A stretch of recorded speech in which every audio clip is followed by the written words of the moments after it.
made him realize he needed to be as strong as he could be, which included new spells. He doubted he would suddenly receive a spell that he could blast into his targets and utterly destroy all of his opposition, but he also wasn't discounting it. At best, he was at least hoping that something new would give him the edge he needed to be able to handle even those monsters who could heal themselves. Pick requirements met. 13,300. Over 13,300. Increase personal level. Y/N. Note: this can only be completed while not currently in combat and while not in a dungeon. Level up. You are now a level 46 Life Warden. As part of the leveling process, you have received the following: Mentality plus 5 free stat points, 3. The feeling of additional mentality flowing into him as his store of pick shrunk slightly as it was consumed in his level up was a familiar and welcome sensation. It felt like it had been years since he'd last leveled up, and he realized that he had missed it, even if it had only been a little less than 3 weeks since he'd achieved level 45. Of course, he wasn't done, so more of his pick went toward level 47 and then level 48, gaining him another 10 points in mentality and 3 more free stat points, but also another spell selection. With the 4 that he had coming to him from recent quests and achievements, he could select a total of 5 spells from the updated list. Please select 5 spells from the following selections: Major Resurrection, single cast. Major Aura of Life, reserved. Major Regrowth, channeled. Major Protective Barrier, single cast. Major Healing Circle, channeled. Major Mana Rejuvenation, single cast. Major Damage Shield, single cast. Weak Healing Wave, channeled. Minor Healing Wave, channeled. Lesser Healing Wave, channeled. Major Healing Wave, channeled. Weak Lifelink, reserved. Minor Lifelink, reserved. Lesser Lifelink, reserved. Major Lifelink, reserved. Weak Ward Link, reserved. Minor Ward Link, reserved. Lesser Ward Link, reserved. Major Ward Link, reserved. Spells not selected will be available during your next spell choice selection. Thaden looked at the spell list with disappointment when he didn't see any new ones added. The same thing had happened at levels 39 and 45, where the only spells available to him were upgrades of previous ones or ones that he had never selected, and it seemed as though level 48 was the same. Is this class out of spells or something? While it sucked, there wasn't anything he could do about the lack of new spells right now. Instead, he thought about what he could choose as he looked over the list, especially as he had 5 spell selections at this point. He immediately disregarded the lifelink and wardlink spells, as they simply tied the health or damage protection between 2 allies and made it one big pool, which he could see the benefit of if he were in a party. Since he was still going it solo, they were basically useless right now. If he got the chance to select them later and there wasn't anything better, he might pick them up, but for now they were being ignored. The first one he picked up was Major Healing Wave, as it was a healing spell that filled a gap that he'd been missing. Major Healing Wave, channeled, heals every ally within a certain targeted radius for a large amount. Healing amount: 270 health per second. Range: 70-foot radius of target within 90 feet of caster. Casting time: 2 seconds. Mana cost: 210 per second. What Healing Wave represented was a way to greatly heal himself with something other than his basic major healing spell. It was channeled, which was a bummer, but it also only affected himself and any allies instead of healing monsters like Mass Healing or Healing Circle. That benefit was actually the reason he hadn't selected it before when he had been fighting at the mausoleum, because it didn't affect the undead, which was important because he needed to cast healing spells on them to damage them. Now, though, it would be more useful as a strong, channeled heal that might just save his life without healing the opposition. Next, he chose to upgrade 4 of his existing spells: Major Aura of Life, Major Healing Circle, Major Protective Barrier, and Major Damage Shield. While all of them would only really be beneficial when he was with other contenders, his thought process for his selections went back to the horrifying incident with the magma worms. If he had been more prepared, he might have been able to save some of the people in the tunnel when they first appeared. His major negation zone helped immensely, but once that was up, the rest of the people there had been at the mercy of the worms. He still might not have saved anyone, given how panicked he and everyone else was, but he was sure there would be more incidents in the future where having the proper spells at the ready would be imperative to saving lives.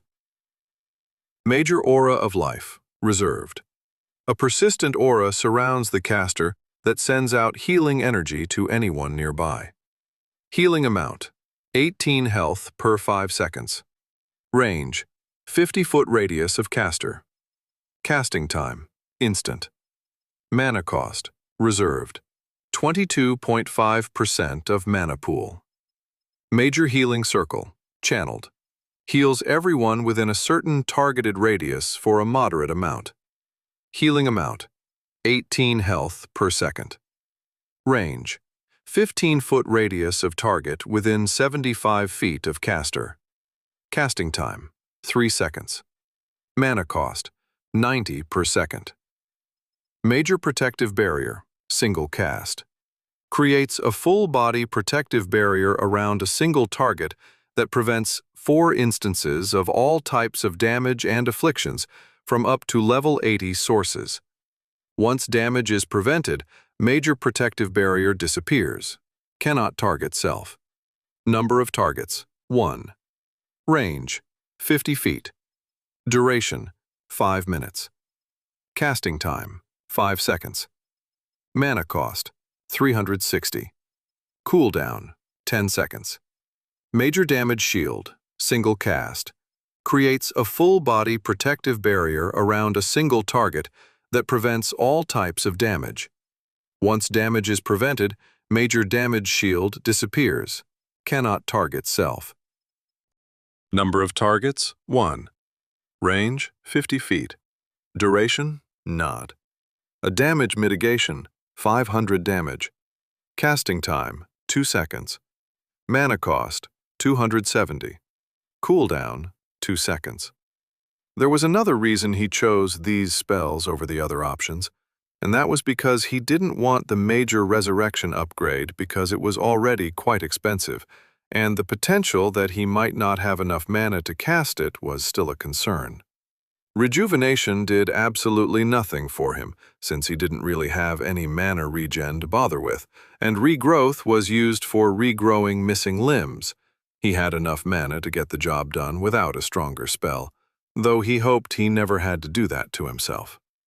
With the spell selections done, Thaden kept going. Levels 49 and 50 gave him plus 11 to mentality and 7 free stat points, as when he hit level 50, he apparently now received plus 6 per level and 4 free stat points when he got them. Level 51 gave him another plus 6 to mentality and a pair of spell selection choices, but this time he had 2 new spells to choose from. Major Wild Health.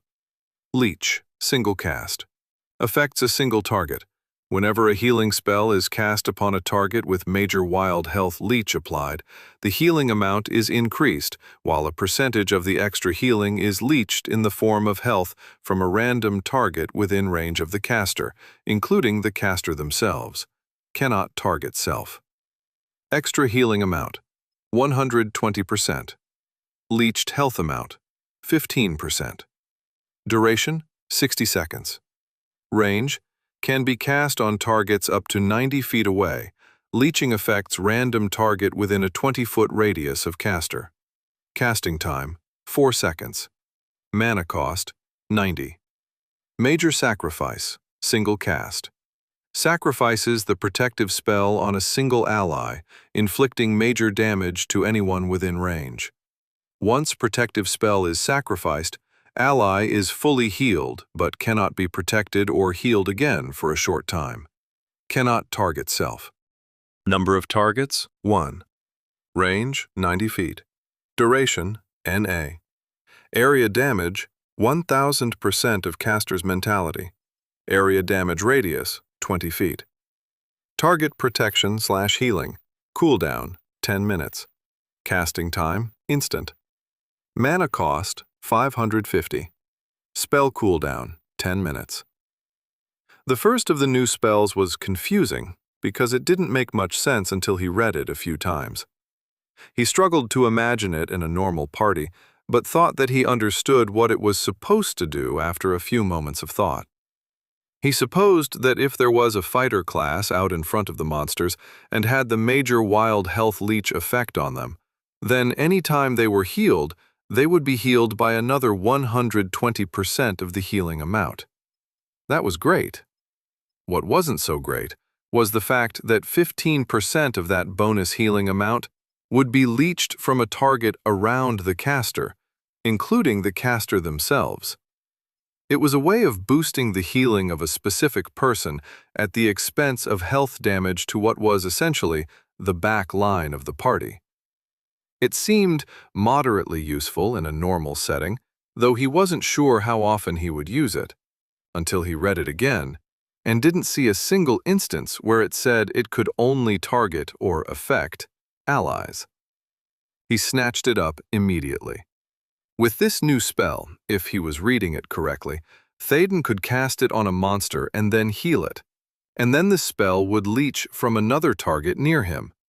It could leech it from him, of course, but he could easily heal himself, or it might be prevented with a field, though it almost sounded like it would be self-inflicted and not subjected to being blocked.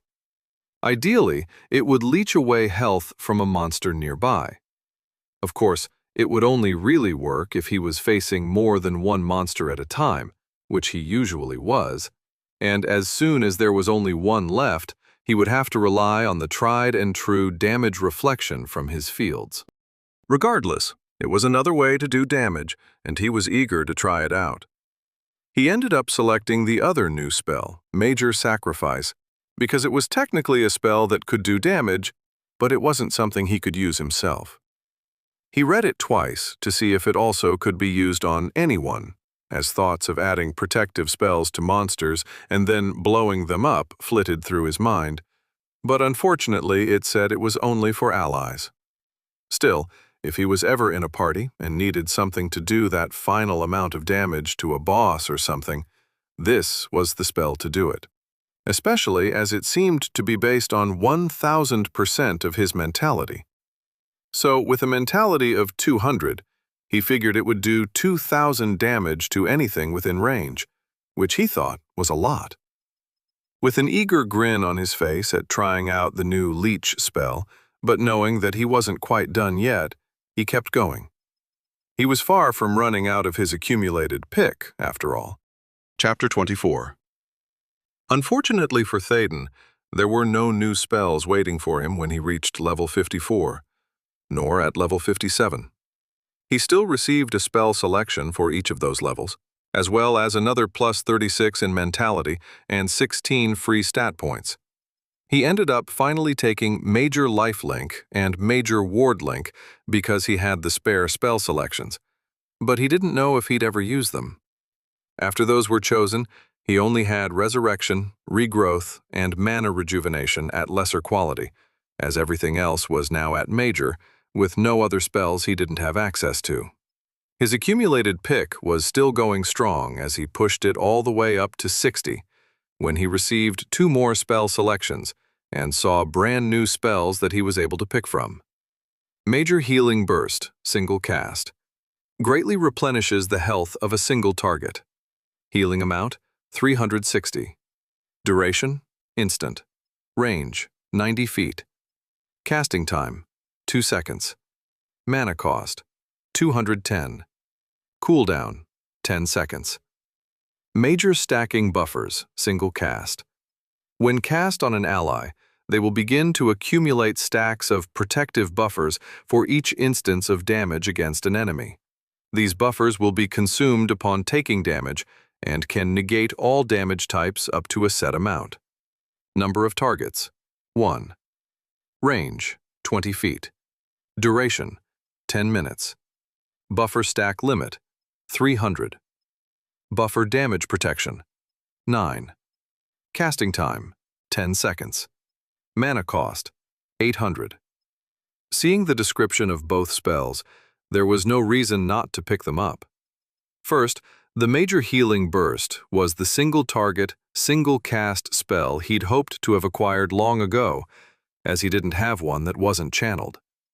It had a cooldown of 10 seconds, which was similar to Major Mass Healing, but it was better for the fact that he didn't have to worry about healing any monsters around him when he cast it.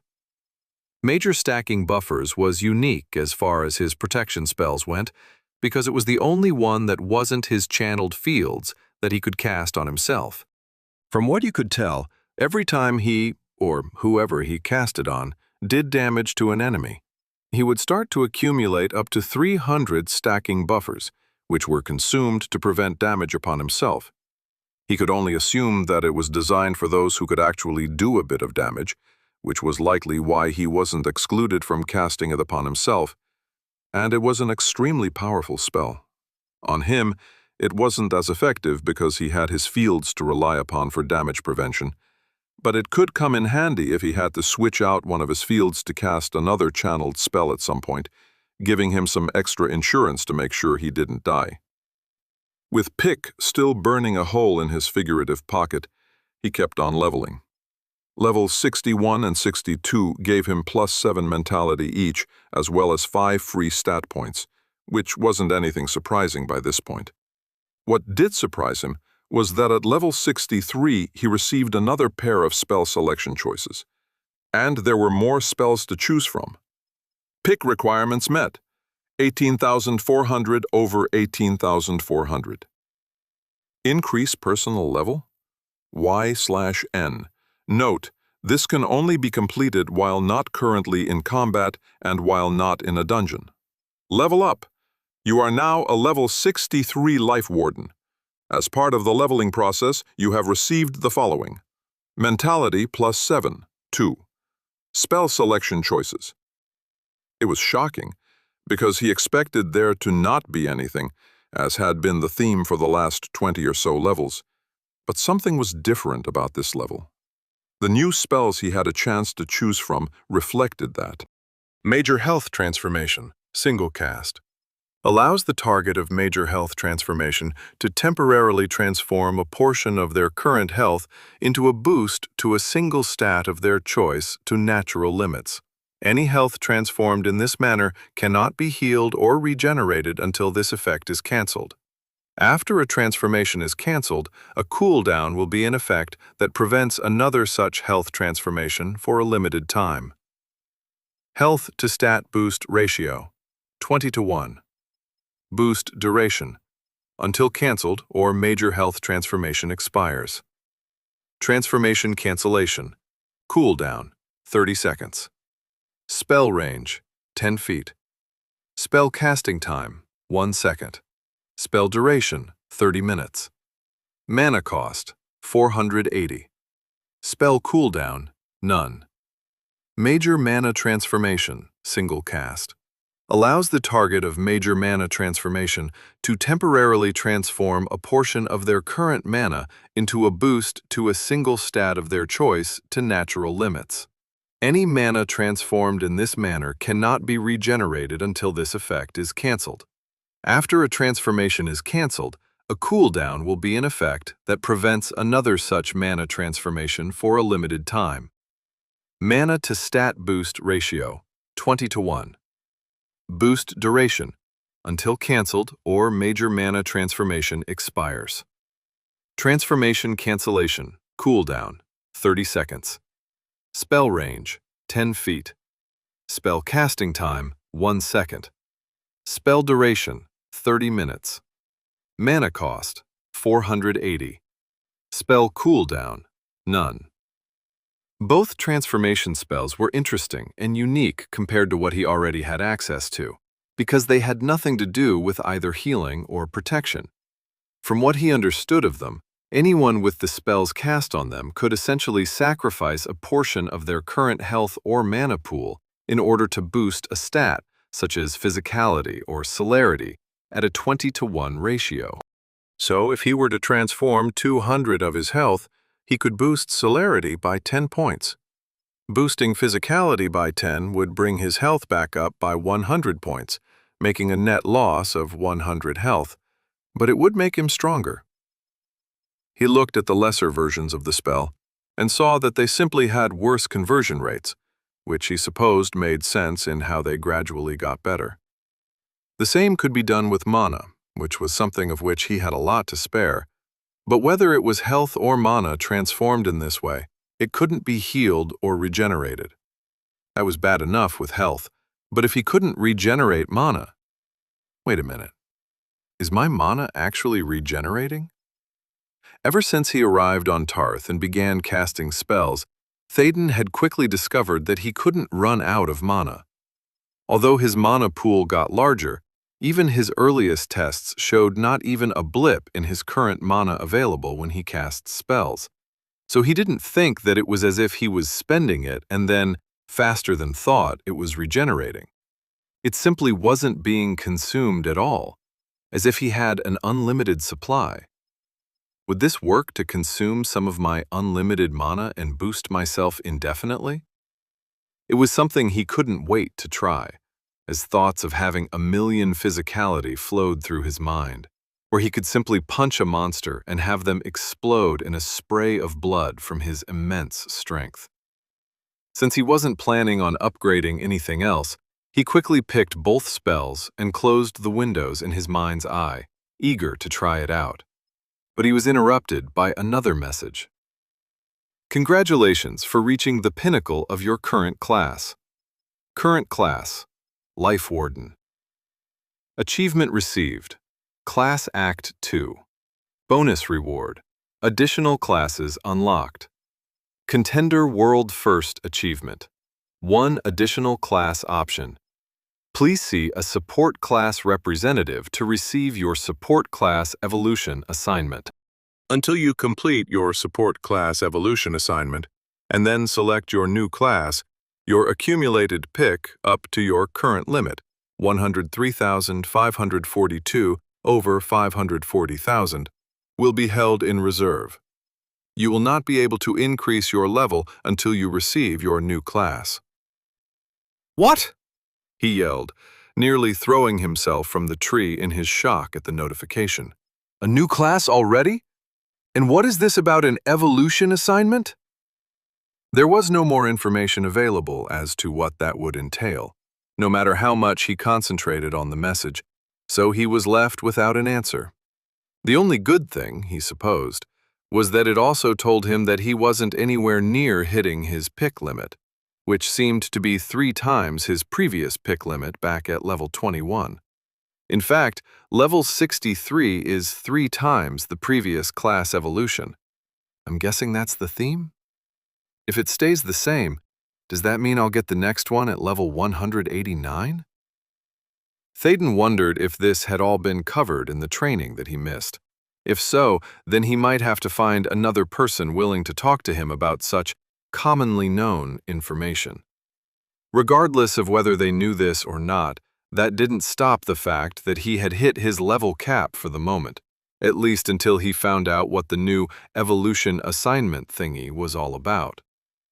Based on how much additional pick it seemed he'd already accumulated, he thought he had another 5 levels or so that he could tack on to his current level, so it wasn't a huge loss, but it was nevertheless disappointing. The only thing that salved that disappointment was the fact that he would acquire a new class once he finally got to that point, because his current class was a huge step up from his original one.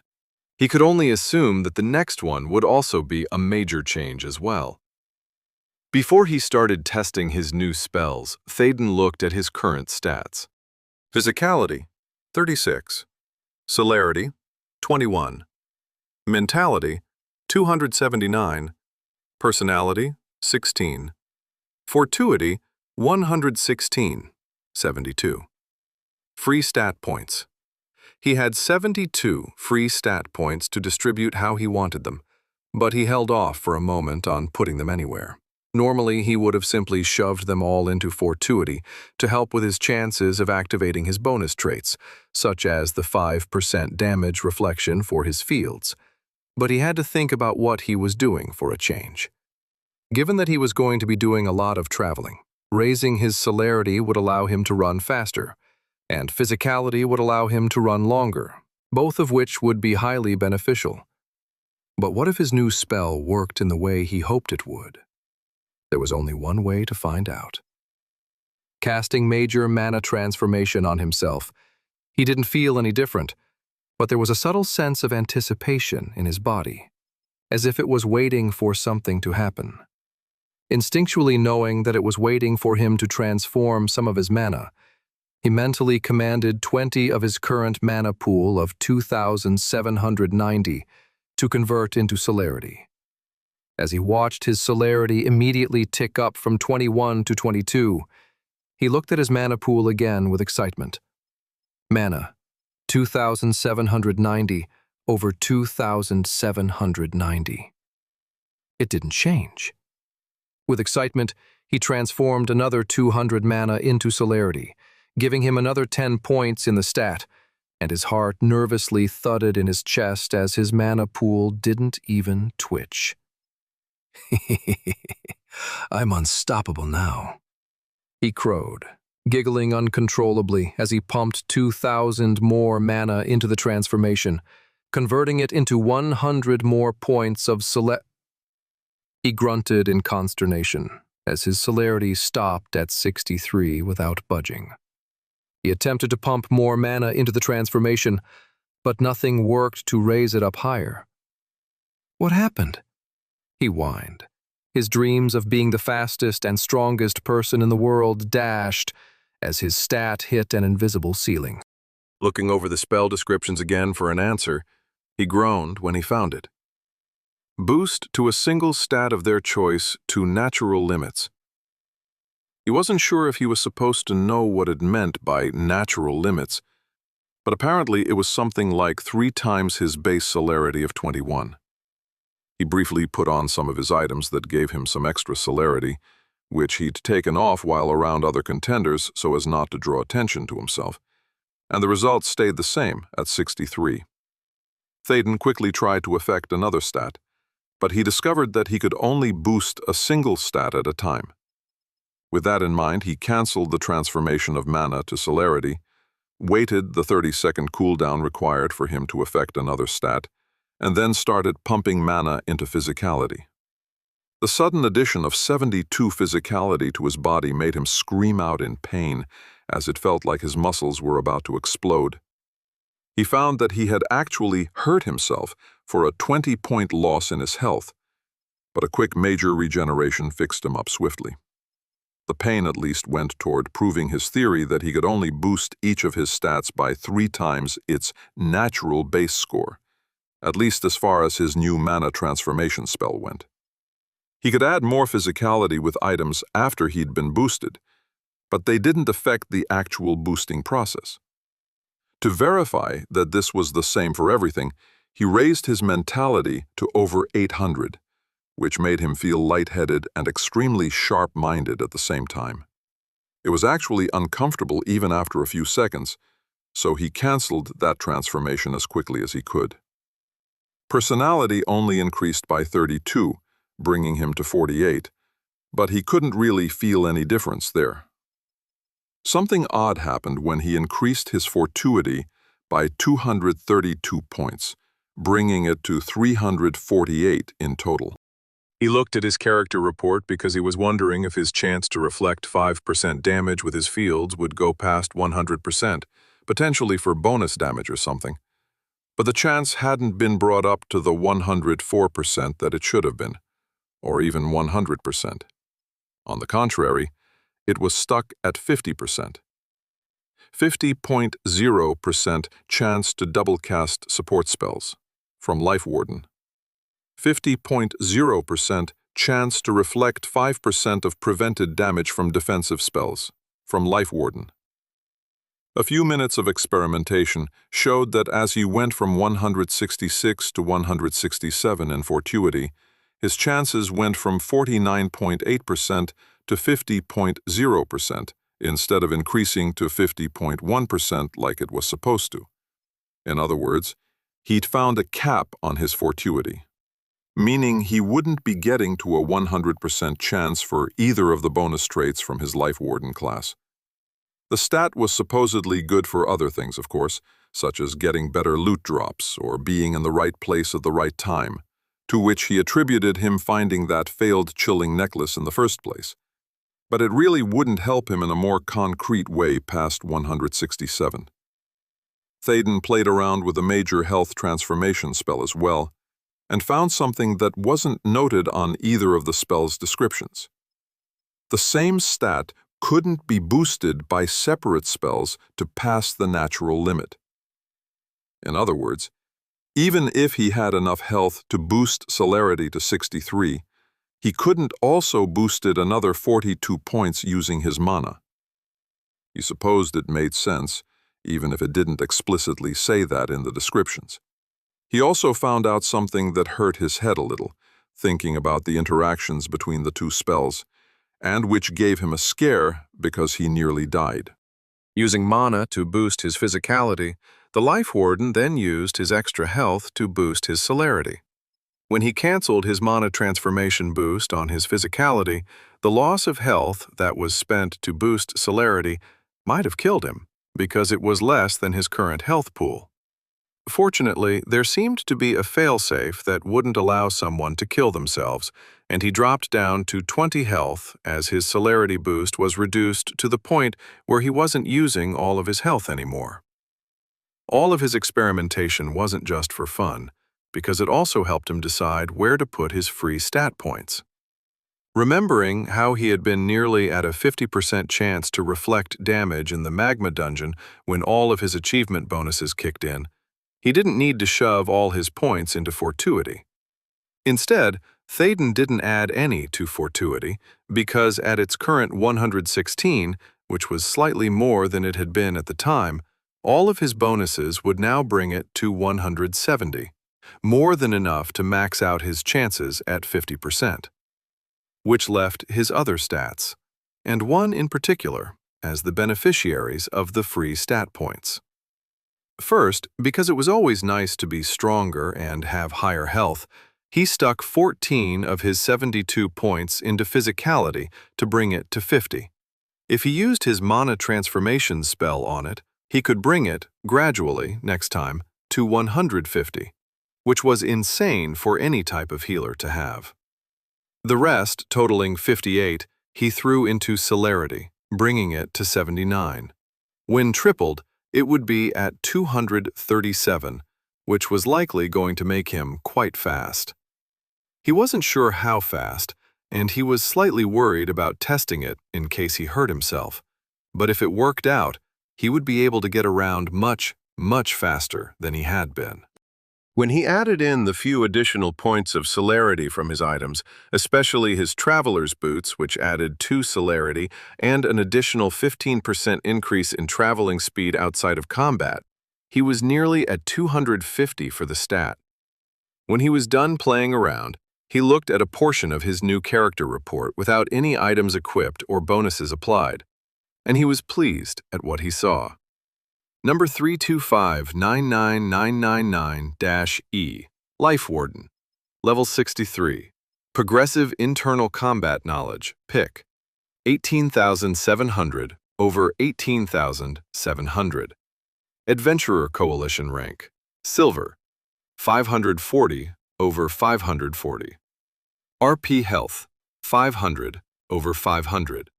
Mana, 2,790 over 2,790. Physicality, 50.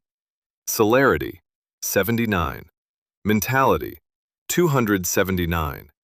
Personality, 16. Fortuity, 116. Done with all his preparations, Thaden descended from his temporary tree bed and got ready to leave. In the end, it should have been obvious that Thaden was in no way prepared for the sudden increase in his speed of movement, and as soon as he attempted to run with his celerity boosted to its maximum, he ran into a massive tree and took off half of his 500 health in the process. Thankfully, he was easily able to push the ribs that cracked upon impact with the arboreal giant back together and heal himself before trying again. With only a slight boost to his celerity, which brought it to only 100, even that was quite quick, and he found himself dashing through the forest with agile steps, moving at a clip that he estimated to be somewhere around 25 miles per hour if he was a car. He was able to boost it a little more while in the forest without hurting himself, up to the equivalent of about 35 miles per hour, at 125 celerity. But once he passed out of the trees and onto the open plain, he was able to gradually increase the boost until the force was practically flying over the ground like some sort of superpowered anime protagonist. Hitting his limit at a celerity of 200, at which point his body had difficulty keeping itself together without a higher physicality to maintain it, he still found that it was plenty fast enough for his purposes. That, and he wasn't used to moving that fast, and was having trouble thinking about where to put his feet with each step. He figured that, in time, he would become accustomed to it and perform better, but for the moment it was all he could do to not trip over himself. Just in case, he always made sure to cast Death Ward on himself. With his travel capabilities increased nearly tenfold, things were looking up. He knew which dungeons he needed to visit to find the anchoring dungeon among them. But there was a stop he wanted to make first. Before, it had been a bit of an unnecessary journey because it would take him some time to get there. But with his newfound speed, what would have been a couple of weeks of travel time, he thought that he could cut it down to only a couple of days. It was time to visit another city, and the Adventurer Coalition there so that he could upgrade his badge, visit one of the support class representatives to see about this mysterious support class evolution assignment, and hopefully unlock his new class, and to speak with the leadership there, to see if they had any hints on where it might benefit him to look for the next anchoring dungeon. He just hoped he didn't end up destroying the place this time. Chapter 25. While he didn't have a physical map on him, Thaden's mentality had allowed him to essentially memorize the maps he had been allowed to study at the Adventurer Coalition in Fordstone. Using his approximate starting location around North Bend, he knew that he needed to head far to the southeast toward the city of Rage Harbor, which was situated along the coast of a turbulent sea. Of course, the maps he memorized weren't filled with all the little details concerning the terrain and the exact nature of the landscape he was running through. It was for that reason that he stopped just outside what appeared to be a massive forest spread out in front of him, which he hadn't known about beforehand. Every other forest he'd traveled through, from when he ran from Ash Cleft to Fordstone, and just recently when he took off from North Bend, had been relatively small, numbering only 1,000 trees or less spread out over a half-mile to a mile of area. A few of them were a little larger, but none of them could match what was in front of him. It spread out from the northeast to the southwest in a relatively straight dividing line between him and his destination, and he tried to recall exactly how large it was, because he'd rather go around than through it. For one, he could run faster over flat, open terrain than through a bunch of trees. Second, trying to orient himself without being able to easily see the sun, which could be iffy inside a forest like he was seeing, with giant 150-foot-tall trees with enough foliage up top to darken the ground below, could end up with him getting lost or running in circles. He wasn't the best with directions as it was, and he'd been using the sun to navigate his way to the southeast as well as he could over the last day of running. Digging through his memories again, he recalled briefly looking at a map with a little more detail of the terrain where he thought he was in the region, though he hadn't studied it too greatly. There weren't any dungeons nearby that he had been interested in at the time, so he had passed over it with just a few glances. If he remembered correctly, This forest was a long strip of trees that stretched to the northeast and southwest for over 100 miles, but it was much narrower than that. He couldn't remember the exact width, but it was only a fraction of that length. With his legs already tired from all the running he was doing, and a short mental calculation based on his top speed along open ground and in the forest, he decided that he would probably save at least a few hours by just passing through the trees instead of going around. What made his decision even easier was the fact that he was following a well-used pathway that led straight into the forest.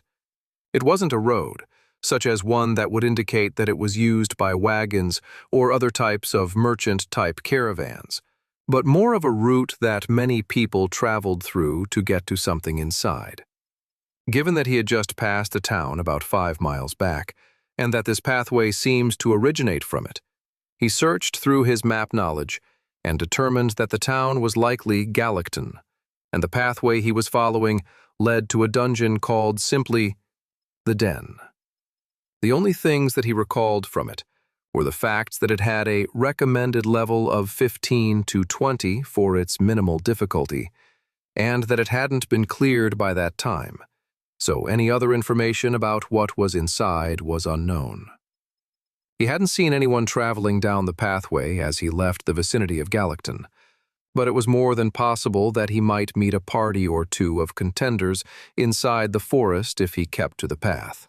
Even with the increase of the monster's minimum level due to Development Phase 2, it had only been about 2 days since the announcement, and this dungeon was sure to be a prime leveling spot for most contenders.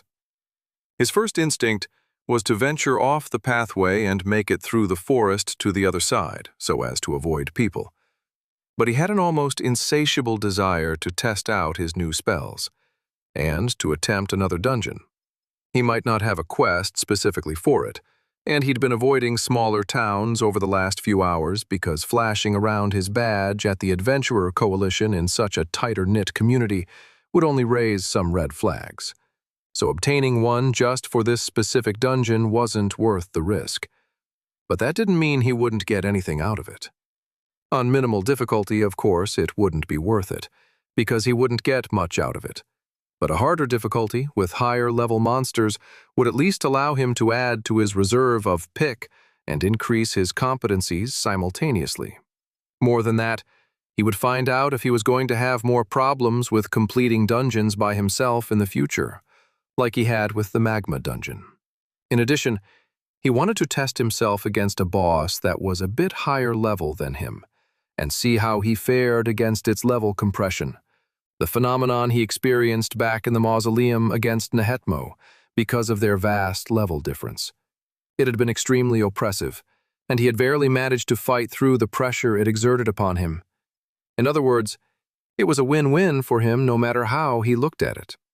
He wasn't planning on attempting it more than once, after all, and while it would delay his travel a little bit, he thought it would be worth it. If he was able to complete it, or get to a point where he couldn't progress any further, in a few hours, then the timing would be about the equivalent of going around the entire forest. Whatever justification he needed, he'd made his decision. Canceling his current celerity boost, and then replacing it with a much smaller one after the cooldown expired, Théoden made his way into the forest along the pathway. Almost immediately, he noticed something off to his left about 50 feet away, and he spotted the name above the large four-legged figure that gave him his first indication of what this dungeon might be about. Mauler Bear, minimal level 16.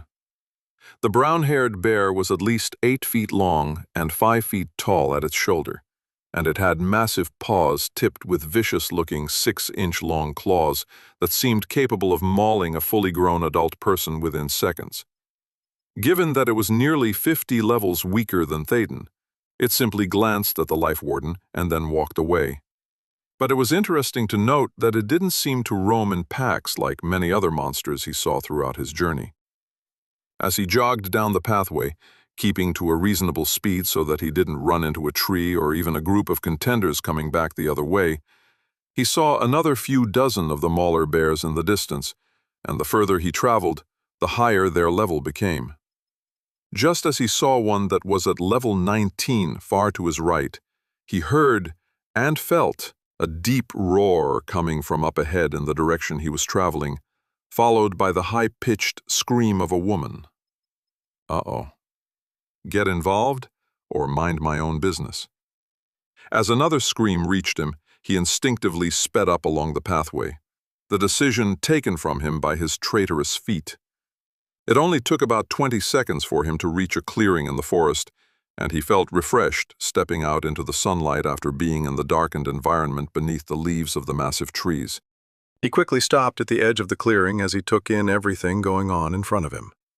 First, the clearing wasn't so much a break in the trees as it was a cleared area around what appeared to be a large dirt and stone hill that emerged from the ground like a cresting whale. On one side of the hill was an opening that led into darkness, and he recognized the shimmery distortion across the entrance that indicated that it was likely the dungeon named the Den. He didn't think that the hill was large enough to house the entire dungeon, as it was only the size of a large house, but a gradual decline of the ground just past the visible portion of the entrance hinted that most of the dungeon was likely under his feet. Théoden took all of that in within the first second of his observation, before it was pulled away to the fight going on in front of the dungeon's entrance. 4 contenders, all at level 18, were facing off against a level 19 mauler bear that was absolutely tearing into their fighter, tearing strips out of her. Wait, that's not a her. That's a man. The high-pitched scream that came out of the fighter as his knee was practically torn apart by a powerful swipe of the bear's claws would have been humorous at any other time he heard it. But when it was accompanied by the violent and bloody attack of the bear, he was able to resist the urge to giggle. That was because the fighter, Armus by his name tag, was a 6.5-foot-tall behemoth of a man, with a bald head that was spattered with blood, making him look like some sort of medieval Viking as he wore leather and chainmail armor and wielded twin axes in his hands. The incongruity of his voice and his appearance was so profound that it took Théoden a few seconds to comprehend the rest of the events going on. Armus wasn't fighting alone, and he also hadn't been just fighting the single level 19 mauler bear, because Théoden could see the corpses of 2 others nearby. He wasn't able to determine if they had all attacked the party simultaneously or one right after another, but it was obvious that the entire party of contenders was exhausted, which was what was leading to mistakes that allowed the fighter to be hurt. An arrow released by what appeared to be the scout-class archer of the party missed its intended target, as it impaled itself into the bear's upper back, not near anything vital. The shaking in the man's arms as he lifted his bow again after knocking another arrow from his quiver indicated how tired and out of energy the scout was, which was reflected in the faces of the other 2 party members. The mage class member was wearing a light blue robe, which Théoden thought was fitting considering the shard of ice that materialized in front of his hands and then shot out to embed itself into the side of the bear. And just like the archer's arrow, it missed anything vital. The other member, which he assumed was a control class, wore garb that was relatively normal-looking, if a bit fancy for traveling through a forest, and he was singing. The song was apparently in a language Théoden didn't know, though it seemed infused with power to his ears. But the man's voice was cracking every few words. Still, it was enough to do something, which was when Théoden saw the dirt underneath the bear's front paws suddenly seem to liquefy and flow over the appendages, solidifying within a second to keep them trapped. The effect only lasted a few seconds before the monster's strength managed to free one of its paws. But that was enough for the fighter to push through the pain in his knee and fling himself at the bear, bringing his axes down on its head. The blows weren't enough to kill it immediately, but as the monster broke free, it reared its freed paw back to swipe at the fighter, only to find that it was blind in one eye from the axe blows. It couldn't see Armus move to its blind spot and throw himself under its head before chopping into its unprotected neck with a very unmanly, high-pitched yell of exertion. As the blood gushed out from its opened neck, the fighter was barely able to roll out of the way before he was squished by the rapidly dying bear, who couldn't stay upright anymore from the loss of blood. "Would you like a heal?" Thaden loudly asked, breaking the silence as the bear collapsed into stillness and the others simply stood, or in the case of the fighter, stayed on his back, there breathing heavily. At his question, all four of them whipped their heads around toward him, their weapons raised as if to ward off an attack. When they saw Thaden, now wearing his bloodletter's robe and having changed his name back to Christopher with a level of 20 because he was far enough away from Forgestone that he figured he would be fine risking it, they immediately put their arms down, seeing that he was alone.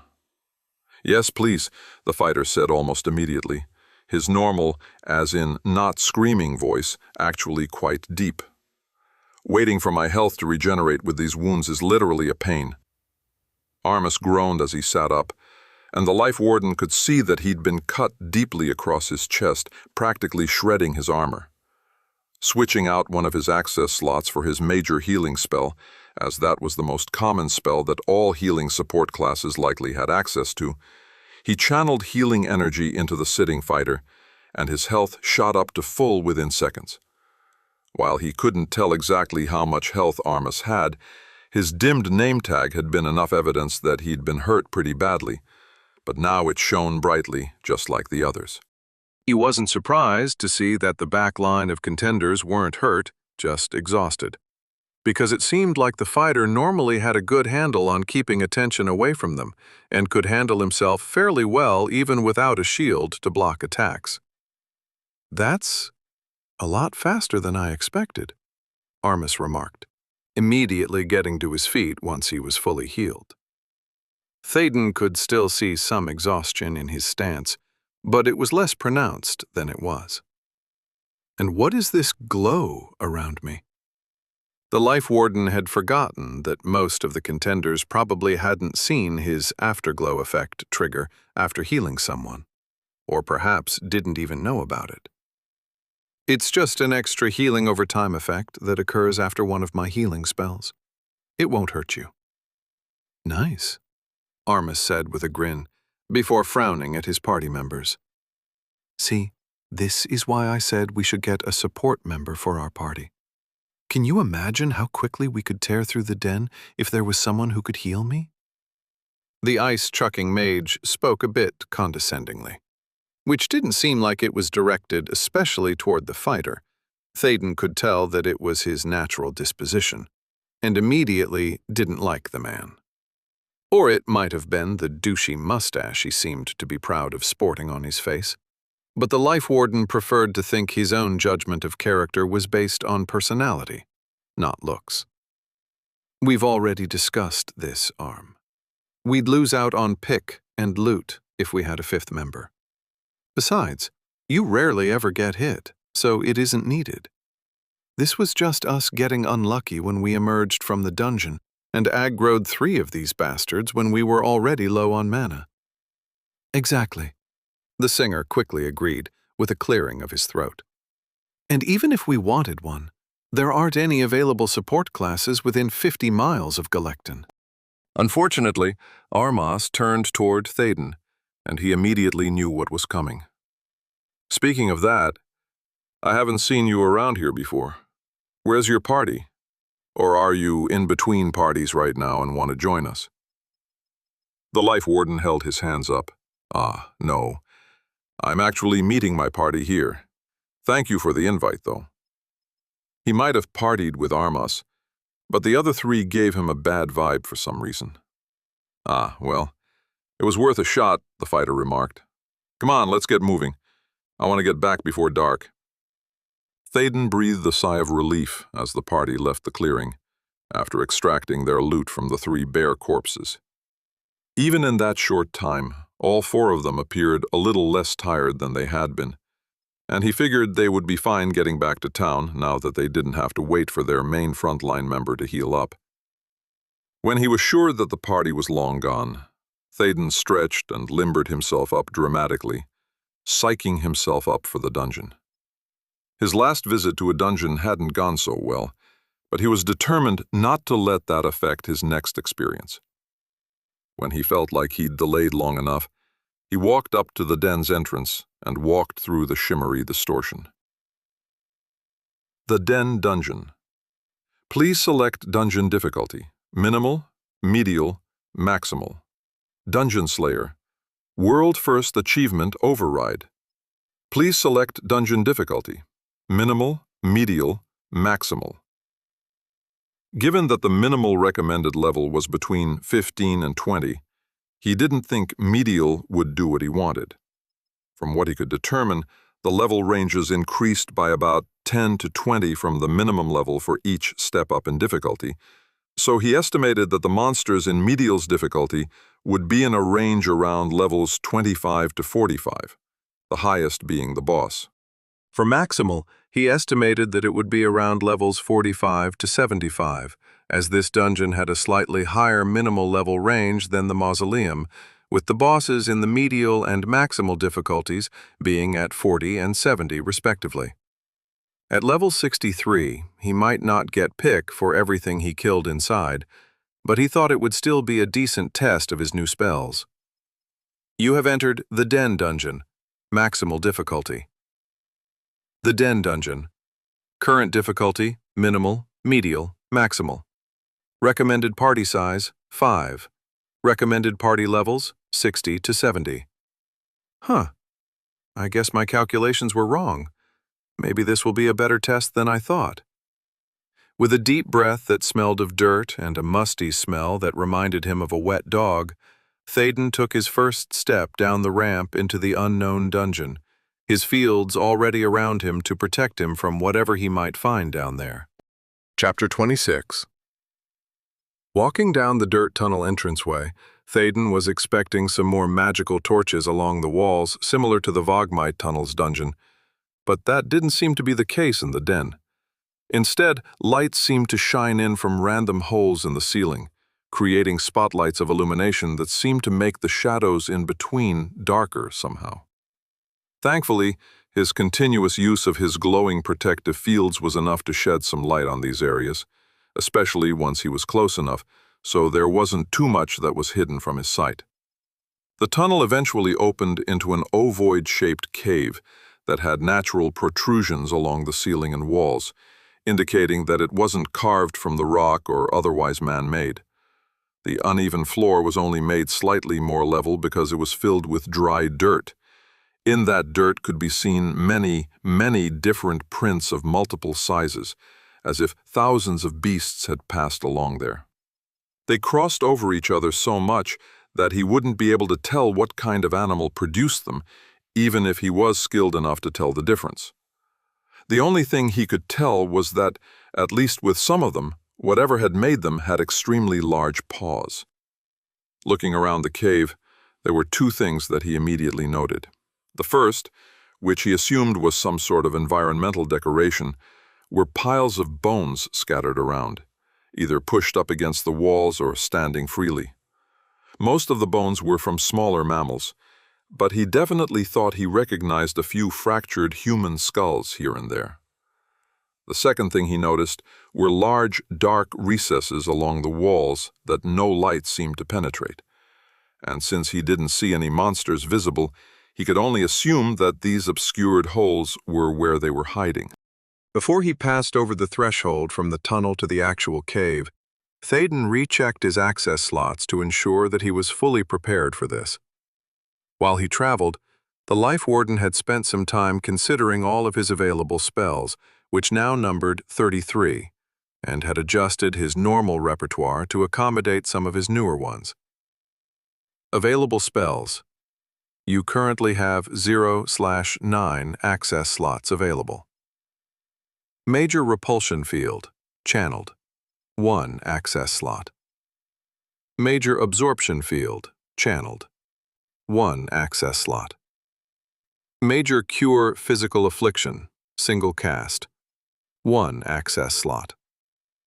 Major Cure Mental Affliction, single cast, 1 access slot.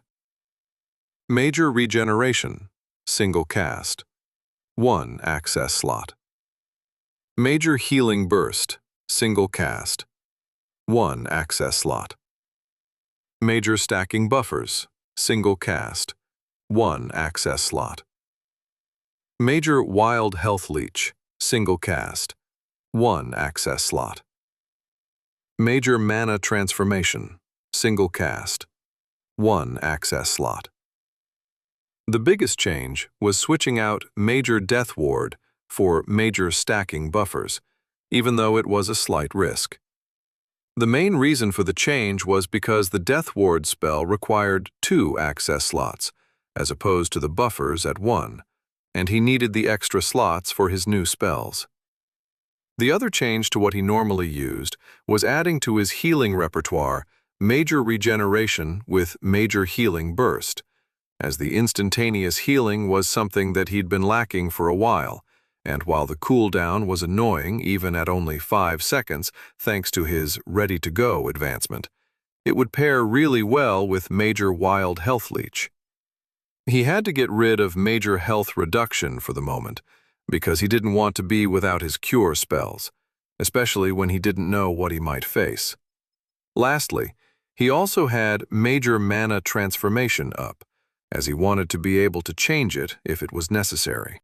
Right now, since he wasn't running across the region, he boosted his physicality to 150, giving him 1,500 health and a buttload of strength and damage resistance. Though how that stacked up against monsters that were likely level 60 plus, he wasn't quite sure.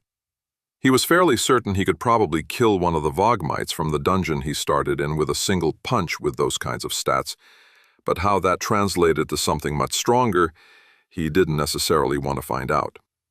Of course, he could always change some of these spells if it were needed, but he thought that this setup should be able to handle just about anything he came across. Before he did anything else, he cast Major Stacking Buffers on himself, and he felt the spell take hold. It was strange how it worked, because he could feel the protection of the spell take hold under his fields, like a final layer of defense, similar to how Death Ward worked. It was good to know that it was likely to function even if his fields failed him for some reason. With all his preparations out of the way, he stepped inside the room, and he immediately heard a low-pitched growling coming from the recesses in the walls. Expecting to be attacked by bears, as that was what he had seen outside the dungeon, he was curious when they weren't bears that emerged from the darkness, but a half-dozen sets of glowing eyes that blinked when they stared at him, before disappearing completely. The next moment he was surrounded by 6 giant, raccoon-looking monsters with all black fur, each of which were taller than him even on all fours. He blinked in surprise as they swiped at him with long, sharp claws that seemed to exude shadowy bubbles like some sort of cartoonish disease. Each of the claw attacks were repulsed by his major repulsion field, of course, but the dark bubbles floated through as if there was no barrier at all.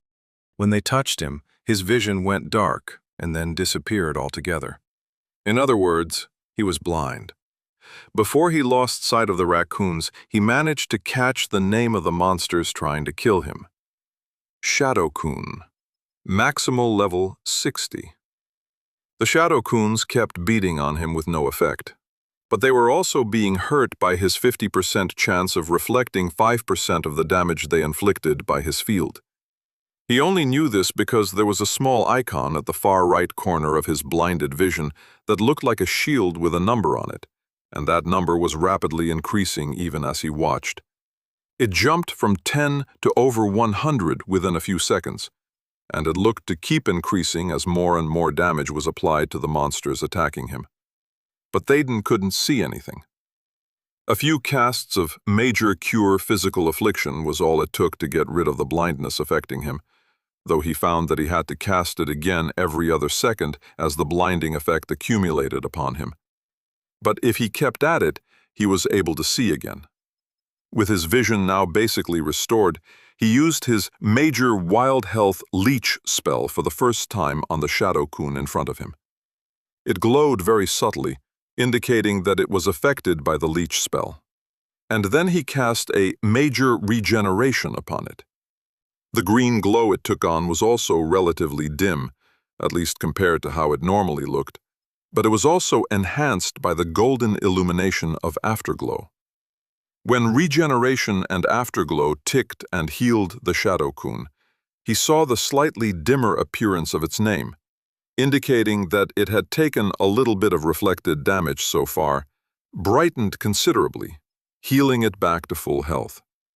At the same time, he sensed the leeching taking effect as it attempted to steal health from himself, and it was prevented by a single stacking buffer. Nice. I wasn't sure if that would count as damage or not. I was afraid it would simply be a loss of health that I'd have to end up healing. It was an even better spell than he thought. Thaden cast Major Healing Burst on the Shadow-kun affected by the leech spell next, and this time it randomly leached health from a different monster, which he indirectly sensed just like before. Smiling at how well it was working, the Life Warden got to work. In between casts of Major Cure Physical Affliction to cure the Constant Darkness effect, he cast Major Healing Burst whenever it was off cooldown, and made sure to refresh Regeneration and Wild Health Leech whenever they started to run out. After 2 minutes, nearly all of the Shadow-kuns, other than the one he was healing, were a little past half health, and he decided to try something risky. With his stacking buffers maxed out at 300, he thought it was worth trying something that could speed it up even faster.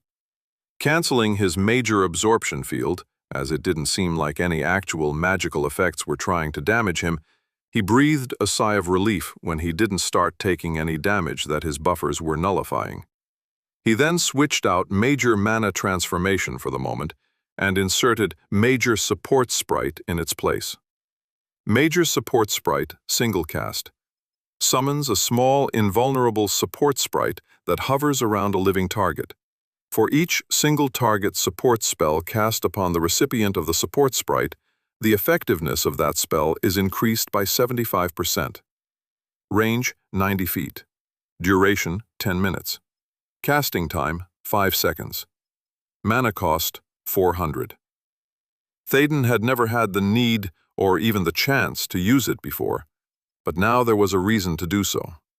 Since the support sprite didn't need to be cast upon an ally, he was able to target the same Shadow-kun he'd been healing, and suddenly it had an additional 75% increase in the healing done to it. Switching the support sprite out for Major Healing, the channeled spell, he then started healing the monster when a connection appeared between his hand and the Shadow-kun. Major Healing, channeled, creates a connection between the caster and a target that continuously channels healing energy. Healing rate, 15 health per second. Number of targets, 1. Range, 50 feet. Casting time, 2 seconds. Mana cost, 15 per second.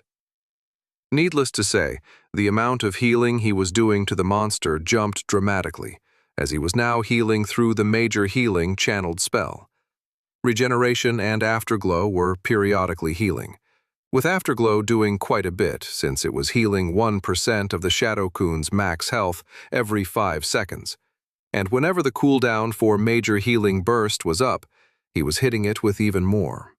There was so much extra healing with the support sprite, and subsequently the leech effect, that his own stacking buffers were taking large hits to their numbers every once in a while, as a large amount of health was leached from him, but it quickly replenished as he did more damage. The number of buffers yo-yoed up and down, but never really dipped below 200, so there wasn't too much risk that he'd actually be hurt by what he was doing, at least until the first of the attacking monsters started to drop, making it much more likely that he would be targeted by the leeching effect. By the time there was only one left beside the one he was healing, he stopped any additional healing spells and let the ones already active expire.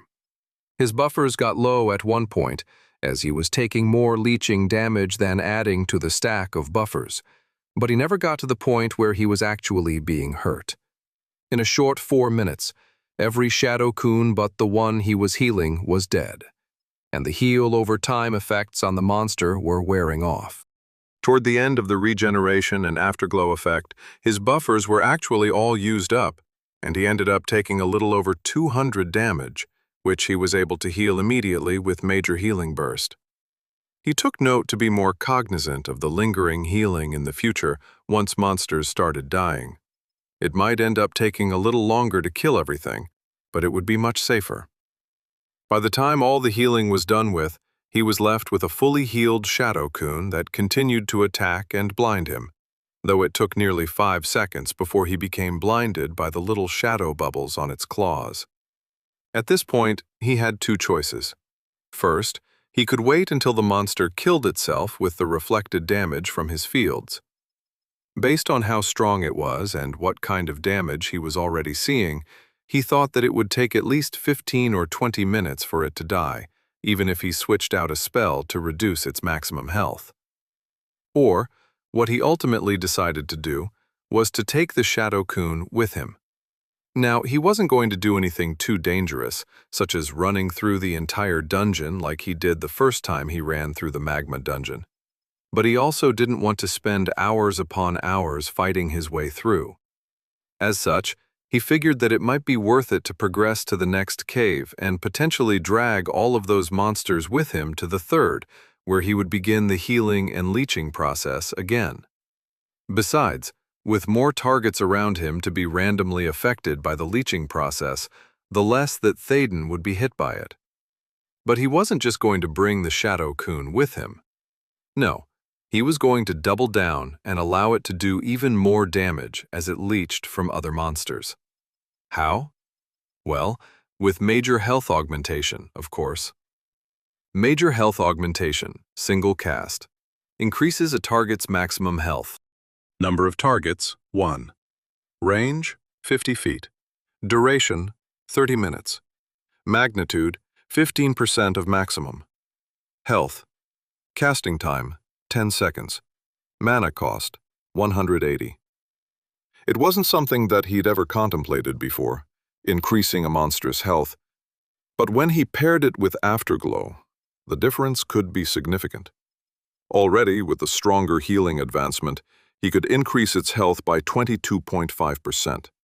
When it was surrounded by a support sprite, which he tested on himself to get an accurate number, he would be able to increase it by an additional 75% of its base health augmentation, which equaled another 11.25%. In other words, if the monster had 1,000 maximum health to start with, he could increase it by 337.5, or 338 rounded up, totaling 1,338. With Afterglow's 1% of maximum health as its healing effect, it would go from 10 health healed every 5 seconds to 13. That might not sound like a lot, but when the Shadow Coon likely had 10,000 health or more, those numbers changed a lot more dramatically. In fact, the Major Support Sprite had proven so successful that he took another look at its counterpart, Major Defensive Sprite. Major Defensive Sprite, single cast, summons a small, invulnerable defensive sprite that hovers around a living target. For each single target defensive spell cast upon the recipient of the defensive sprite, the duration of that spell doubles. Any charges are increased by 2, and any damage mitigation is increased by 50%. Range, 90 feet. Duration, 10 minutes. Casting time, 5 seconds. Mana cost, 400. It had never really been a factor in his defense before, but now that he was using stacking buffers for extra protection, having a doubled spell duration and an increase of stacks from 300 to 302 still wasn't excellent, but the 50% damage mitigation increase certainly was. Each buffer would now protect against 14 damage instead of 9, which boosted their efficiency significantly, as it would mean he would be able to be hit by a random leeching and not have it affect him as much. It was a lot to juggle, especially considering that he still had to keep himself from becoming blind every other second. But if he managed to keep everything straight, he could make a ton more progress in a shorter time frame. Before he went anywhere, though, He extracted the loot from corpses of the 5 shadow coons that had died. Extraction complete. Loot obtained: 60 silver, 25 copper coins, reduced reward for level discrepancy. 5 shadow-touched fur, uncommon, reduced reward for level discrepancy. 10 shadow coon claws, common, reduced reward for level discrepancy. After that was done, he turned to the shadow coon still clawing ineffectually away at him and waved for it to follow him. "Come on, little guy. Let's go see what else this place has got." With the giant raccoon following him, Thaden proceeded down the tunnel, which he checked to make sure was large enough for the shadow coon to fit through, while ensuring that both his fields were both active. He was still venturing into the unknown, after all, but he was feeling better and better about his abilities with every step he took. Chapter 27. As Thaden made his way deeper into the den, he encountered more than just shadow coons, though the theme of the dungeon quickly made itself clear. Ebon Vixen, maximal level 62. Molarmerk, maximal level 65. Bringing his portable healing target along, the Life Warden faced greater numbers of shadow coons at first, but then began to see what were essentially large black foxes that were only half the size of the raccoons, but were much faster and could teleport through shadows as part of their normal movements. While the shadow coons could do that as well, he only saw it happen when they first attacked. Otherwise, they simply stood there and swiped at him incessantly. The vixens also didn't have any sort of blinding effect to their attacks, but their tails acted like solid, shadowy extensions of their bodies that allowed them to attack from up to 10 feet away. Unfortunately for them, his major wild health leech could reach up to 20 feet away, so they were unable to prevent being randomly targeted by the leeching effect. Eventually, the shadow coons were no longer seen, only to be replaced by the molarmerks. These particular underground monsters didn't come out of recesses in the walls, but instead burrowed up from below in a shadowy maelstrom of dirt and stone that was magical in nature, which necessitated his use of his major absorption field once again, cutting down on the healing and therefore damage he could inflict. Still, they proved not to be much of a challenge and didn't inflict any afflictions, so he didn't have to worry about curing his blindness over and over again. The only annoying thing about them was that they would burrow away after they hit 50% health, as if retreating to regroup for the next attack, but then would come back a few minutes later and attack at double their previous speed. It was the weight that was annoying, not the extra attack speed, because that actually helped to kill them even faster from the reflected damage off his fields. Up to that point, nothing had really threatened him, as even the burrowing from underneath simply made his footing unstable. He fell a few times, but he was never sucked under the ground like he was worried about after seeing the molarmerks the first time. Even the traps that he encountered and inadvertently or deliberately triggered did nothing but blind him and attempt to damage him with spears of darkness, or, in one case, he fell into a 15-foot-deep hole in the ground, landing on sharp spikes made of shadows. Thanks to his high physicality, he was literally able to jump out of the hole and grab the edge, pulling himself up without any harm. It was only when he reached what he felt was the last portion of the den that he had a slight bit of trouble with the newest monster he encountered. Deerkin Gloomwielder, maximal level 68. The Deerkin Gloomwielder, when he first saw it, made him chuckle at its appearance, because it looked just like a cute deer with dense black hair instead of a gentle brown color, except that it was standing on 2 legs.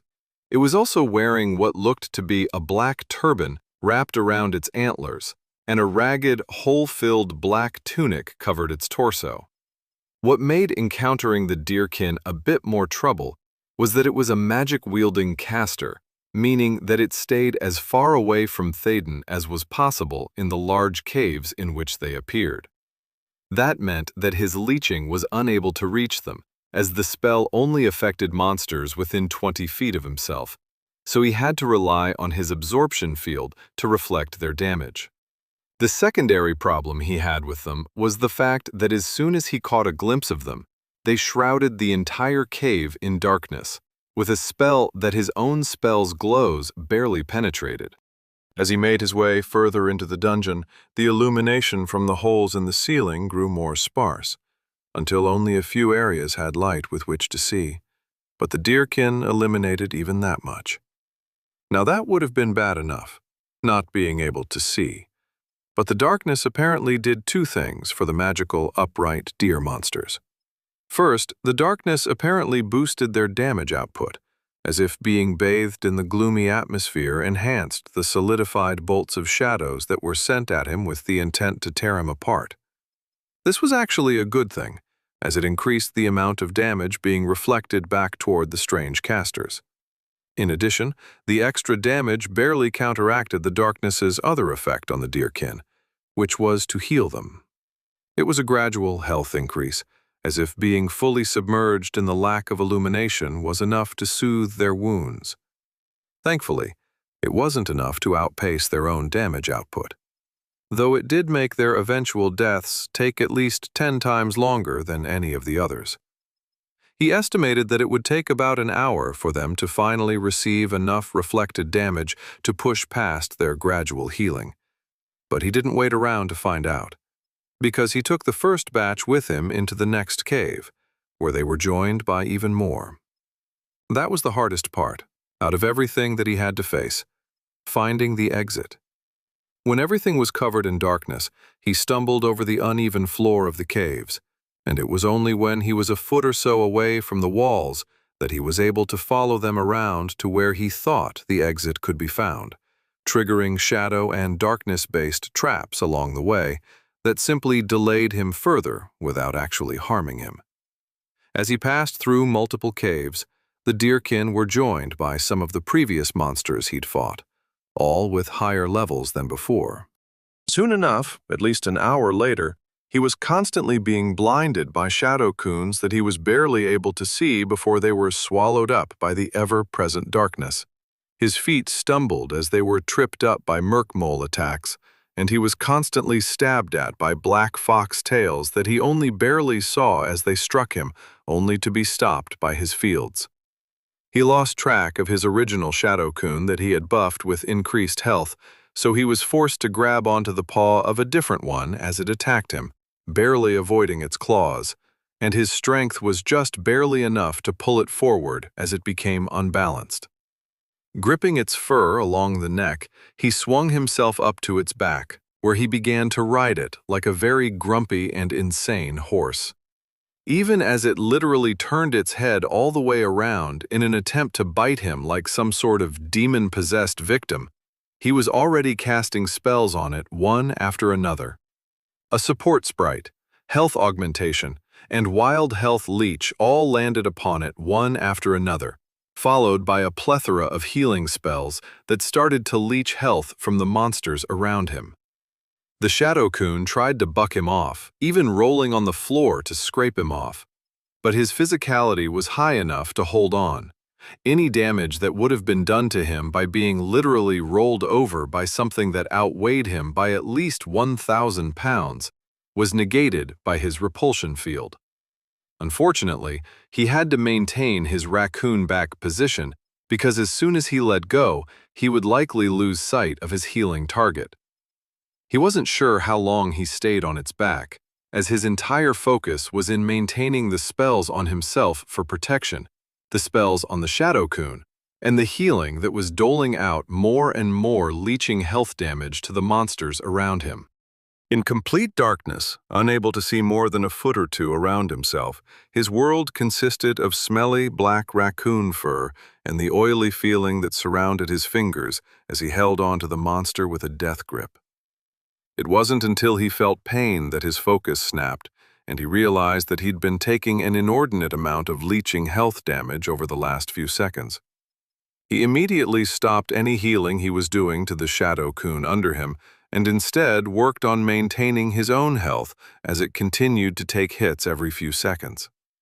Once all of the health leeching stopped, he threw himself off his impromptu mount and collapsed to the dirt below, his legs and hands strained from holding on to the monster for an unknown amount of time. He sat there for a few minutes, recovering from the exertion, before he realized that the only sounds he could hear were the growls of the only remaining shadow-kun in the cave. He cast Major Cure Physical Affliction a few times in rapid succession, something he hadn't bothered with too much while riding on the back of the monster, as he couldn't see much anyway, and he saw light for the first time in what felt like days. As he stood up and looked around the cave, which only had a single spotlight of illumination shining in from the center of it, he saw the shadowy forms of monster corpses piled up around him, while further away were dozens of bodies of the deerkin that had been attacking him from afar. He wasn't sure how many he saw, as it was still dark where the only light shining into the room couldn't reach, but he estimated that there were at least 150 corpses, perhaps more.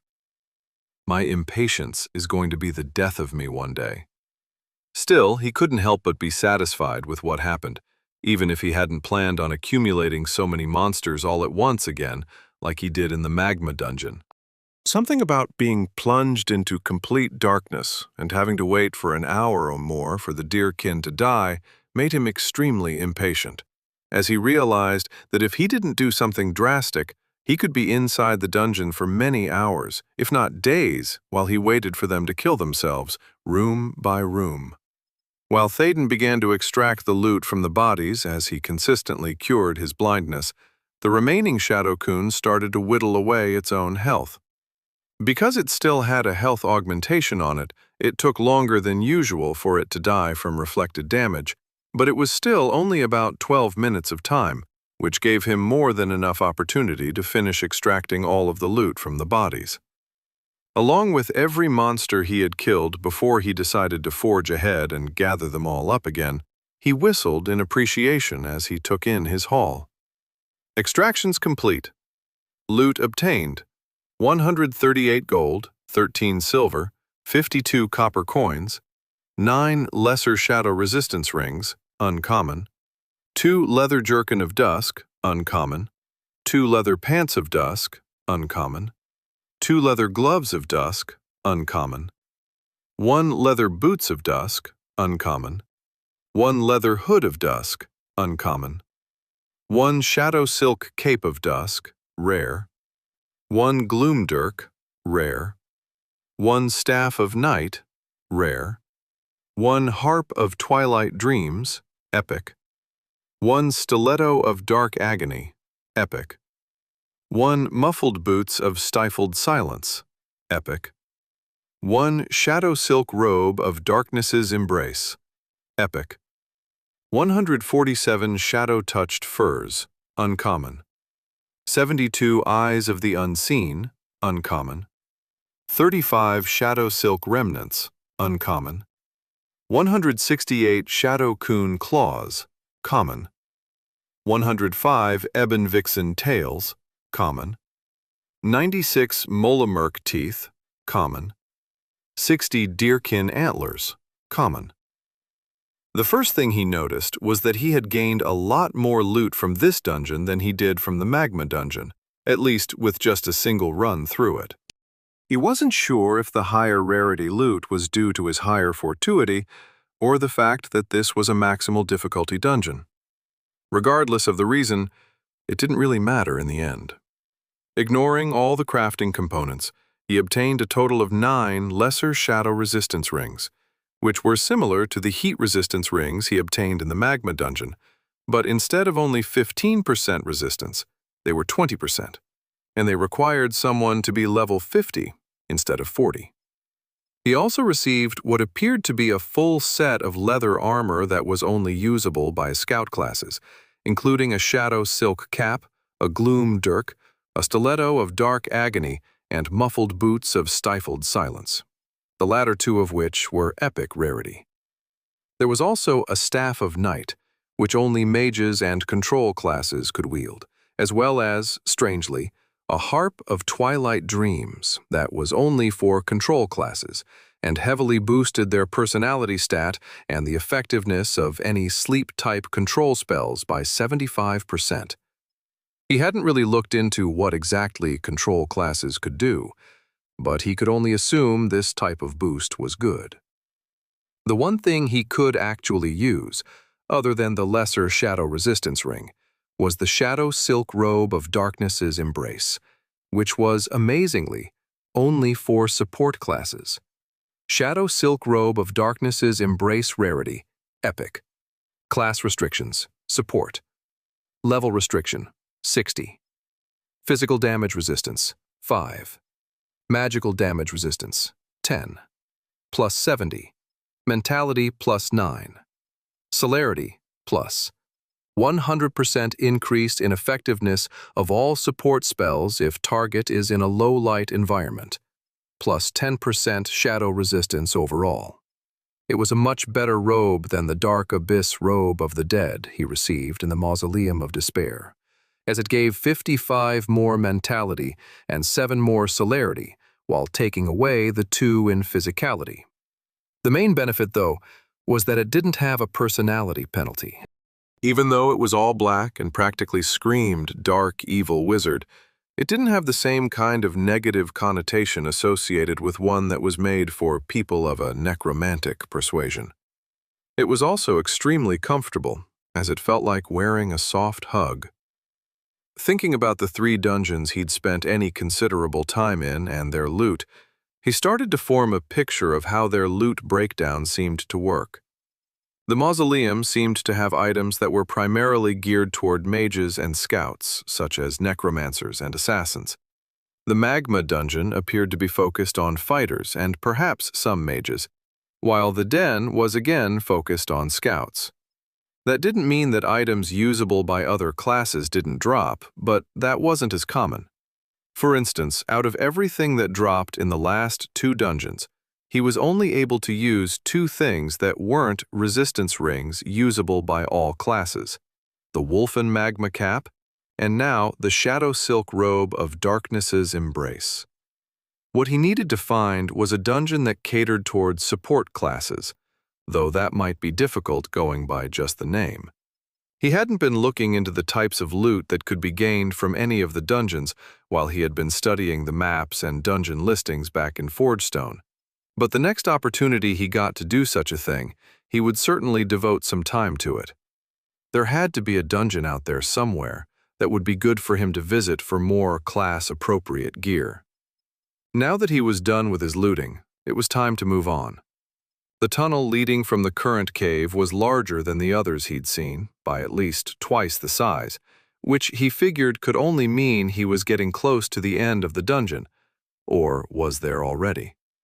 With his protection prepared and his spells ready to go for whatever awaited him, he walked through the tunnel as an oppressive feeling immediately enveloped him. This should be interesting. Chapter 28.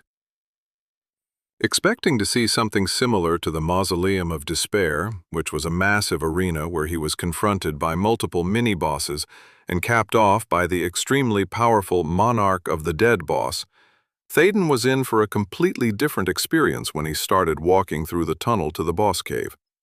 The first thing that happened was that there was an abrupt turn to the tunnel that, once he started walking down it, he realized cut off any lingering light from the previous room. In other words, he was walking through complete darkness that even his glowing fields couldn't penetrate deeply through. And it wasn't even due to being blinded or because of some sort of magical effect. Or at least not one that he could sense anyway. The second was that the feeling of pressure ramped up to a higher potency with each step. Back in the mausoleum, Thaden, along with Sarah's party, had been forced into a confrontation with the Monarch of the Dead and its mini-bosses. But here it felt like there was a warning that was giving him the opportunity to turn back. He almost did, too, as the level compression that Sarah had mentioned made his knees buckle to the point where he could barely keep walking. Using Major Cure Mental Affliction was just enough to push past the worst of the oppression, allowing him to move again. But it was a struggle. He was slightly worried at this point because it somehow felt worse than when Nehetmo had suppressed him. But the Monarch had been 40 levels higher than him at the time. If this boss was the same, or more, then he was in trouble. Before he went any further, he switched out some of his healing spells for Death Ward once again, and waited for the cooldown to end before using it on himself. If the boss was over level 100, which seemed impossible for a dungeon that had monsters thus far only up to level 75, and that was just in the last few caves, then he couldn't see it being that much higher than them. Once he was as prepared as possible, he shuffled ahead, keeping his right hand brushed up against the tunnel wall to orient himself. When he felt the wall come to an end, he looked out into the thick darkness and couldn't see a single thing. Roar. The roar of some sort of beast was literally deafening as it reverberated throughout the cave, passing through his fields as if they weren't there, and he experienced the complete lack of sound coming in through his ears, but he could feel it in his chest as his knees collapsed underneath him. He rapidly cast Major Cure Physical Affliction on himself, and his hearing came back, only to hear what might have been the same or even a second roar that deafened him once again. So he decided to ignore his lack of hearing and concentrate on what he could sense before bringing his hearing back again. The ground under his knees literally shook as he felt something come toward him, but he couldn't see a thing. As he strained his eyes to make anything out in the feeble glow of his ongoing protection spells, the face of a bear suddenly loomed in front of him, causing him to elicit a tiny, but manly, of course, squeak of fear as he fell backwards. It wasn't the sight of what appeared to be a black bear that scared him, because he was still halfway expecting it, but the sheer size of the face and head. It was the size of a bus. Not the entire bear's body, just its head. He couldn't see the whole thing in the darkness, but extrapolating it based on the size of the head, the boss was enormous. A clawed paw came slamming down on him as he lay on the floor of the cave, and he winced as it bounced off his field. He wasn't entirely sure he would survive the attack because he hadn't gotten a chance to see what it was that he was fighting. But he breathed a sigh of relief when his field prevented all the damage. He felt even better when he managed to finally get a glimpse of the boss's name and level, as it was almost impossible to see in the darkness. Den Mother Direbear of Supreme Darkness, Boss. Maximal level 95. Den Mother? What is that supposed to mean? His question was answered a second later. You destroyed all of those within my care. Suffer their wrath before I rip you to pieces for your sacrilege. It can talk? And what does it mean by suffer their wrath? Oh. The answer to that made itself known as Thaden was suddenly surrounded by shadowy forms that he could barely see in the oppressive darkness around him. But he recognized their shape well enough. Shadow Coons, Ebon Vixens, and Mole Mercs. He imagined that there were probably some deerkin gloom wielders out there somewhere he couldn't see, but that wasn't important at the moment. He was suddenly surrounded by dozens of shadowy figures, all attempting to sink their inky appendages into him. Are they undead now? He thought that they might be the ghosts of the monsters he'd slain on his way through the dungeon, but a quick experiment with Major Healing Burst proved that his guess was incorrect. Instead, they were simply shadowy vessels that just looked like the previous monsters, not a spiritual reincarnation of them.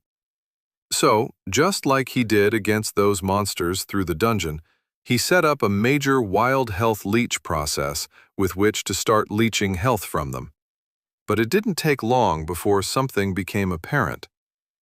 Any damage that he did to them, or that they did to themselves from reflected damage, was almost immediately healed. He could only guess that because they were literally made of shadows, the darkness in the cave was complete enough that it acted as a perpetual source of healing. After about a minute of watching this, however, he also discovered that something was different concerning the Den Mother.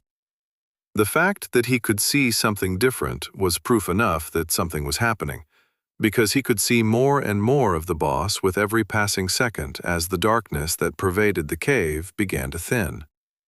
Unfortunately, it too was being healed automatically of any damage it was doing, but unlike the magma colossus, it seemed as though the darkness had an end to it, unlike the river of magma that had healed the other boss. It took another 10 minutes of constantly healing his designated target and allowing the leaching of health to continue, but the gloom that had once completely filled the cave was now thin enough for Thaden to see more than 10 feet away at a time. Another 30 minutes allowed him to see the distant walls of the cave, which seemed to be about 300 feet away at its widest and 200 feet at its narrowest. The most distant portions were still a bit vague, but they were still somewhat visible. The massive den mother was also completely visible by this point, though the life warden wished it had stayed hidden in darkness because it was so impossibly large that it barely seemed to fit inside the cave. There was technically more than enough room for it to move around, but perhaps it was because he felt completely dwarfed by its sheer size that it seemed like it could barely fit.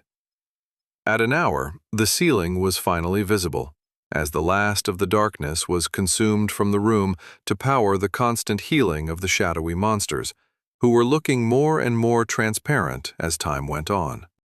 It was only a short few minutes later that the entire boss room was free of any shadows. The light that was trying to break through from multiple holes in the ceiling was finally allowed to shine freely inside. That proved to be the final straw for the shadow figures, as they all immediately dissolved into thin air. From the vibrations he felt on his body when they were vanquished, he assumed they probably growled and roared as they were killed. But he hadn't brought his hearing back for a while. Whenever he did, it was like the den mother could tell and subsequently roared, interrupting its attack to do so. This was counterproductive for Thaden, as more attacks against his fields meant more reflected damage, so he had left himself deaf for the moment. And then it was just him versus the den mother, who didn't seem to have anything other than a big paw that swiped at or smashed into him, and an occasional bite that made him gag from the rancid breath it breathed on him. It took another 30 minutes for the big bear to get itself down to 10%, looking ragged and bleeding inky blood from numerous wounds. But then it suddenly backed off, both startling and worrying him. His alarm only increased when it opened its mouth and roared again, which he could feel but not hear, and a huge black cloud streamed out of its throat. Oh no! Is it bringing back all the darkness to heal itself? This is just like the magma colossus. His worry was unfounded as the dark cloud suddenly contracted into a dense sphere as it floated toward Thaden, almost throbbing with concentrated power that was looking to be released. As it touched his absorption field, it exploded with such force that he could feel the wind blowing at his robe, and he took a step back as thousands of sharp spears of darkness shot out in all directions, which would have impaled anything in the cave with deadly impartiality. "Phew," he said, wiping the faux sweat from his brow. You had me worried there for a second, my scary little teddy friend. Incredibly powerful spells designed to absolutely devastate the back line of a contender party are something I can handle, he joked with a little chuckle. The den mother then created another, and then another condensed sphere of shadowy death spears, one right after another. But that was fine with Thaden, because it was still being damaged from the reflected damage of his field. If anything, there was even more damage being done to it with each explosion of darkness, as the spell was apparently quite powerful, which was surprising when he thought of the paws that were the size of an SUV slamming into him, or the claws that were each the size of a claymore sword attempted to cut him in half. After 5 minutes of condensed darkness spheres, the den mother finally fell, defeated essentially by its own attacks. It took longer than he would have liked, but at least he didn't have to retreat like he did at the magma dungeon. He was genuinely worried when he saw that everything was healing, but all it took was outlasting the darkness in the cave for him to achieve victory. That and patience, which wasn't always his strong suit, But when facing such overwhelming odds, he was just glad that he was able to hold on long enough to see it through. As the den mother fell, the pressure of its level compression, which he had slowly gotten used to over time, disappeared, and he was able to get up without any difficulty. He still wasn't sure why the compression felt even worse than it did from the Hetmo, despite there being less of a level gap, but it was something that he would have to keep in mind in the future.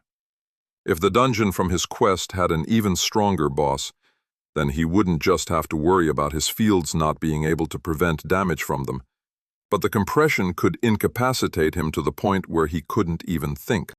In other words, Thaden badly needed to get his new class so he could increase his level to prevent something like that happening. With that in mind, he hurried to extract the boss without looking at what he received from it yet, and then quickly moved toward a glowing spot on the far wall of the cave. Once there, he found a cleverly hidden passageway that he could squeeze through, and he found himself in a relatively small, natural-looking cave. Inside it weren't chests and armor stands, but instead what appeared to be the staged remains of adventurers that the den mother had killed over the years, and where it threw all the useless junk it couldn't eat, as if it were all trash. Of course, that trash, even piled up haphazardly, was anything but garbage, and almost entirely unusable by Thaden. He found a full 4-piece legendary set of mage-class cloth armor, similar to the Royal Assassin set he'd found in the Mausoleum of Despair. Shadow Mage Robe of Illusion. Rarity, Legendary class. Restrictions, Mage. Level restriction, 80. Physical damage resistance, 10. Magical damage resistance, 50. Plus 120, mentality plus 30. Celerity plus 15. Personality plus 50% increase in effectiveness to all shadow spells and effects. 20% decrease in all shadow spell costs. Set bonus, 2. Plus 33% shadow spell damage, plus 90 mentality. Set bonus, 4. All previous set bonuses, the wearer is covered by an illusionary camouflage when casting any spell, plus 66% shadow spell damage, plus 120 mentality, and plus 25 fortuity. Each piece was similar in their bonuses, and it was composed of a robe, a familiar turban that he'd seen on the deerkin, a pair of cloth and leather boots, and a belt, which wasn't something that he had even considered as a clothing item until then. He would have to look into purchasing one in the future if he didn't find one that he could use. There was also a plethora of weapons for scouts, mages, and control classes in the rare to epic range, as well as another full set of leather dusk armor for a scout and a jumble of necklaces and rings that he couldn't use. They all went into his inventory anyway, as he figured he might be able to sell them later if he needed money. But with the additional 200 gold coins he found in the treasure room, he didn't think that was going to be necessary anytime soon. There were, however, 2 items that he could technically use, though only one was designed for a support class. Major Supportive Focus Stone of Darkness. Rarity, Epic. Class restrictions, Support. Level restriction, 75. Physical damage modifier, +0 plus 90. Mentality, plus. 33% decrease in casting time for all support spells. Plus 9% decrease in support spell mana cost.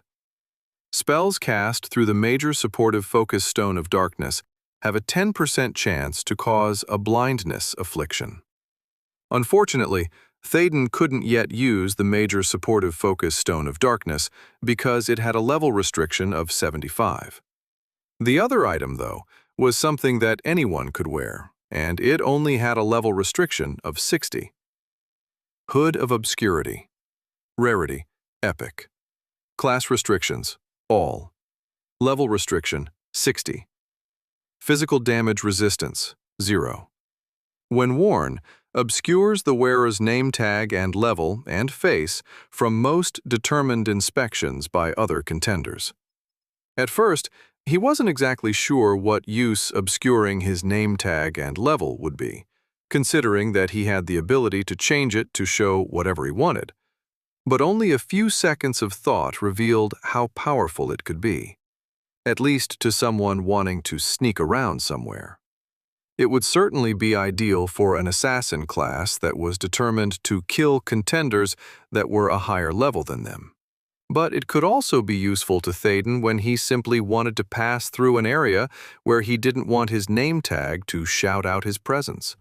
For instance, just thinking about the situation he encountered before he had entered the den, if he had wanted to hang back and observe without being spotted, it would have been much easier without visible words pinpointing his location from the forest. And by hiding his face, at least from all but the most intense of inspections, he could gain another measure of anonymity. Sadly, the hood didn't have any other stats that it boosted or spells it improved, but he thought it actually looked a lot better than the Wolfen magma cap he had been wearing. That, and it matched his new shadow silk robe of darkness's embrace fairly well, as if they were a matching set. Sure, he was going to lose 9 mentality, a 9% increase in casting speed, and an extra 9% heat resistance, but the anonymity was worth it all by itself. He could theoretically help people he passed by without revealing exactly who he was, or even complete quests in a coalition branch without gaining too much notoriety. Then again, if I saw someone that didn't have a name tag and I couldn't see their face, that might give them even more notoriety. Better scratch that last idea. But the first is certainly doable. While he was storing all the loot from the treasure room, he also took a look at what he'd extracted from the Den Mother boss. He found that it was another single item, similar to what he'd extracted from the Magma Colossus. Major Onyx Gem of Twisting Shadows. Rarity, Legendary Crafting Reagent. Another crafting reagent. Woohoo! The Life Warden was sure that something awesome could be created from it, as well as from the weak heart of the mountain he gained from the Colossus, but he never did get a chance to find out more about local crafters specializing in such things in Forge Stone. If he had time, Thaden would look into it more in Rage Harbor when he got there. But for now, it wasn't too important to him.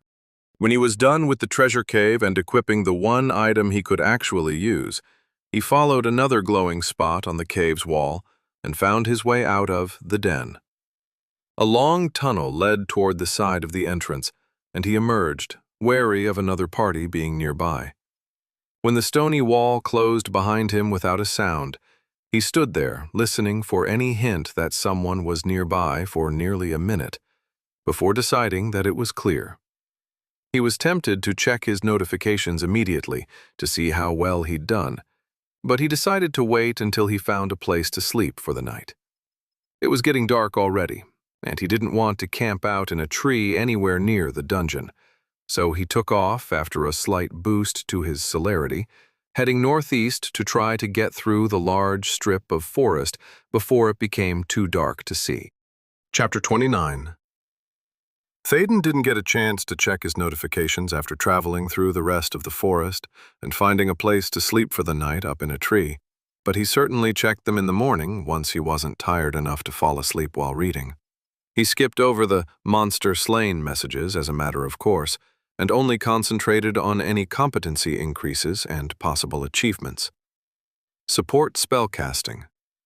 Competency has increased to level 710. Support spellcasting. Competency has increased to level 729. You may now select an advancement for your support spellcasting competency. Support spellcasting competency has increased to level 743. Defensive spellcasting competency has increased to level 764. Defensive spellcasting competency has increased to level 798.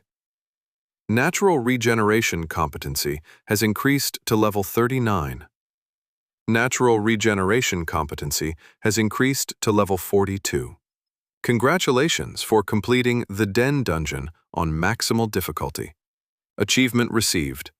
The Den now has a vacancy. Bonus reward: 10,000 pick, plus 20,000 from achievements. Contender World First achievement: 40,000 pick, plus 80,000 from achievements. Congratulations for solo completing the Den Dungeon on maximal difficulty. Achievement received. Shadow's End. Bonus reward: plus 20% shadow resistance. Contender World First achievement: plus 10% shadow resistance, plus 10 to all stats. 1. Spell selection choice. Congratulations for solo completing your first maximal difficulty dungeon. Achievement received. Lone Wolf. Bonus reward: 20,000 pick, plus 40,000 from achievements. Contender World First achievement. When inside a dungeon while solo, you receive plus 20 to physicality, celerity, and mentality, as well as plus 30 to fortuity.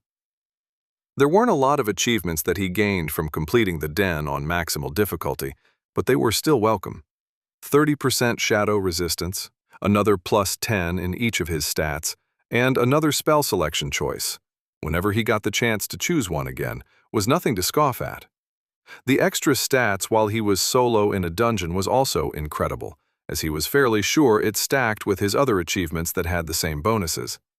In addition, from all the monster deaths and the rewards from his newest achievements, he had gained a little under 250,000 pick, bringing his total above 350,000 of his 540,000 limit.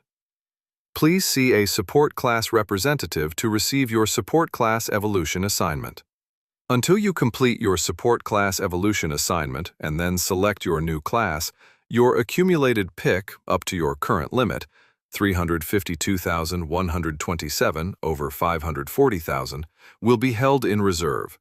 You will not be able to increase your level until you receive your new class. What that essentially told him was that, while not necessarily a waste, his time would now be better served getting his new class than delving through any additional dungeons on his way there. Still, he didn't regret completing the Den, as it allowed him to experiment with his new spell, and the rewards he received were decent enough to make it worthwhile. Before he got up and resumed his journey, Thaden selected his newest competency advancement for support spellcasting, which would likely be one of his last advancements he'd be able to choose for quite a while. Faster healing. All support spells now have a 66% permanent casting time decrease. Longer healing. All support spells now have a 66% permanent duration increase. Even stronger healing. All support spells now heal or reduce 133% more health. Group healing. All multi-target support spells now have a 66% range increase. Self-healing. All single-target support spells now heal or reduce 133% more health. Radiant Afterglow. All support spells now heal an extra 3% of max health every 5 seconds for 60 seconds. Extracurricular toys. An additional channeled support spell can be cast through the use of a focus stone. All existing mana costs or other limitations that apply to all channeled spells will still apply. Just like what had happened with his defensive spellcasting competency at this level, the advancements were slightly better than he remembered from his last selection. But what really caught his eye was the newest advancement to the list: extracurricular toys. If Thaden was reading it correctly, then just by holding a focus stone in his hand, which he was already used to doing, he would be able to cast a third channeling spell, though it would have to be a support spell. As he concentrated on the new advancement a little more, the information he instinctively got from the option was that it would absolutely stack with his double-team advancement from his defensive spellcasting competency, which already gave him the ability to use 2 channeled spells simultaneously at the cost of double the mana cost per second. From what he understood, the third channeled spell would also inherit this double cost. That was frankly amazing, as he had needed to juggle turning off some of his protective fields in order to cast a channeled healing spell at times. The limitation that he had to be physically holding a focus stone and that it could only be a support-based spell was a trade-off similar to the doubled cost of the double team advancement, but it wasn't that bad. Now he just had to decide if it was indeed better than the other options available.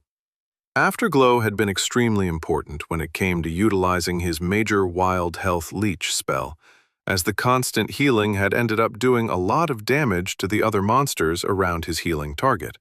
Radiant Afterglow would bump the 1% of max health every 5 seconds up to 3%, essentially tripling the amount healed, which was a massive increase.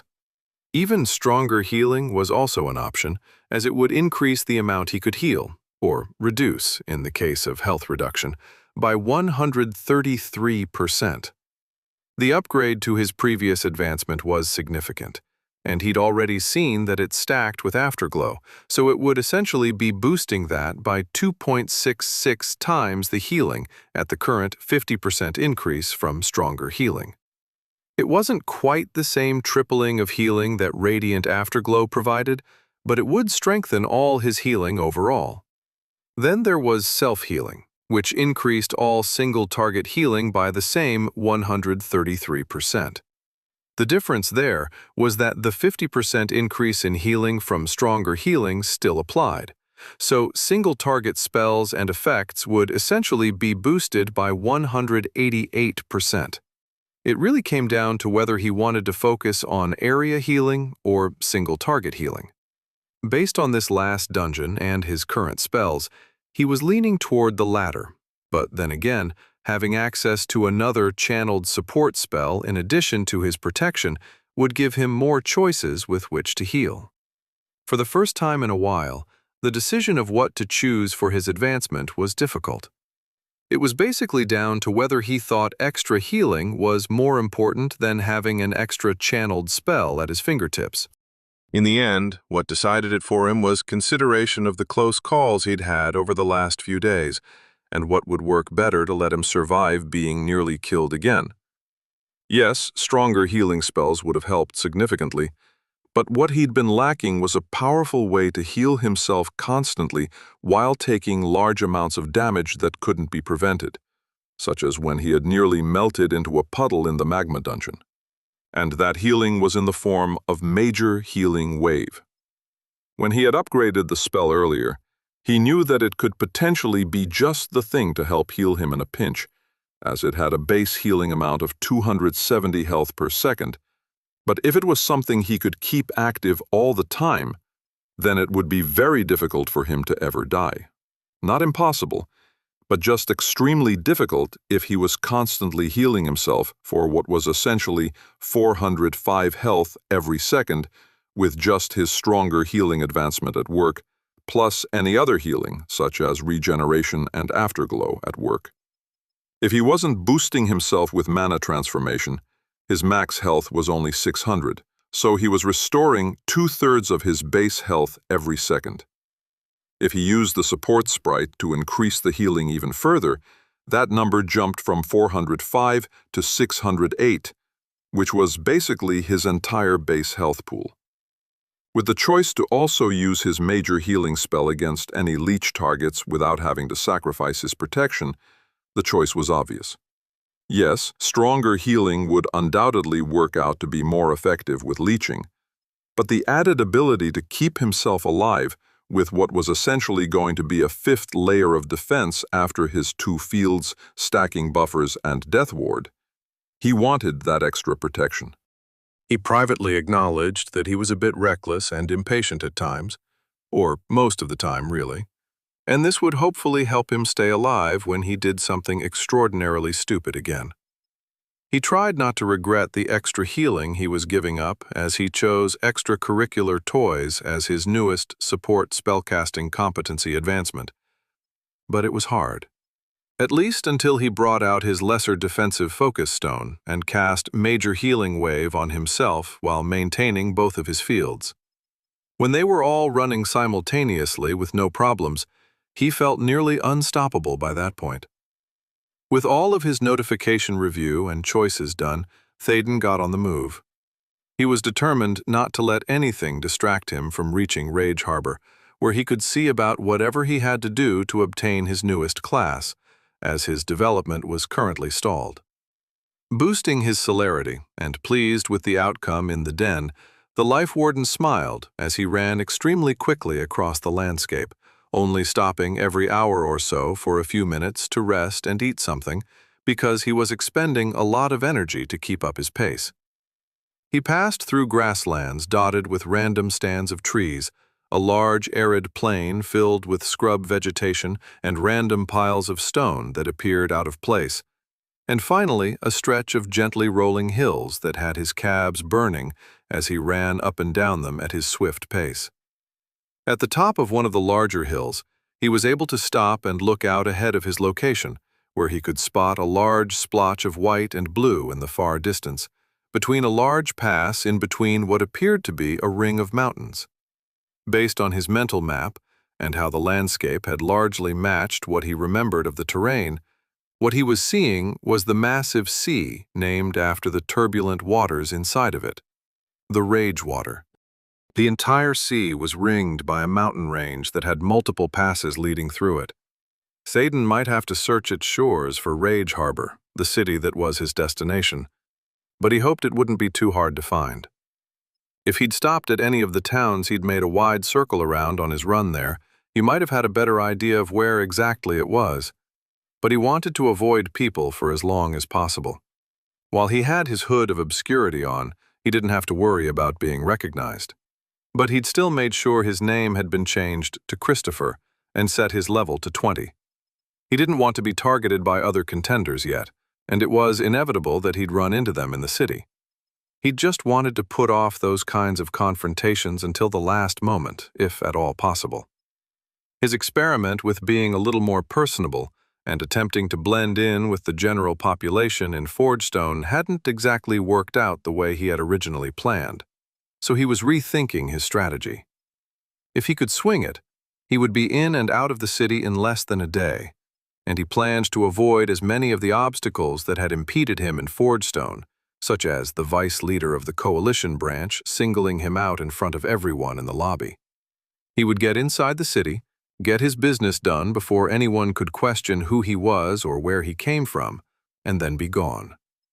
The only hiccup he could foresee was if the support class evolution assignment thingy forced him to stay in the city for a longer time, but he would figure out how to deal with it at that point.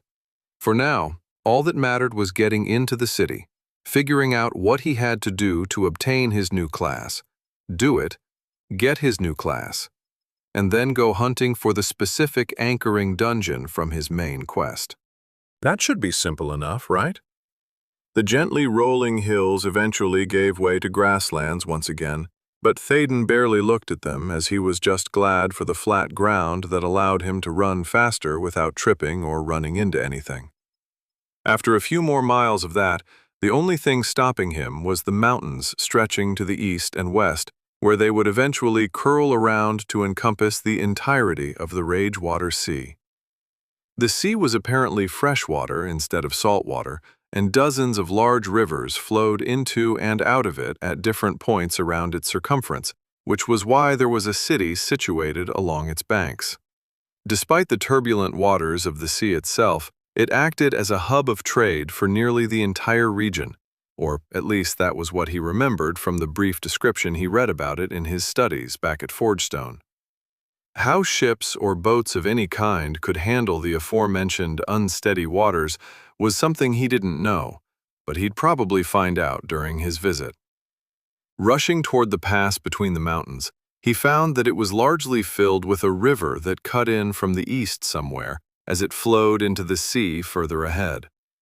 While it took up about 2/3 of the passageway through, the other third, along either side of it, was relatively flat ground, and he headed for this portion at a slower pace so that he didn't accidentally fall into the rushing waters of the river. About a half-mile away from the pass, as he was moving at the speed of a jog instead of a flat-out sprint, He began to see signs of trampled grass, footprints in the dirt and mud along the banks of the river, and even what appeared to be cart tracks. He wasn't an expert, but he thought that they appeared relatively fresh. Whether it was from a few hours before or a week, though, he wasn't knowledgeable about it to be quite sure. Must be a popular route for foot traffic, he muttered, looking around for any other signs that people were nearby. He didn't see anything specific other than the tracks, though he did see that they led to the southeast, away from the route he had traveled to get there. In the far, far distance he had seen a town somewhere out that way, which coincided with the map in his head, but there were also a number of dungeons out that way as well. The life warden figured that whoever had traveled this way could have been heading to or from either type of destination. If that was the case, then it was more than likely that there were contenders around somewhere. He took his hood off in case he met anyone along the narrow pathway through the mountain pass, as it would be more suspicious at the moment if they couldn't see his name tag. Still keeping at a jog, he moved into the pass, which was partly shadowed because of the time of day and orientation of the mountainsides, but for the most part it was relatively open and clear. He was approximately 90% of the way through the pass, where he could see it open up and the Ragewater Sea became much clearer to him ahead, when he heard shouting and the unmistakable sounds of pain off to the east. Nope, not getting involved. Théden was about to turn on the jets again and take off toward the blurry shape of what could only be Rage Harbor far to the northwest, when his kryptonite burrowed into his ears. No! Leave us alone! Help! It was, of course, a woman screaming for help. And he didn't think it was a case like it was back in front of the den when he discovered Armas screaming like a little girl. He stopped, gritting his teeth as he tried to convince himself to ignore the plea for help, but it came again, followed by a blood-curdling scream of pain, and he closed his eyes and shook his head. Crap, this is stupid, and you know it. He did it anyway. Flipping up his hood to keep his identity hidden, Théden started running toward the ongoing commotion, which seemed to be coming from behind a large pile of shattered rocks that appeared to have come from a landslide at some point in the past. When he was close to the pile, he slowed down and crept up the side, his celerity high enough to help him agilely pull himself up the piles of rocks. He didn't want to go rushing into whatever was happening, which he thought at least showed that he'd gained at least a measure of restraint from all the stupid things he'd done in the past. Edging his head over the side, doing his best to blend into the environment, he looked over the edge of the rock pile to see what exactly he was planning on involving himself in. Chapter 30. The sight that Théden caught as he looked over the edge of the rock pile wasn't a good one. It seemed as though he was a few seconds too late to help, as the commotion was wrapping up even as he peeked down at the scene unfolding in front of him. A total of 15 contenders of different races, genders, and classes, who all ranged from level 18 to level 20, had apparently surrounded 3 female contenders a short time ago and killed them. How? Because the corpses of the trio, who had either had their throats slit or had been stabbed through the heart, were all level 21. Caitlin, deceased, human level 21. Gabriella, deceased, human level 21. Basma, deceased, human level 21. While it was impossible to tell if they were originally a party or not, the 3 deceased contenders were at least varied enough in their appearance that they were likely a fighter, a mage, and a scout class. But any more information than that was hidden from him. Meanwhile, the 3 full parties of lower-level contenders were milling about, looking at the bodies.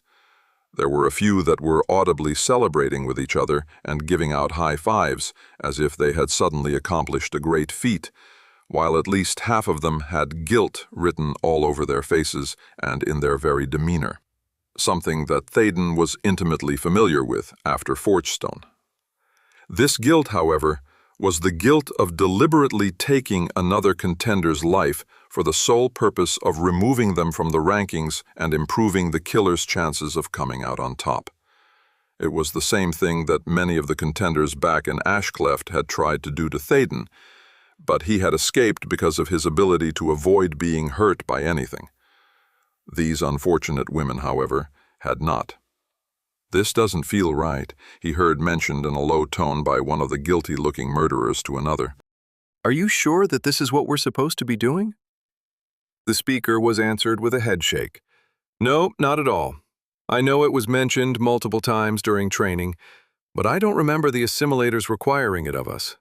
It makes no sense anyway, because shouldn't the strongest of us survive to protect?" "That's because we're supposed to be strongest," said a different voice, and Théden saw a woman swaggering over to the two guilty contenders as she cut them off.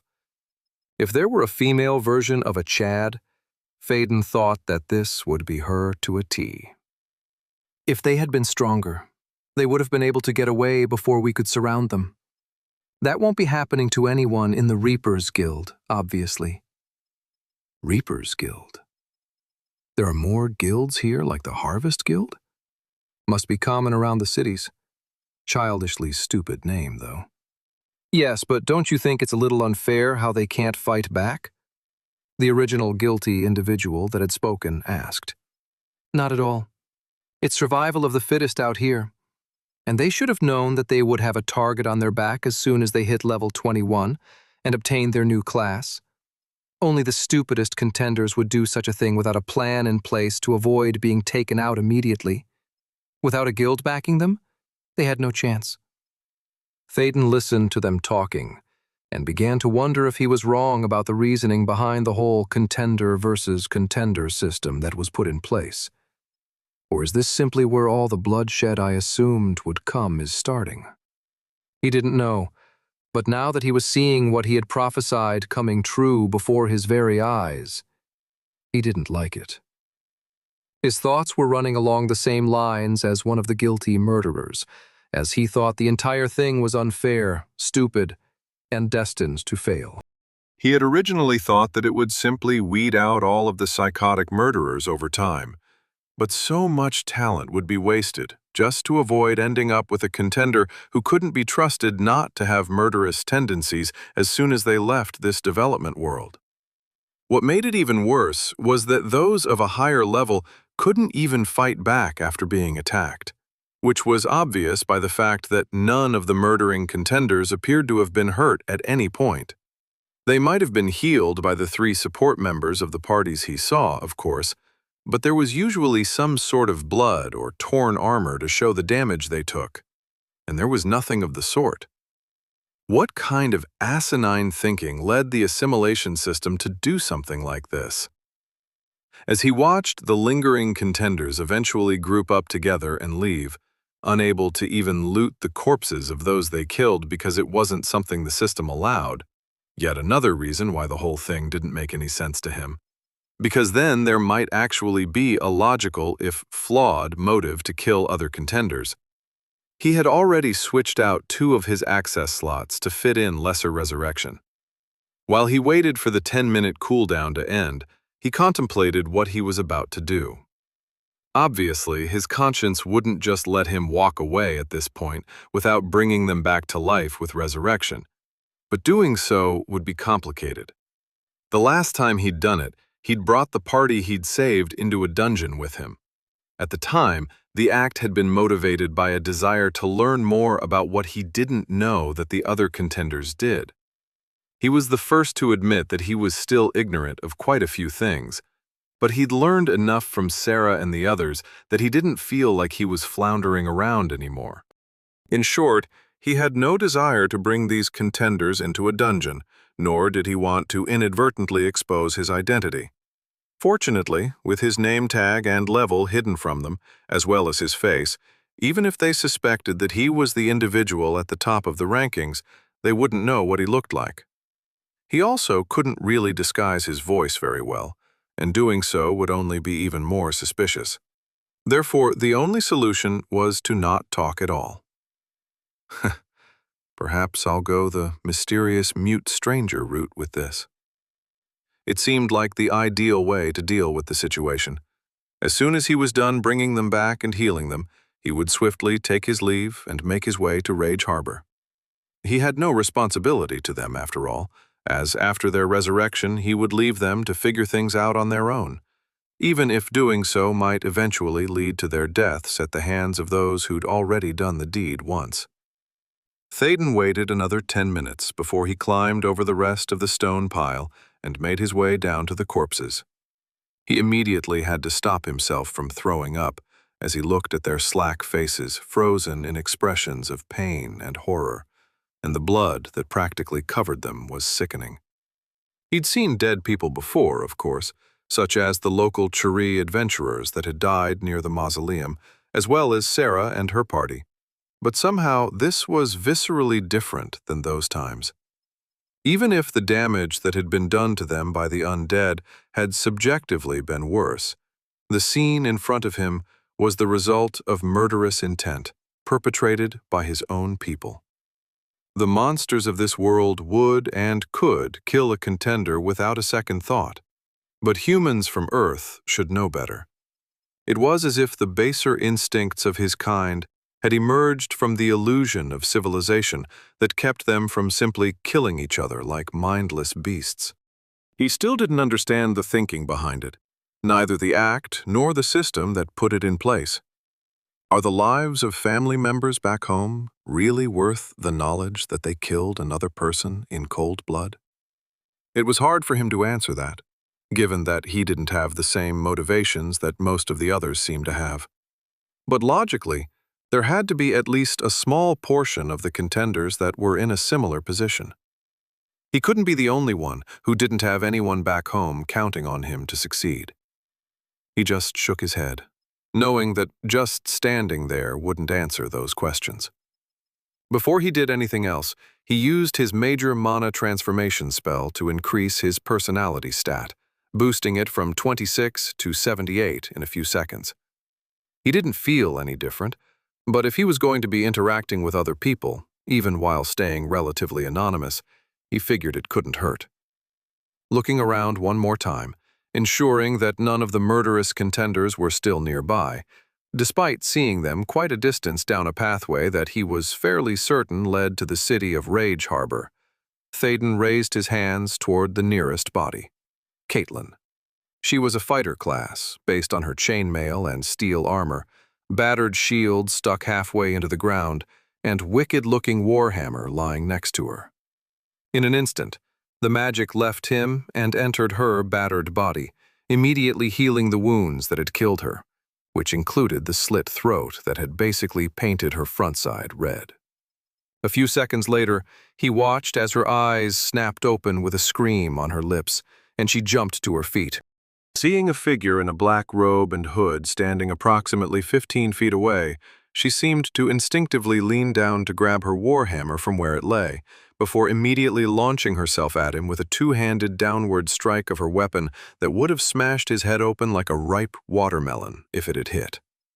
Fortunately for him, he had already been prepared for such an attack after remembering what had happened when he'd resurrected Sarah's party, so he had both of his fields protecting him.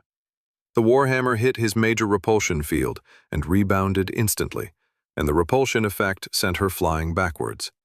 Landing on her back, she groaned in pain, not because he did any damage to her, but because she was still wounded, with only a little more than half her wounds having been healed from the resurrection. "Filthy bastards! You'll get what's coming to you!"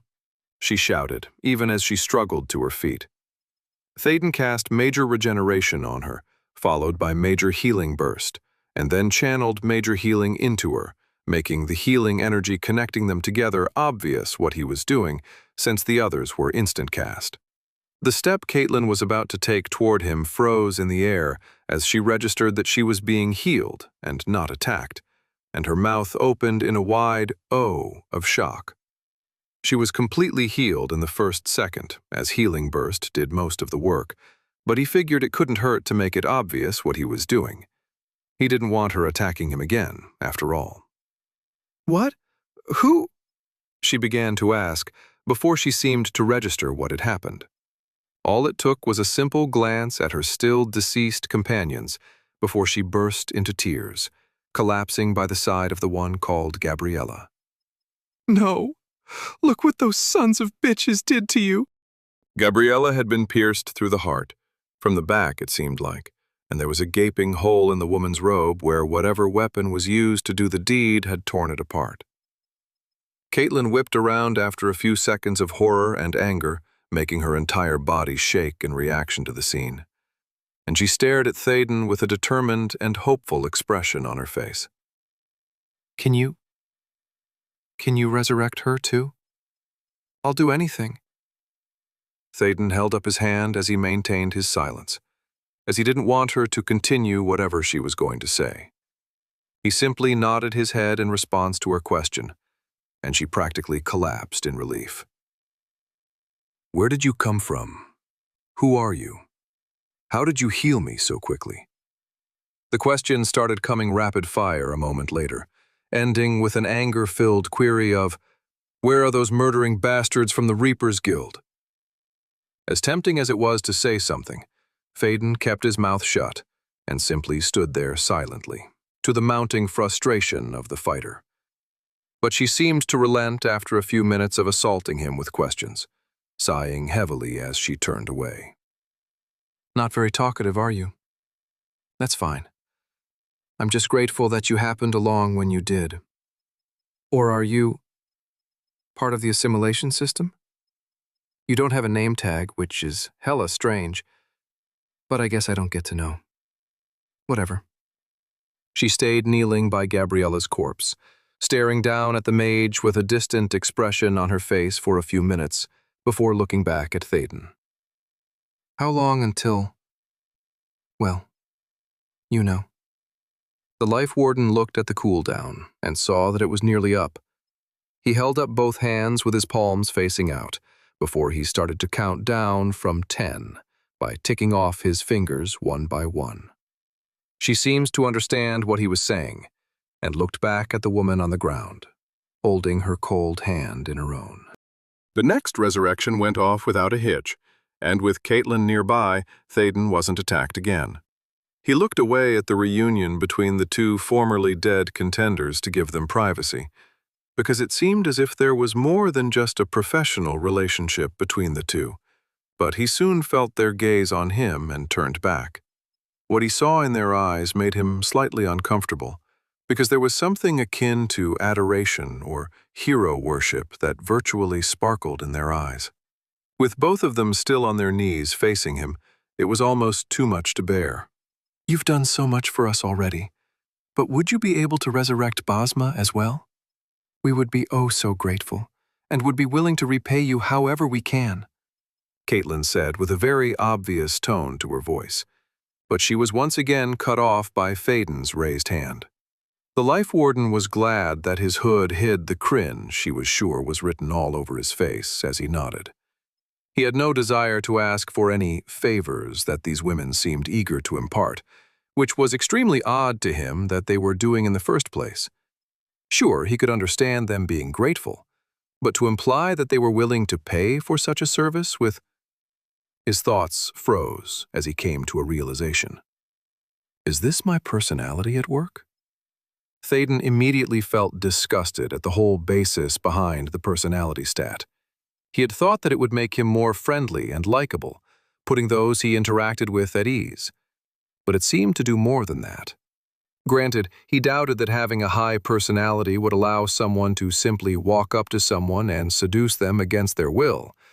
But in certain circumstances, such as being extremely grateful and thankful for being resurrected, it seems to tilt the scales in that direction. He nearly canceled the boost because it made him feel slimy and disingenuous, but he kept it on until he was done interacting with these women. He was worried that a sudden drop in his personality would alarm them, as they would no doubt feel the extreme difference, and that was the last thing he needed in this situation. He could handle their system-forced adoration for a short time longer. Thankfully, it didn't go so far as to make them act entirely out of their normal actions, so he didn't have to worry about them throwing themselves at him or demanding that he allow them to pay for the resurrections and healing. Instead, they took his denial in stride and moved over to their other party member, softly talking between themselves as they stole furtive glances in his direction. He did his best not to listen, but he could hear snippets of a conversation based on getting revenge upon those that had killed them. Thaden wanted to reach out and tell them that such an idea was stupid and that they should just move on from this. But he kept his silence. What they did after this was no business of his, and he had no desire to get involved in anything more than what he was already doing.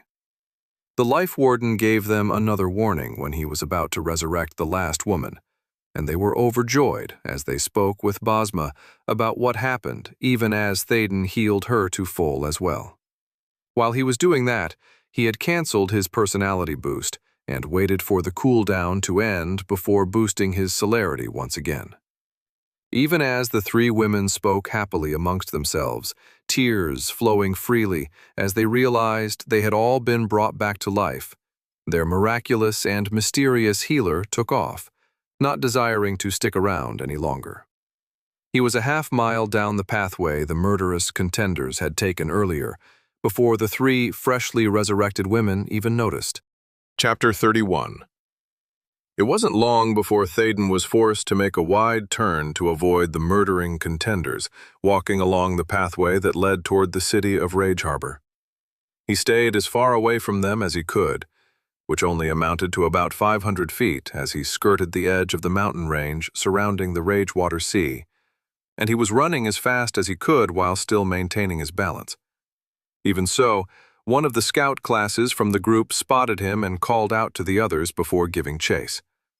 The Life Warden wasn't sure what point there was in chasing him down, but the woman persisted in following him. Unfortunately for her, she was only about a half to a third as fast as he was, and he lost her within a mile or so of running. Thaden maintained his pace as he kept to the edge of the mountain range, as he was seeing more and more people moving along what appeared to be a well-traveled road now, and they weren't all locals. Now that he wasn't involved in a situation where he was resurrecting murdered contenders, he was able to get a better look at the local environment, and the first thing that caught his eye was the sea to his right as he ran along. The Ragewater Sea certainly lived up to its name, as the majority of it looked as if a terrible storm was currently ravaging its surface, as swells and whitecaps abounded, the rolling hills and valleys moving in seemingly random directions as they crashed against each other, sending up sprays of water that crashed back down with irregularity. It appeared almost impossible for anyone to navigate their way through it, and it turned out that no one tried. That was because a strip of about 200 feet near the shore of the sea was unnaturally calm, and this calm section seems to form a complete perimeter around the entire body of water. Using that channel, ships and boats of different sizes were using it as a shipping lane, moving back and forth like a water-filled highway. And since the calm portion of the sea connected with the rivers flowing into it from beyond the mountains, he finally understood how the city of Rage Harbor was so important as a hub for trade. It was the central point of the entire region, as you could get nearly everywhere by following the rivers, which cut it up like a giant lopsided wheel. The only reason he hadn't been forced to cross over any major rivers on his journeys thus far was because he had spent most of his time in a wedge in between the closest rivers.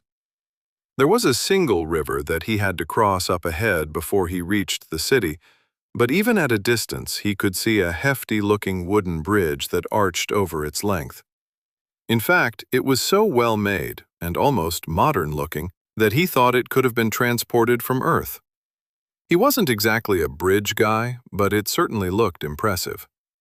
Over the next few minutes, as he got closer and closer to the bridge he was going to have to cross, he slowed down and found a spot to hide within the shadow of the mountain nearby, where he changed out of his new shadow silk robe and donned his red bloodletters robe he'd gotten from the contender market in Forge Stone, and took off his hood without replacing it. Looking at all he was wearing, He didn't see anything too out of place other than the focus stone he was holding in his hand, but he was banking on the fact that no one could tell that it was level restricted to level 30 and above. As Christopher, level 20, he walked normally out to the road leading to the impressive wooden bridge, surreptitiously joining the growing crowd that was going the same direction. From what he could tell, no one marked his joining the spread-out line of pedestrians walking along, and he breathed a sigh of relief. The bridge was a marvel of magical engineering that would have had civil engineers going crazy at how the wooden construct, devoid of any supports in the river, was able to stay together without collapsing.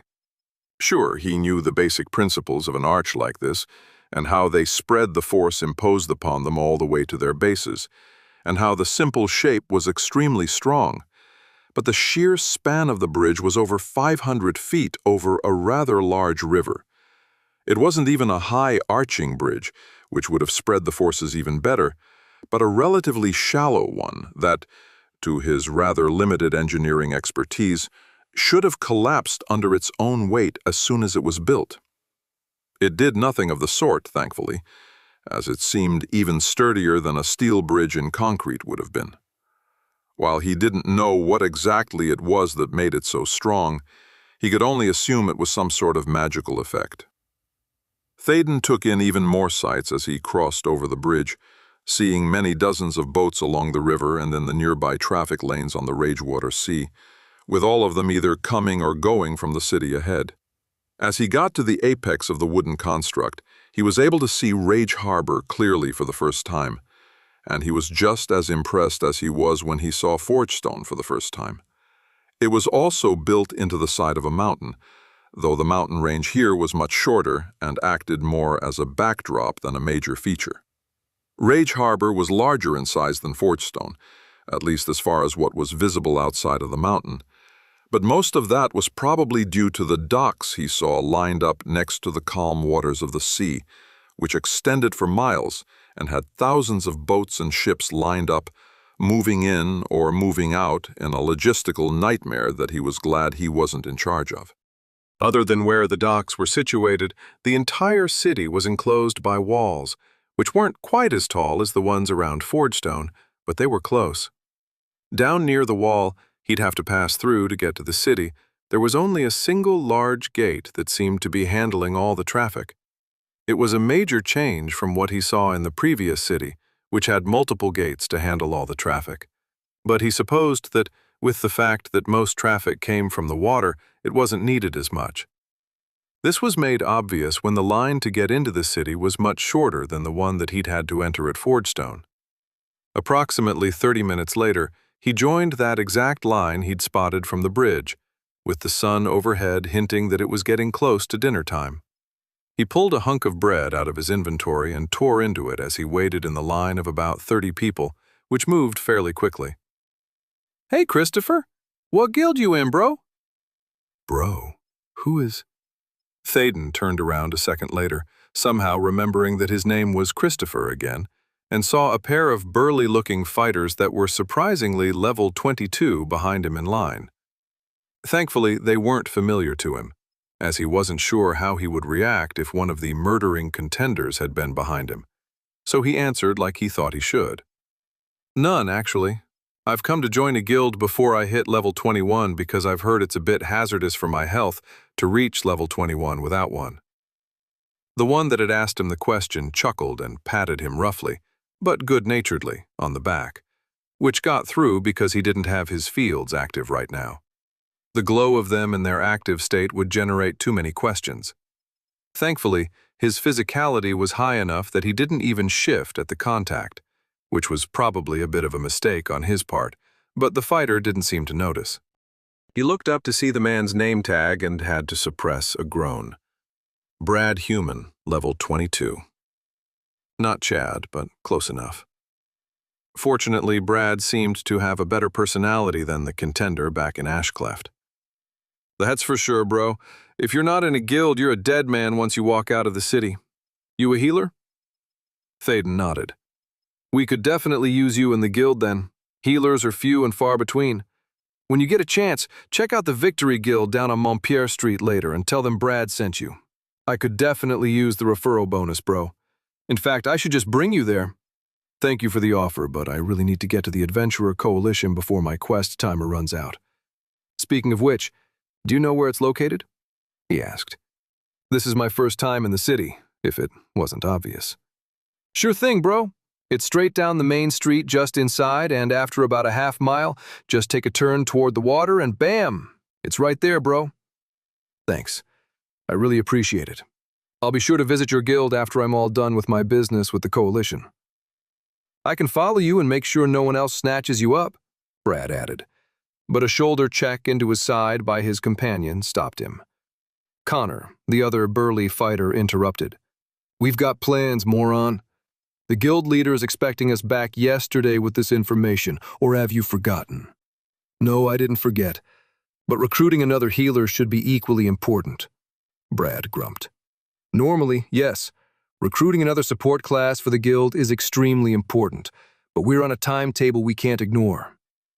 There was further argument between the two, but Thaden managed to slip away as it was his time to be questioned by the gate guards. Marketh, City Guard. Cherie, level 85. The level of the City Guard was identical to the ones at Fordstone, and other than a slight change in the uniform appeared so similar that it was hard to tell the difference. He walked up to the impatient wave of the guard, pulling out his adventurer badge and palming it in his hand.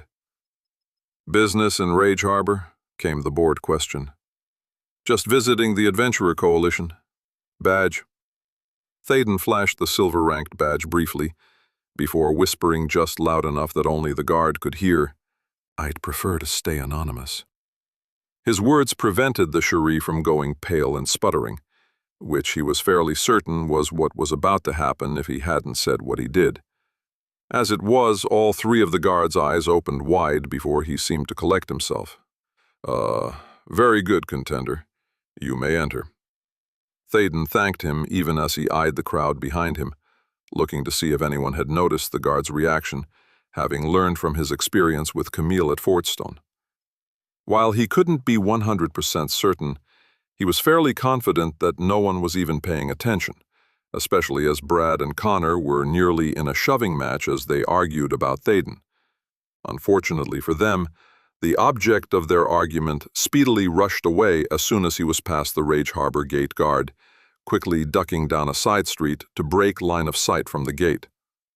He quickly navigated his way through the buildings he passed that seemed to be a mixture of stone from the mountain range and driftwood, which gave the whole aesthetic a solid but aged look that was actually more pleasing than a whole city made of stone. The people that he passed were different, too, as most were dressed in loose clothing or even had outfits that reminded him of sailors and pirates, what with their bandanas and sashes that looked straight out of a pirate movie from the 1960s. At least he didn't see any eye patches or peg legs, but he had the feeling if he looked hard enough, they would show up somewhere. There weren't any helpful signs along the sides of the buildings like there were in Fordstone, but thankfully finding his destination was as easy as traveling parallel to the main street that led from the gate and following the instructions that Brad had given him. In a little over 10 minutes, he managed to make his way through the crowd to reach what was, undeniably, the Adventurer Coalition building, which was larger than the one in the previous city, though it wasn't as tall. It simply spread out further and was basically a city block all by itself. Looking around, he saw contenders all around the building, moving in and out with the same hustle and bustle he expected. What was surprising to him, but shouldn't have been, was that their levels were, on average, much higher than what he saw in Fordstone. There were some he saw that were lagging behind in the early teens, but probably 2/3 of those he saw were level 20 or above. He even saw some sort of mage that was already level 25. It had only been a few days since he had inadvertently been the cause that had destroyed a city, but it seemed as though the rest of the region hadn't hesitated to take advantage of the bonus pick they were receiving from the achievement they had all acquired. His level lead on the other contenders was shrinking, though he wasn't too worried. Once he got his so-called evolution assignment done with, and was able to choose his next class, he would rocket back up in level, with his pick held in reserve. And it wasn't like he was going to stop earning more pick, as he needed to get strong enough to tackle 2 very special quests that only he could complete before time ran out on them.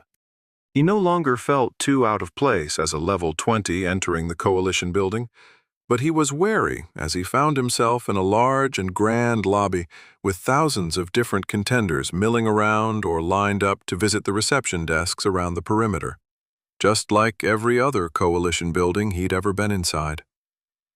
As he somewhat expected, a very important-looking Chari emerged from a back office and made a beeline straight toward Thaden from across the entire lobby. Harton, Rage Harbor Adventurer Coalition Vice Leader Chari, Level 100. Thaden caught his eye and frowned before shaking his head very deliberately. The Vice Leader stopped in his tracks in surprise and then nodded almost imperceptibly, before spinning on his heel to head back the way he came. The whole thing caused a bit of a commotion in the lobby, as a visit by the Vice Leader was apparently rare, but not a single person looked in the Life Warden's direction, or even seemed to understand that he'd been given a discreet signal not to approach. Either the word had gotten out that Thaden didn't want too much attention paid to him, somehow communicating this fact to all of the other Coalition locations, or the Vice Leader was simply smart enough to understand what was going on. Either way, Christopher breathed a short sigh of relief as he looked around, before moving toward the very distinctive counter that was staffed by the strange beings known as assimilators. As he walked over to them, spotting the support class representative easily enough, he surreptitiously changed his level to 21, as if he had just completed a quest or had been saving a level up until now. Luckily, it didn't seem out of place, as more than a few other contenders were also leveling up, and he wasn't even the only one at the class representatives, though he was the only support class contender there. He had done everything he could to be as normal and inconspicuous as possible up to this point, so now it was time to figure out what his assignment was, complete it as quickly as possible, and then gain his new class. With a furtive look around him to make sure no one was paying undue attention to him, he looked up into the black, void-like eyes of the assimilator and heard a voice enter his mind. Chapter 32. You have done well for yourself, this one observes, to the detriment of many of your fellow contenders in Fordstone, of course. You know about that? He thought, remembering his first encounter with the support class representative back in Ashcleft that made it so he didn't have to verbally speak. That was a good thing, he supposed, as having a one-sided conversation that anyone could listen to was probably a good way to get oneself into trouble. We see all that is affected by the assimilation system, though after coming to our specific attention at your last class evolution, we have been observing you a little closer than most other contenders. Thaden gulped, his palms suddenly feeling sweaty. Rubbing them on his robe to dry them off, he did his best not to convey the sudden paranoia he was experiencing. But that is not important. What is it that this one can do for you? The rote-sounding question reminded him of his first interaction, and when he added in the fact that the assimilator didn't seem particularly concerned about what Thaden had been up to, he began to relax a little. I've come to evolve my class. There was a moment of hesitation, as if the alien representative was mentally processing his request. Ah, yes. You have achieved the next transitional point in your class evolution.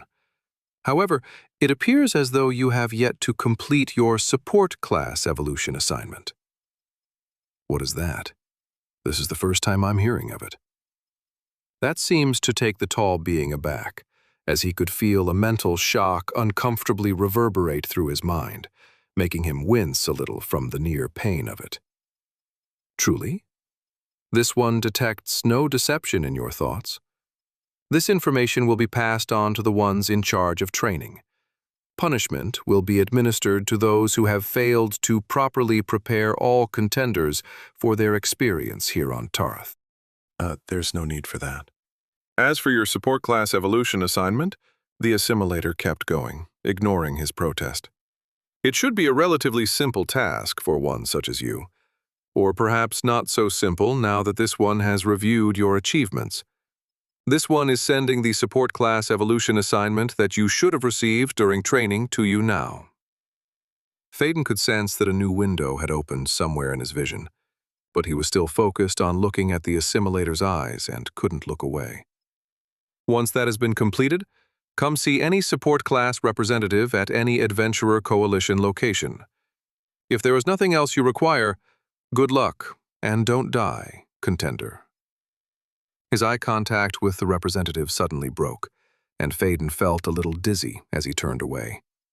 Once he felt like he was steady enough, he walked to the nearest wall and leaned against it for support, as he finally looked at the window that had popped up at the right side of his vision.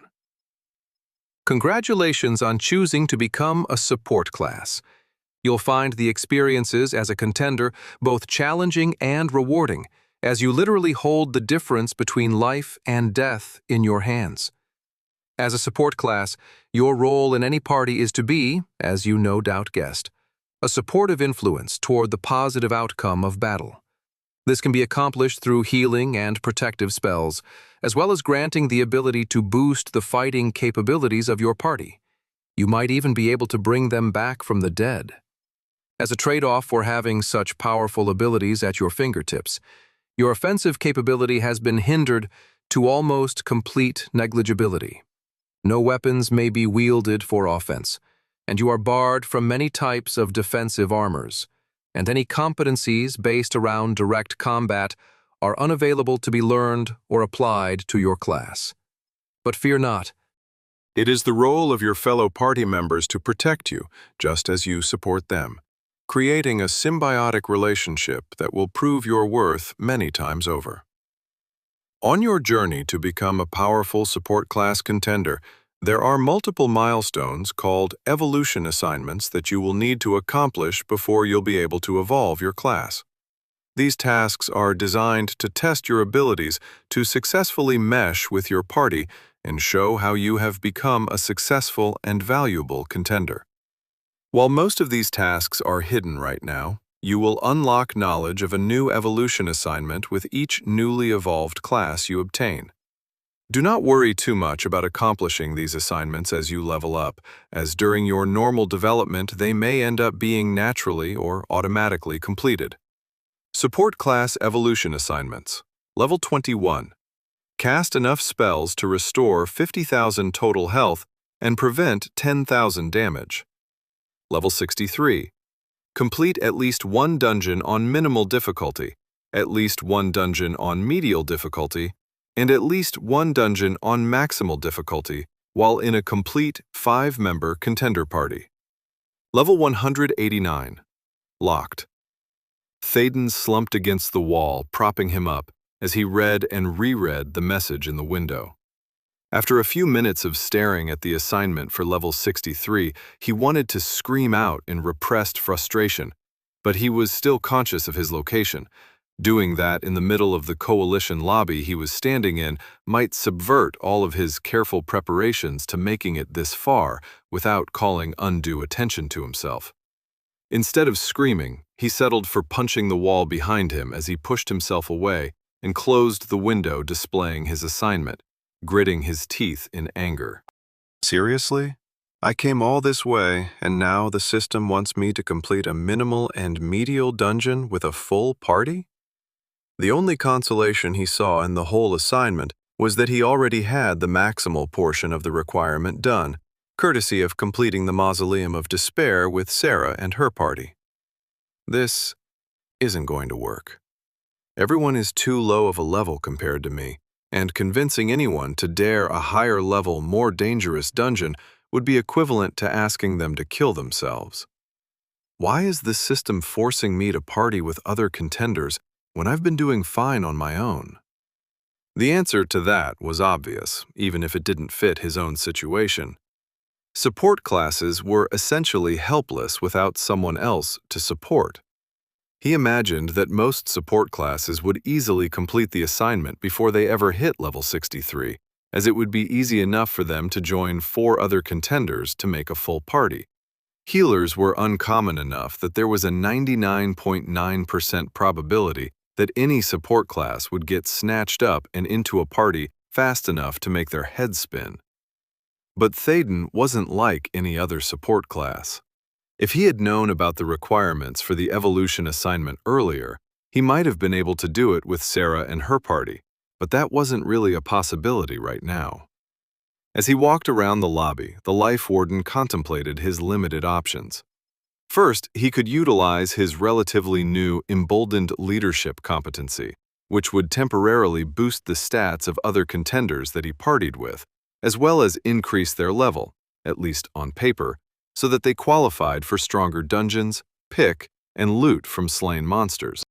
The problem with that was, while their physicality, celerity, and mentality was boosted, he didn't know how much this boost would be, considering his competency was still only level 1.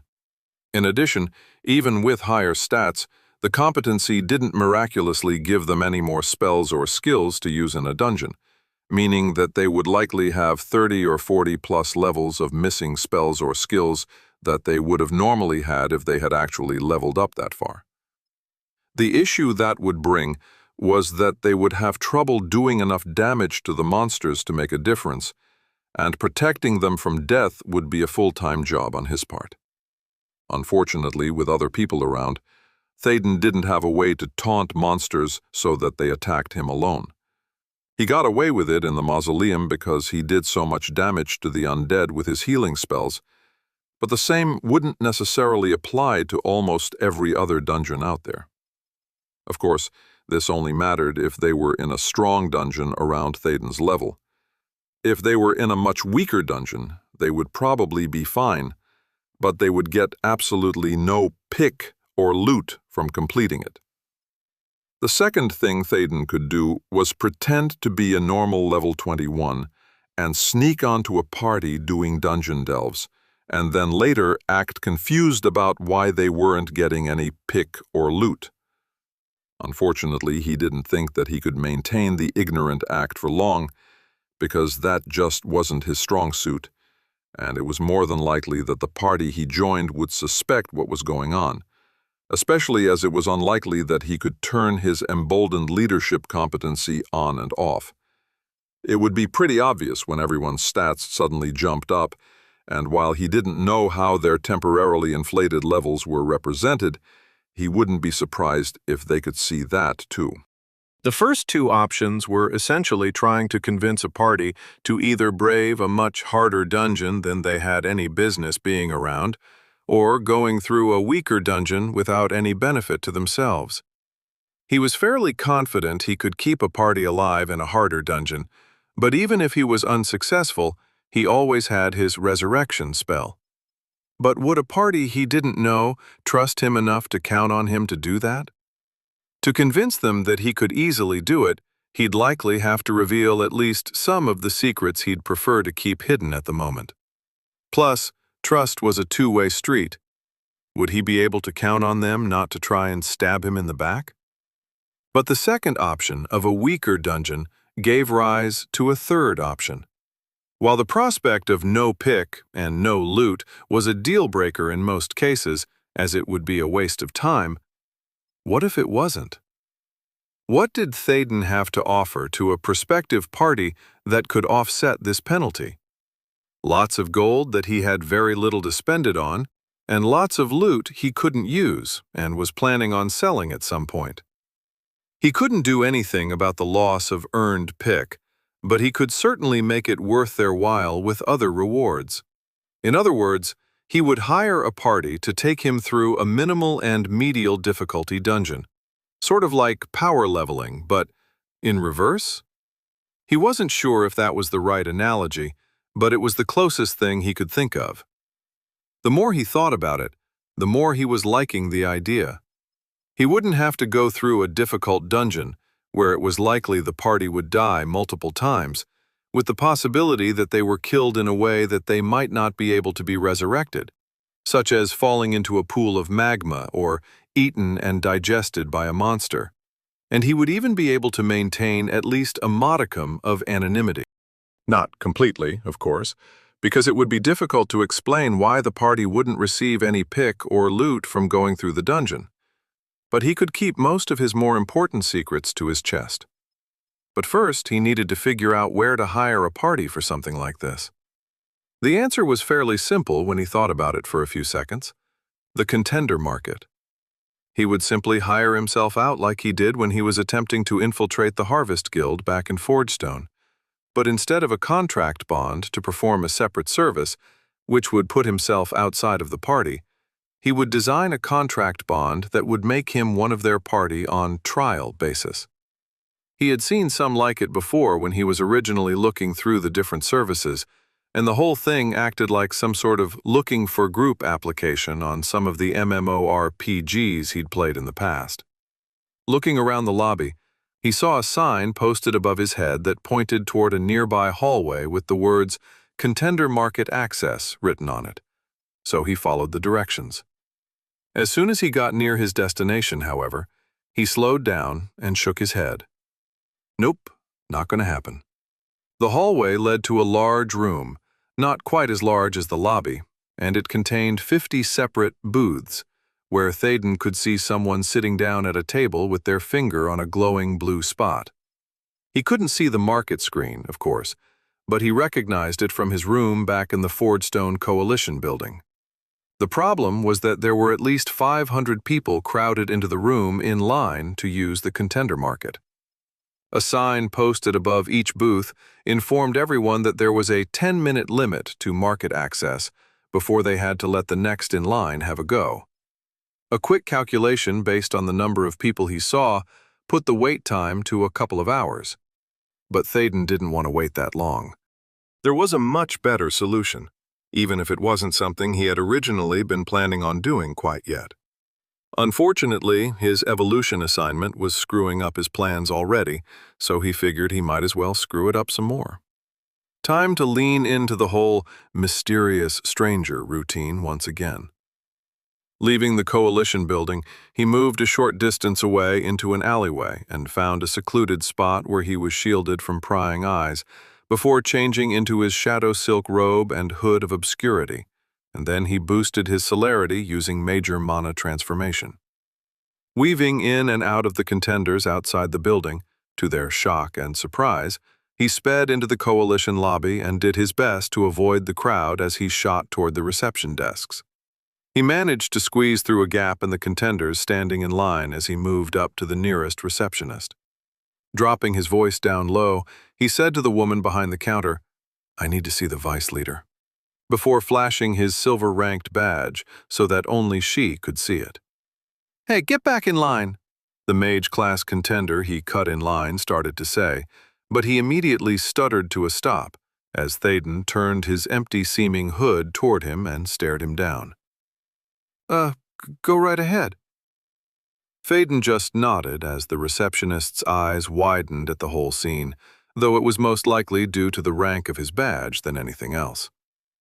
"Absolutely, sir. Harton is in his office," she said, pointing toward the door where the life warden had seen the vice leader retreat into earlier. There were some protestations behind him as he nodded toward the receptionist and weaved his way around the desk to get behind her, his speed taking him to the door in less than a second. He nearly smacked into it because his celerity was so high, but all the practice he'd had running across the countryside helped to prevent an embarrassing faceplant in front of the entire lobby of contenders. Thaden quickly knocked, opened the door, and then let himself in before closing it behind him. The same Chari he'd seen earlier heading toward him abruptly stood up from behind his desk, his gaze wary as he looked at Thaden, and he pulled a glowing sword out of a compartment built into the driftwood-crafted piece of furniture. "Who are you, and what are you doing here?" Harton, the level 100 vice leader, roughly demanded. Thaden immediately removed his hood of obscurity, revealing his fake name and level, and the Chari quickly relaxed, sliding the sword back into the desk so quickly that the life warden barely saw it. "Sorry about the intrusion, but I need your help." "Anything for a silver-ranked badge member of the Adventurer Coalition?" Thaden chuckled. "You really do get your information quickly, don't you?" "We do, but I'm sure you're not here to talk about that. What can I do for you?" "First, I want to thank you for being discreet earlier. As you can see, I'm trying to stay incognito at the moment, and I didn't want you blowing my cover. So, I appreciate your quick thinking.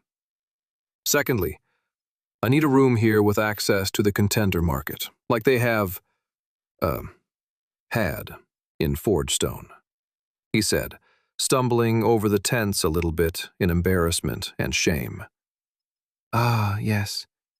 The circumstances in Forgestone were unfortunate, to say the least. But everything is as the assimilation system wills it.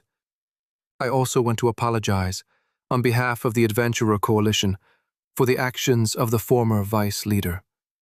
While she has already been punished for attacking you with the intent to kill, we want to assure you that such a thing will never happen again." Well, thank you, but an apology isn't necessary. She was, punished enough, I think. Nevertheless, the whole situation is a stain upon our sacred duties here, and while it would only be a minor recompense for how you were treated, the Coalition would like to extend to you an invitation to stay in any silver-ranked room, free of charge, for as long as you are here on Tarth. That was generous of them, even if it was unnecessary because of his large reserve of funds. That actually brings me to the third thing I need help with. Does that offer extend to gold-ranked rooms? Gold-ranked? Why would... Are you asking for a rank upgrade to your badge? Thaden just nodded. Harton seemed to be at a loss for words for a few seconds. Yes, well, let's see to that right away. And yes, the offer will extend to any higher-ranked rooms you may need in the future. As Thaden sat down across from the vice leader, the Chari still didn't seem to believe that he had achieved gold rank, at least until it began to morph under his hand. After it had transformed to gold, Harton began to move his hand back, but the badge continued to glow. "You have enough rank progress to reach diamond rank?" he asked, practically choking on his words. Pulling up his character report, he saw that his Adventurer Coalition rank was now gold, and that he had 630 over 630 toward the next rank. He vaguely remembered that he'd acquired all of it after the tragic events in Forgestone, which he hadn't realized until now were just enough to push him to the next rank. Apparently so. I guess I forgot about those other rewards. You forgot? How? Never mind. It's not important. The vice leader moved his hand away before it could transform. Unfortunately, I'm not able to upgrade your badge any further. Only the Coalition leader for Region 1 is able to progress contenders' rankings to Diamond and then to Platinum. Where can I find the Coalition leader? Unfortunately, he hasn't been seen since Forgestone, experienced some difficulties, as that was his settled location. I'm sure he'll eventually turn up, or someone will have replaced him, but for now I wouldn't worry about it. There are only a pair of gold-ranked rooms even available, with nothing of higher rank at the moment. There aren't even any gold-ranked quests yet, though we'll be putting in a request for some immediately. Having a diamond rank won't benefit you right now, even if you're entitled to it, but that will change in the future. Hopefully by that time we'll have the Coalition leader situation worked out. I see. I guess there's nothing you can do about that. Harton shook his head. Not at the moment, no. Was there anything else you needed help with? Or shall I show you to your room? The life warden couldn't think of anything else.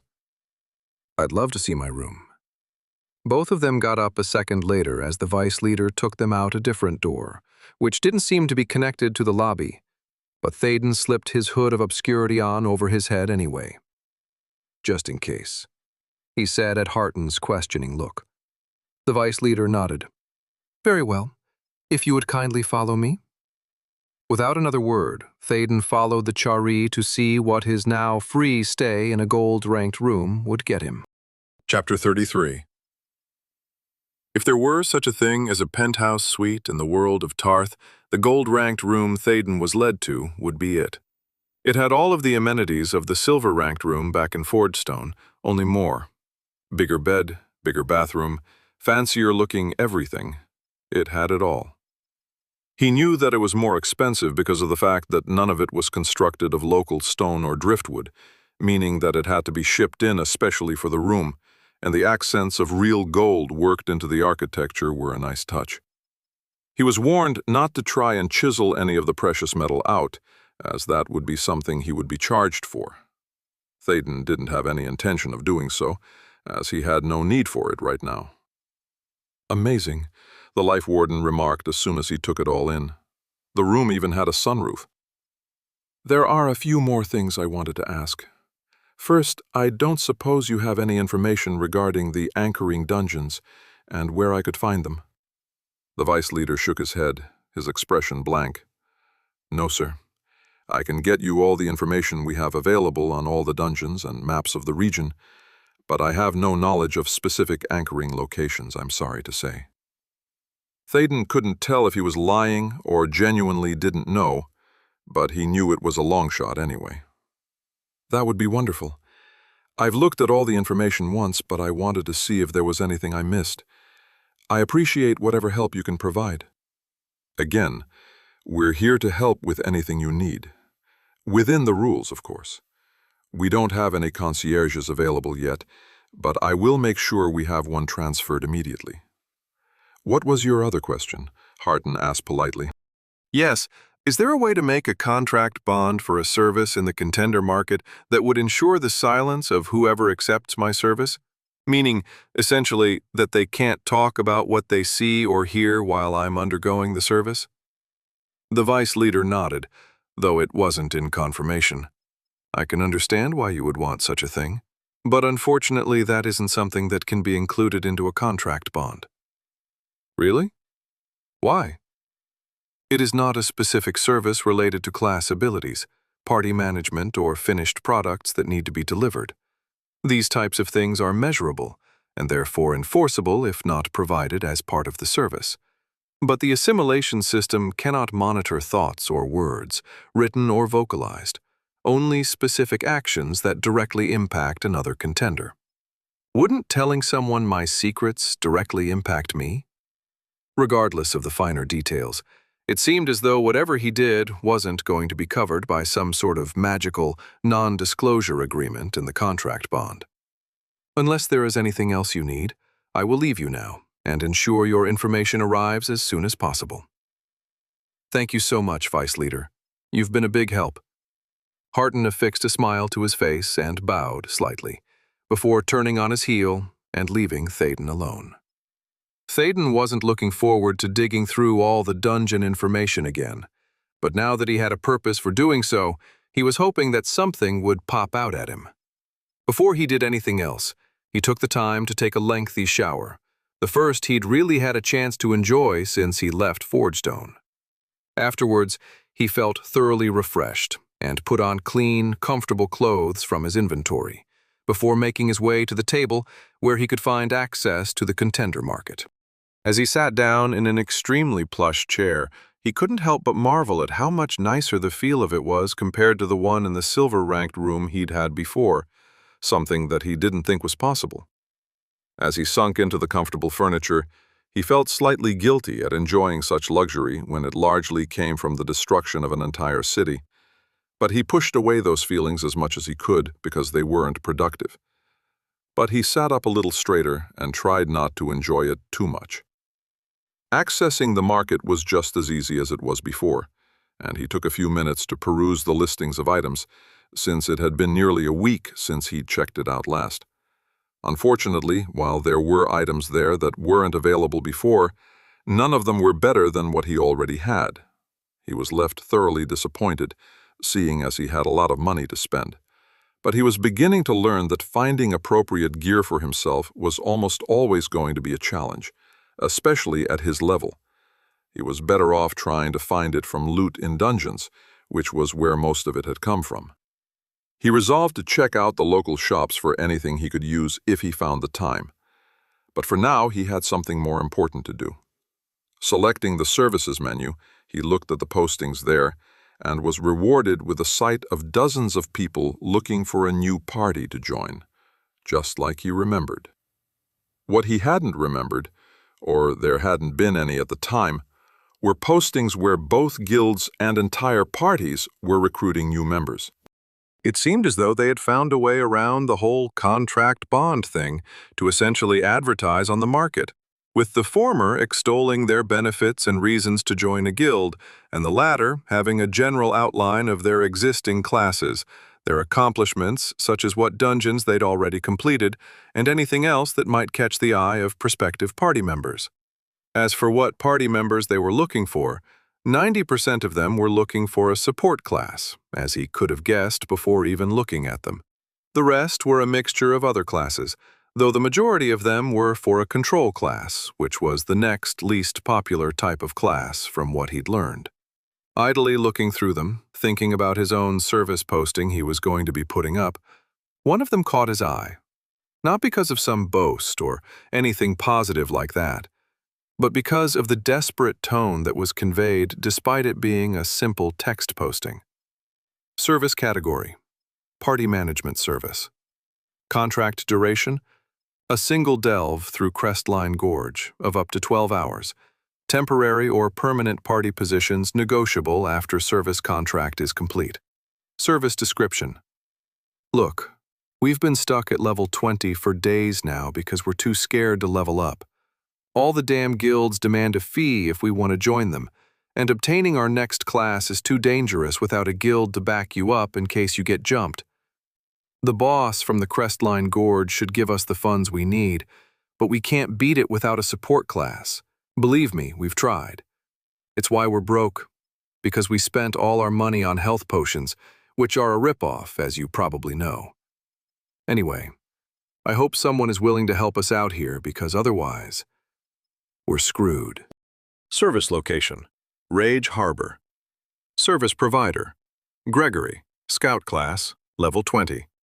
Service price: 1 copper. Perhaps this is better than doing my own post, he mumbled out loud as he reread the service posting. Thinking about it a little more, if he posted on his own that he was willing to shell out gold and loot for a few delves through a dungeon, he might end up attracting the wrong sort of people, the kind of people who would want to try and extort him for more money. But desperate people who just needed some gold so that they didn't die when they leveled up? That sounded like something he could work with. Sure, that didn't mean they were trustworthy or wouldn't turn on him at some point, but this way he wasn't going into it advertising his wealth to anyone who had access to the contender market, which was pretty much all of them. So he figured that he could at least try it with this party and see what happened. From what he understood, the contract bond would simply incorporate him into the party instead of staying separate like the bond he had created before with Megan. As far as he could tell, it would count as being in a party for his evolution assignment, which was all that mattered. Desperate times and desperate people. What could go wrong? He said to himself, even as he accepted the service contract with Gregory, paying the single copper service price. He was fairly certain that what he paid would go straight to the market as an automatic fee, and that Gregory and his party would have had to pay another fee for posting, so it wasn't like they were making anything from the transaction. He also made sure to change his name back to Angelo and his level to 20, as he didn't want to associate his level 21 Christopher persona with what he was doing. He would have rather left it blank, but that wasn't allowed. He also considered making another fake name and a higher level, which might explain why he was doing what he was, but decided against it. He would simply retire Angelo after all this was over and done with, discarding the name like a shirt that didn't fit anymore. Thankfully, there was a messaging system in the market that only worked between contract bondholders, though it took about 15 minutes for the impatient life warden to get anything. Wait, seriously? You want to join us for a delve through Crestline Gorge? Thaden responded with, Absolutely. When do we leave? There was a short delay before another message came through. Give us 2 hours. I just need to get the party together. Meet us at the North Gate. The delay chafed at him, but he supposed it was too much to ask to leave immediately. I'll be there. That gave him enough time to clean his Angelo clothes, which were still dirty and bloody from his experiences climbing over rubble in Fordstone. Thankfully, magically enchanted clothing seemed to repair itself automatically over time, so it wasn't torn or actually damaged, but it didn't do anything to clean it.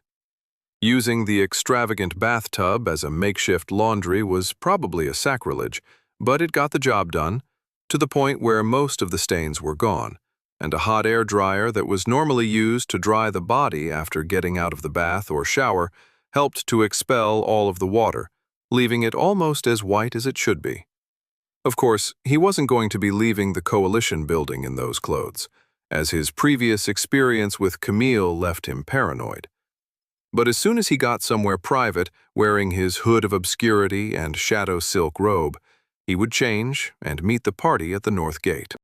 He was thankful for his boosted celerity, because it took him so much longer to run through the entire city of Rage Harbor than he expected, especially since he was nearest the southern gate where he entered. By the time he got there, he only had a few minutes left before the 2 hours were up, and he quickly hid and changed into his all-white outfit again, complete with the obnoxious wide-brimmed hat.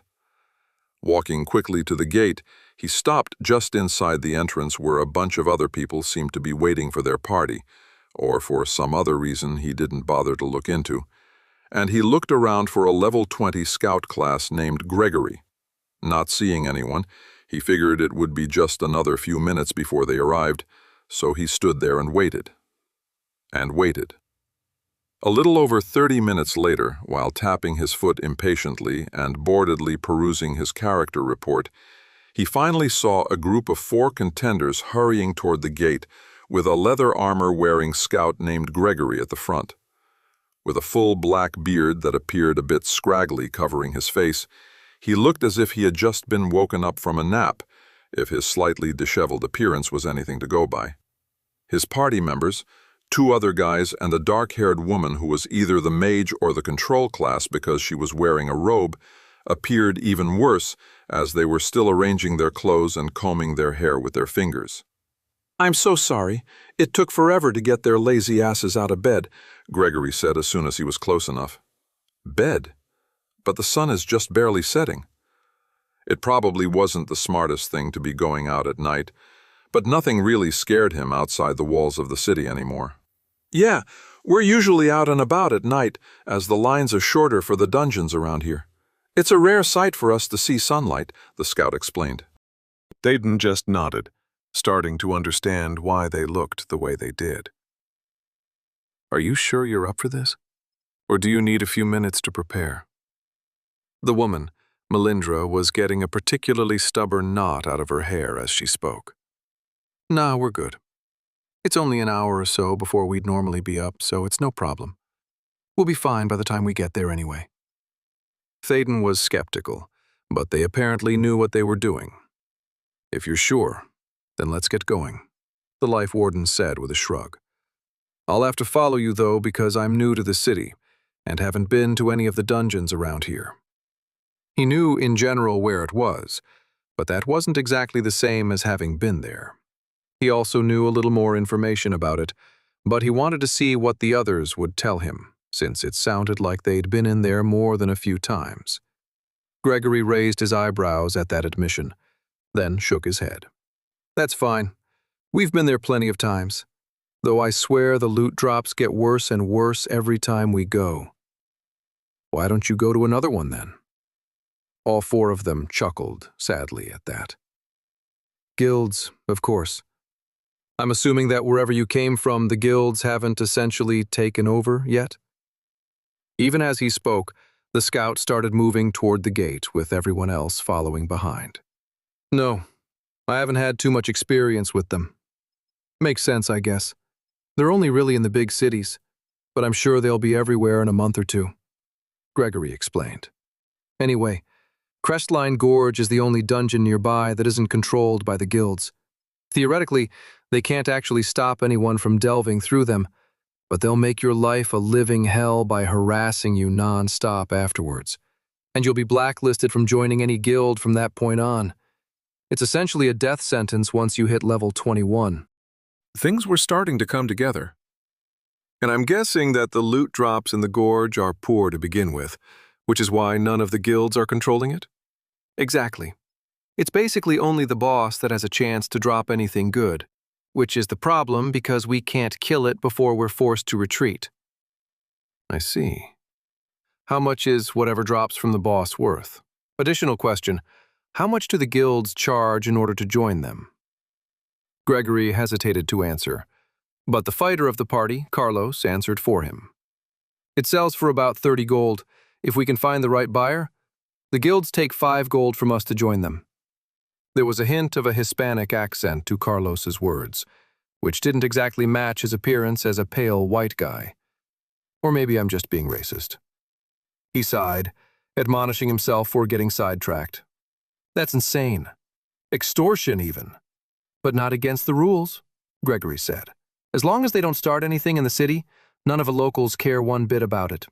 And as soon as you're past those walls, if you're not in a guild past level 21, you're in trouble. It was yet another way that the stupid contender versus contender system could be exploited. So I've heard. And therefore you're trying to make enough to join a guild, but the only place to make that kind of money is in the Crestline Gorge because all the others are controlled by different guilds. But you can't kill the boss that drops the loot because you don't have a support class in your party, which is why you were posting on the contender market. Is that about right? Exactly. And we really appreciate you helping us out here. And I promise to make it worth your while. We even privately agreed to give all our loot over the next 2 dungeon delves after we join a guild. After the guild taxes, of course, because we're going to need as much of the money we can manage to get from the boss's drop to pay for the guild entrance fees. If it drops, of course, which may mean trying again. If you're able to help us further than that, we'll see if that is necessary. Why did you agree to party with us? The abrupt question came from the last party member who had so far been quiet. The young man appeared to be in his upper teens and had short brown hair and a bowl cut, which didn't look great with his blue robe.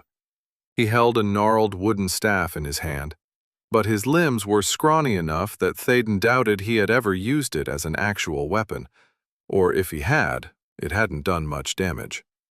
"David, that's not important," Melindra said quickly, giving the kid an irritated glance. "What matters is that he's here, right?" Yeah, I guess so." Despite admonishing the young man, Thaden could tell that everyone was still interested to know why he had joined them, so he answered as best he could without giving anything away quite yet. There were still dozens of other contenders around the outside of the walls, and he didn't want to be overheard. "It's fine, I'll answer. I'm new here, as you know, and don't have an established party of my own." "Yes, but why us?" Carlos asked, only to be shushed by Melindra. "Why you? Why not?" "Because we're not that great," David said, only to be smacked on the head by the woman. While Gregory seemed to be the leader of the party, Melindra appeared to be more than willing to keep the others in line. "What he's trying to say is that—" Gregory began to explain, but Thaden held up his hand to stop him. "I understand. You don't have a guild backing, and many of the others around here are passing you in level, so you're feeling a bit down." "Well, let's just see if we can fix that, shall we?" he said, strangely looking forward to delving through the dungeon with them.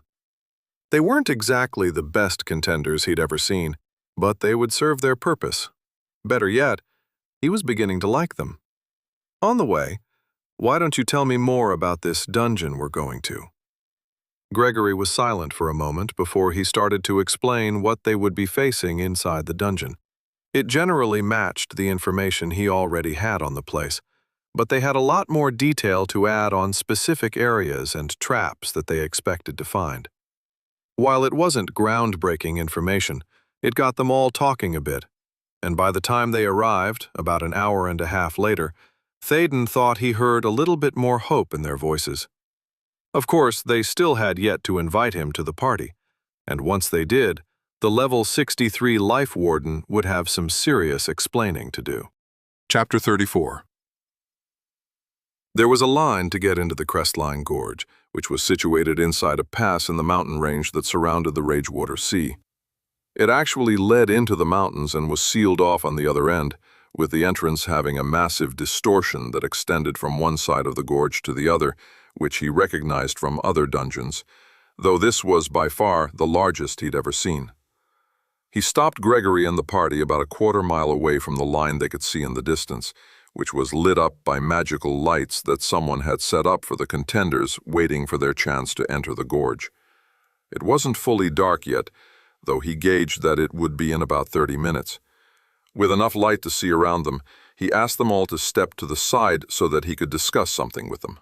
"What is it?" Gregory asked, and Théoden could tell that he thought their new temporary support class was starting to get cold feet. "Before you invite me to your party, I just wanted to warn you about something, and to ask you not to share it with anyone else, especially any of the guilds. Do you think you can do that for me?" Gregory folded his arms over his chest and looked at Théoden suspiciously. "I'm not sure we can agree to something like that without knowing what it is. If it's something that could get us into trouble, then we definitely can't. Did you anger a guild and get blacklisted? If so, we can terminate the contract bond now and go our separate ways, because partying with you could land us on that list as well." "No, nothing like that," he said, shaking his head. "It's more of a protection for myself.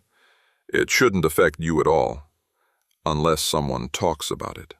"Now I'm intrigued," Melindra interrupted, putting her hands on her hips as she stared at him. What could it possibly be that makes you so worried? Can I trust you not to say anything to anyone about this? I'm deadly serious here. If some others learn that you know about this, it could end badly for you if they think you might know where I am. If after you learn this knowledge, you decide you can't keep it to yourself, we can dissolve the contract bond and we'll never see each other again. If you do think that you can keep that promise, then I guarantee that you won't regret it." As far as threats went, it was a bit of a weak one, but there really was a danger to them if they shared some of Théoden's secrets. Probably not as big of a danger as he was making it out to be, but he was sure that there were people out there that would do anything to secure his help, or to know where he was so that they could kill him and eliminate him from the rankings. All four of them shuffled around for a few seconds, looking slightly uncomfortable at the conversation. Finally, Gregory spoke. "Fine. I give my temporary promise not to say anything, but I reserve the right to change my mind after you show us whatever this is all about." Melindra was right on the heels of his statement, agreeing as well, followed by Carlos not that long after. David took nearly a minute to finally decide, but he also reluctantly agreed. "Good enough. Go ahead and invite me to your party. Just a word of caution, though. Don't freak out and call attention to us." Gregory sent him the invite to join his party through the party interface window. And just as he accepted, Melindra asked, "Why would we freak out? Holy!" She was left speechless as she was suddenly bent over in pain, accompanied by David, both of them breathing heavily. Gregory looked slightly uncomfortable, while Carlos appeared largely unaffected. "What is going on? What did you do to us?" the party leader asked threateningly. At least he kept it to a whisper instead of shouting it, for which Théoden was appreciative. "It's an ability of mine which gives you extra stats," the Life Warden said quickly. "Check your character report if you don't believe me. It's affecting Melindra and David a bit more because they've never really had a lot of physicality before." As he looked at each of his new party members, he also saw something about their name tags that was unusual. Gregory Human, level 20, perceived level 43. Thaden instinctively knew that only he and his party could see the perceived level, and it even looked faded and a bit blurry to himself. Level 43, huh? From what he remembered, the perceived level and even the amount of boosted stats were dependent on his emboldened leadership competency, which meant that it would improve over time. But 20 levels less than his own was still quite impressive, especially as it more than doubled their actual level. Of course, it was only relevant for dungeon access and monster loot, but that could still be advantageous in the right situation. For their situation here, at this particular dungeon, their perceived level didn't matter at all, since they wouldn't be getting any pick or loot anyway, with Thaden in their group. I have 50 extra physicality, celerity, and mentality? How is this possible? Melindra hissed while she attempted to stand upright, still obviously getting used to her body as it adjusted to the additional physicality. She was already looking better after just a few seconds, but he had probably quadrupled or more that particular stat, and it would take at least a short time to fully adjust if his own experiences were any indication. Yes, I think we deserve an explanation, Angelo. And what the heck does this perceived level thing mean? And why do you not seem to have one? Gregory asked. I can't explain anything out here. It will be safer to do it in the dungeon where there is no chance of being overheard, the Life Warden responded. Now, decision time. Do you think you can handle this much information and not share it? If not, like I said before, I can leave the party and we can dissolve the contract bond, and you'll never see me again. They all stared at him, as Melindra and David seemed to finally adjust to their temporary stat boosts. Of course, once they started walking around, it might take them a little longer until where they weren't falling over themselves, but that would simply come with practice. There's more? And this isn't some sort of trick and you're a psychopath trying to kill us all in the dungeon? The party leader asked disbelievingly after nearly half a minute of silence. Thaden chuckled at the question. No, I'm not trying to kill you all. And yes, there's a bit more. But I need your decision now, as it will be easier to part ways here than after we get into the dungeon. It wasn't the most foolproof or secure of secret-keeping, the promise not to speak about what they were about to see inside the dungeon, but he was fairly certain this was the best scenario he could have asked for. They didn't even know about the money or loot that he was going to offer them for going through with this. Their decision would be entirely based on what they were seeing now, which was intriguing enough to make them consider going through with everything. Even if they agreed to complete the minimal difficulty of the Crestline Gorge, followed by the medial difficulty, that didn't mean he trusted them not to blab, though he hoped they would keep all of Thaden's secrets they learned about to themselves. If they did spill the beans, he wasn't planning on sticking around Ragewater for long, as there were no dungeons nearby, from what he remembered, that would qualify for the special quests he was going to be pursuing. It would be nice to be able to work out of the city, since it had many amenities that the towns didn't, but he would be fine even if he never visited it again. Plus, there was a third city out there in the region that he would likely be checking out at some point, if only because there were some prospective dungeons relatively nearby, if not as close as the Magma dungeon had been to Forgestone. Will all of this help us get into a guild? Melindra asked. If what you are needing is the fee to enter the guild, then yes. I 100% guarantee by the time I part ways with you in the future, which I want to be upfront with you will be happening, you will have enough to get into a guild. That seemed to decide it for them. I'm in then. I promise that I can keep my mouth shut, the dark-haired woman stated formally. Carlos agreed with similar words a few seconds afterward, followed by Gregory. David, just like before, hesitated nearly to the point where Thaden thought he was going to have to start over somewhere new, but he eventually nodded. If it gets us into a guild where we can finally level up, then I guess I can keep whatever I learn to myself. Good enough, the Life Warden said, before turning to Gregory. All right, let's get in line while everyone adjusts to your boosted stats, and I'll go over more when we get inside. As they walked over to the line leading into the gorge, both Melindra and David tripped and fell a single time as they continued to learn what had changed due to their new physicality stat, but they quickly figured out how to walk. By the time they queued up, they were almost back to normal. If only they didn't look uncomfortable and suspicious, glancing at Thaden out of the corner of their eyes every few seconds, as if their temporary support class was a bomb that could go off at any point. Thankfully, it was still dark out around the area, despite the magical lights set up around the designated line space, and no one seemed to particularly notice. Everyone in his party was silent, unlike some of the other parties in line who were contributing to a general murmur of conversation interspersed with soft laughter. So they stuck out even further. That was perfectly fine with Thaden, though, because he didn't want his party to start talking about things they shouldn't, even if they had given their word that they wouldn't. It took about 30 minutes for them to get to the front of the line, the tense atmosphere between them loosening somewhat as boredom set in after a while, though they still didn't say anything to each other as they waited the 3 minutes from the previous party entering to enter it themselves. While multiple parties could be inside the dungeon simultaneously, there was a short cooldown before they could enter, depending on the dungeon, and this one was apparently only a handful of minutes. As a group, they walked into the ripple, and there was only a slight hitch as Gregory, as the party leader, chose the minimal difficulty for them to enter. There was no pop-up notification detailing Thaden's ability to choose whatever difficulty he wanted, because he wasn't the party leader, so that was one less thing that he'd have to explain later.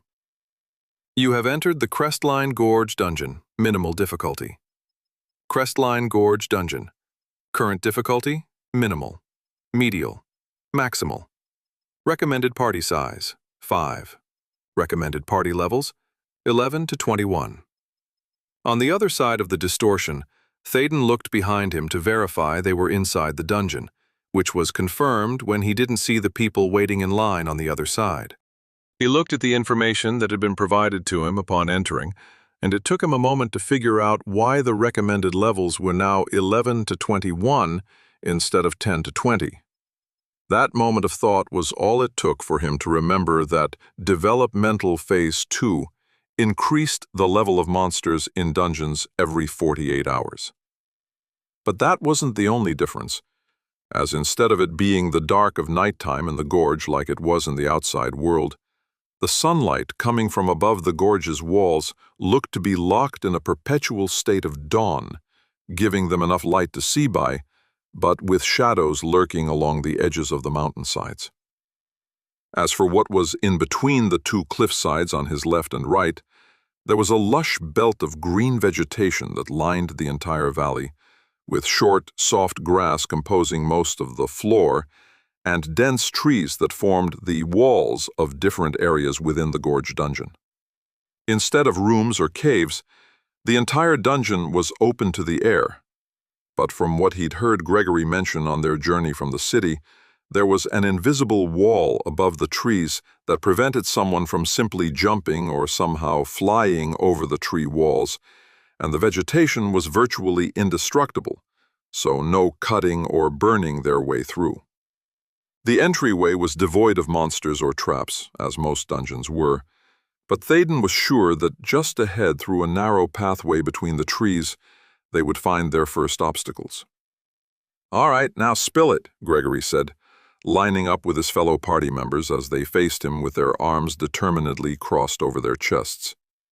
"Yes, what have you gotten us into here?" Carlos asked, which was echoed by the others. Thaden took a deep breath before he said anything. While he'd already rehearsed what he wanted to tell them once it was relatively safe to do so, it wasn't the easiest thing for him to do. Granted, he wasn't going to be revealing everything, but what he needed to share was nerve-wracking enough that it took him a few seconds to center himself. "Well, first off, there is something that you need to know before we start making our way through the dungeon. You won't be receiving any pick from any of the monsters you kill in here. Nor will you receive any loot. But," he said, holding up his hands to stop their immediate protests, "I'll be providing each of you with a payment that should surpass any loot that you might otherwise miss inside the dungeon. I can't do anything about the lack of pick, unfortunately, but I will provide another small payment to make up for the missed pick. How much? Gregory asked immediately at the mention of payment. How does 15 gold each sound to you? The four of them looked at each other for a few seconds and then nodded. More than fair. What's the catch? Ah, the catch. Well, aside from not telling anyone about this whole situation, as well as what you might see or experience, I need another favor from you as well. They all stiffened with wariness radiating from their bodies. What type of favor? Melindra asked tersely. Nothing untoward, I assure you. I just need you to run another dungeon after we're done with this one. There aren't any other dungeons we can safely delve without guild approval, which we don't have yet. I'm not sure we're comfortable going further away from the city. Théden shook his head. You won't have to. We'd be delving through this one again. Why? What purpose would that serve to complete the exact same gorge a second time? Gregory asked, clearly confused. The Life Warden smiled. Not the exact same dungeon. You want us to attempt the medial difficulty, don't you? Melindra cut him off, figuring it out before any of the others. You're almost correct. We're not going to just attempt it, but complete it. That's impossible. Even with these miraculous boosts to our stats and your added healing, you do heal, don't you? Théden nodded. Of course. And it isn't impossible, especially with what I can bring to the table. Why should we risk our lives trying to complete the medial difficulty? Even those who've completed the minimal difficulty haven't even attempted it yet, given that its minimum level is 25. How does another 75 gold and some powerful gear sound? Carlos snorted in disbelief. Bullshit. There's no way you have that kind of money. Who are you anyway? Théden sighed. He wasn't going to be spilling those kinds of secrets, but he had to convince them that he was serious. That isn't something that I can share. But let me prove to you that I can back up what I'm promising. Taking 200 gold from his inventory, he brought it out in one of the sacks that had been provided with some of the quest's rewards he'd received. It was actually quite heavy, and he tossed it to Carlos, since he had more than enough physicality that it wouldn't knock him over. What the fighter said as he caught it, staggering slightly at the surprising weight. This? Yes, that's 200 gold in that sack. And there's more where that came from if you agree to do this. You shouldn't be in any particular danger if you go through with this, as I can most likely keep you all alive without any problems. If we run into surprises, I can resurrect you all and take the lead if I have to. What? You? Are you saying that you don't need us? Then why are we here at all? Gregory asked, staring at the bag of gold that Carlos was still holding like a baby in his arms. The Life Warden tried to assure him. I do need you, though. I wouldn't be doing this if it wasn't necessary. What sort of sense does that make? I just don't understand. Melindra cut off her party leader as she spoke her thoughts out loud. He obviously doesn't need us to complete this dungeon, which means he could do it solo. So why us? The only thing that makes sense is that he needs to be in a party to complete a dungeon on minimal and then medial difficulties. Why would that be necessary? If I remember correctly, most of the evolution assignments revolve around party roles, so it's entirely possible that this is one of the requirements for support classes. I never really paid attention to that, because I had no desire to be a healer, but it makes the most sense. But that leads to the question of why now? He would have until level 63 to complete the assignment, so what's the hurry? The only logical conclusion is that he's already progressed as far as he can and has hit a roadblock, meaning that he's already at level 63. But that would be impossible, because there's no way anyone would be anywhere near that level yet. Unless, of course, he was an anomaly, such as that individual from the rankings a few weeks ago. Progressing from level 45 to 63 in that time isn't a stretch, I would assume, so it's entirely possible that Angelo is actually— Please don't finish whatever it was you were about to say. Thaden interrupted sternly. Crap. So, what do you think? Ready to get going and finish this dungeon? I wonder if we can set a record for completion time. He continued lightheartedly, trying to deflect them away from what Melindra was saying, though he knew it was likely useless by this point. A bit of fear flashed over their faces for a moment, as the realization of who he was, even if unconfirmed, they were likely 99% sure of it by this point, hit home. Surprisingly, it was David who spoke first. Screw it. I don't care who you are. If you say you can do all of this, giving us enough gold to not only safely get into a guild, but to provide us with enough to live on for a long time, I'm not going to look a gift horse in the butt. There was silence after his words, before the three others in the original party burst out laughing. It's look a gift horse in the mouth, David, not in the butt, Melindra corrected him, still chuckling. Oh, I guess that makes more sense. Though what exactly a gift horse is or why you would want to look at their butt or mouth is beyond me. After the tension broke, the four of them looked at Thaden for a moment, before Gregory waved toward the pathway that led further into the dungeon. All right, hotshot, let's see what you can do for us.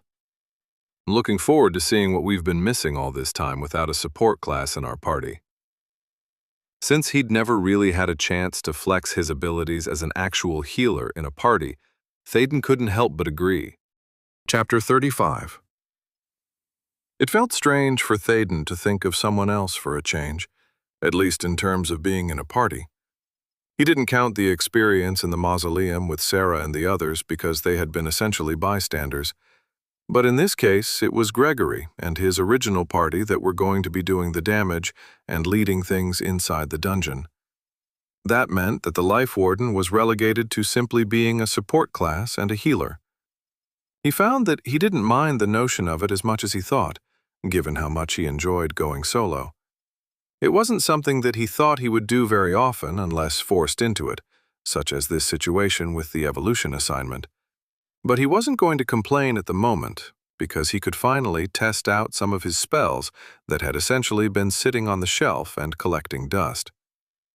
Looking at his list of never-before-used spells, he found that there weren't as many as he expected. Lesser Regrowth, channeled. Lesser Mana Rejuvenation, single cast. Major Protective Guards, single cast. Major Dampeners, single cast. Major Protective Barrier, single cast. Major Damage Shield, single cast. Major Absorb Health, single cast. Major Sacrifice, single cast. Major Lifelink, reserved. Major Ward Link, reserved. Thaden was able to eliminate some of his spells from his access slots that he didn't think he was going to need for this dungeon, especially since he wasn't going to be doing it solo. Major Wild Health Leech, Major Mana Transformation, and both Cure Afflictions were taken out, as, according to Gregory, there weren't any debilitating afflictions that they had to worry about with the monsters inside the gorge. If he was wrong, it would be easy enough to shift his access slots around and put them back in, but Thaden hoped it wasn't necessary. That left both his fields, regeneration, and stacking buffers, as the latter was something that he knew worked quite well from personal experience. With 4 of his 9 access slots already filled, he needed to find which of his other spells he might want to try. The first thing he considered were both Major Lifelink and Major Ward Link, and almost immediately discarded them. Combining the health or protection of 2 allies wasn't necessary for someone like him. He could see the benefit of it with a healer who didn't have unlimited mana, as it would help to share the protection and healing benefits with more than one person, but it wasn't exactly useful for Thaden. Next, Lesser Regrowth was only good for regrowing lost limbs, and while he was sure it was important in some situations, the Life Warden didn't ever plan on things getting to that point. He had more than enough healing and protection spells to prevent the loss of any limbs. Having a channeled spell taking up an access slot all the time was unnecessary. Major Sacrifice could be powerful in certain situations, But sacrificing the protection of a party member and making them immune to healing for a short time wasn't what he had in mind right now. In other words, it too wasn't necessary at this time, as fun as it might be to try out. The first spell he added to his slots was Lesser Rejuvenation, as there wasn't too much to consider there. Lesser Rejuvenation, single cast, grants a target a boost to their mana regeneration for a limited time. Mana regeneration rate: 5% of maximum mana every 5 seconds. Duration: 60 seconds. Number of targets: 1. Range: 40 feet. Casting time: instant. Mana cost: 270. It wasn't something that he'd ever need to use on himself, which was why he'd never upgraded it to major strength, but the lesser version was still powerful. 5% of maximum mana replenished every 5 seconds for 60 seconds was impressive. At least he thought so, considering that he didn't really have a frame of reference on normal mana regeneration rates. But he thought it was fairly good, considering that it had a mana cost of 270 for a lesser strength spell. He wanted it in his access slots, because he knew that most of the damage that was inflicted upon monsters wasn't done by the fighter class up front, but from the backline party members that could dish out the damage quickly, as long as they had mana, which was typically the stumbling block for most spellcasting classes like mages. Sure, they could create powerful fireballs or whatnot that could obliterate monsters, but if they couldn't cast a spell like that more than once a minute as they waited for their mana to replenish, their damage per second would fall flat. At least, that's what he assumed was the case. His knowledge came from RPGs and video games back on Earth, so it could be different here. Given how everything else had been fairly accurate to his prior knowledge, he figured it was the case here, too. With 4 access slots left, he began to look at the 5 remaining options on his list of never-used spells. Digging into what they were, he realized that Major Protective Guards and Major Protective Barrier were very similar in what they did, with a few important distinctions. Major Protective Guards, single cast, creates a series of full-body protective barriers around a single target that prevents 5 instances of all types of damage and afflictions from up to level 80 sources. Once damage is prevented, Major Protective Barrier disappears. Cannot target self. Number of targets: 1. Range: 20 feet. Duration: 3 minutes. Casting time: 10 seconds. Mana cost: 500. Cooldown: 10 seconds. Major Protective Barrier, single cast, creates a full-body protective barrier around a single target that prevents 4 instances of all types of damage and afflictions from up to level 80 sources. Once damage is prevented, Major Protective Barrier disappears. Cannot target self. Number of targets: 1. Range: 50 feet. Duration: 5 minutes. Casting time: 5 seconds. Mana cost: 360. Cooldown: 10 seconds. Both of them prevented all damage or inflictions up to level 80, or level 100 because of his defensive spellcasting competency advancements, but the barrier only prevented 4 instances, while the guards prevented 5 instances. Obviously, this seemed like a no-brainer to Théden to choose the one that prevented 5 instances, but there were other things to consider. First, guards had a range of only 20 feet compared to 50 feet for barrier, and the casting time for the former was 10 seconds as opposed to 5 seconds for the latter. While mana cost didn't really matter all that much to him, 500 for guards versus 360 for barrier was also a big difference, or at least it would be for most support classes. Lastly, the guards only lasted 3 minutes, as opposed to 5 minutes for the barrier, though again, that didn't matter all that much to Théden because he would be casting it whenever he had the time, and if it was off cooldown, regardless of mana cost.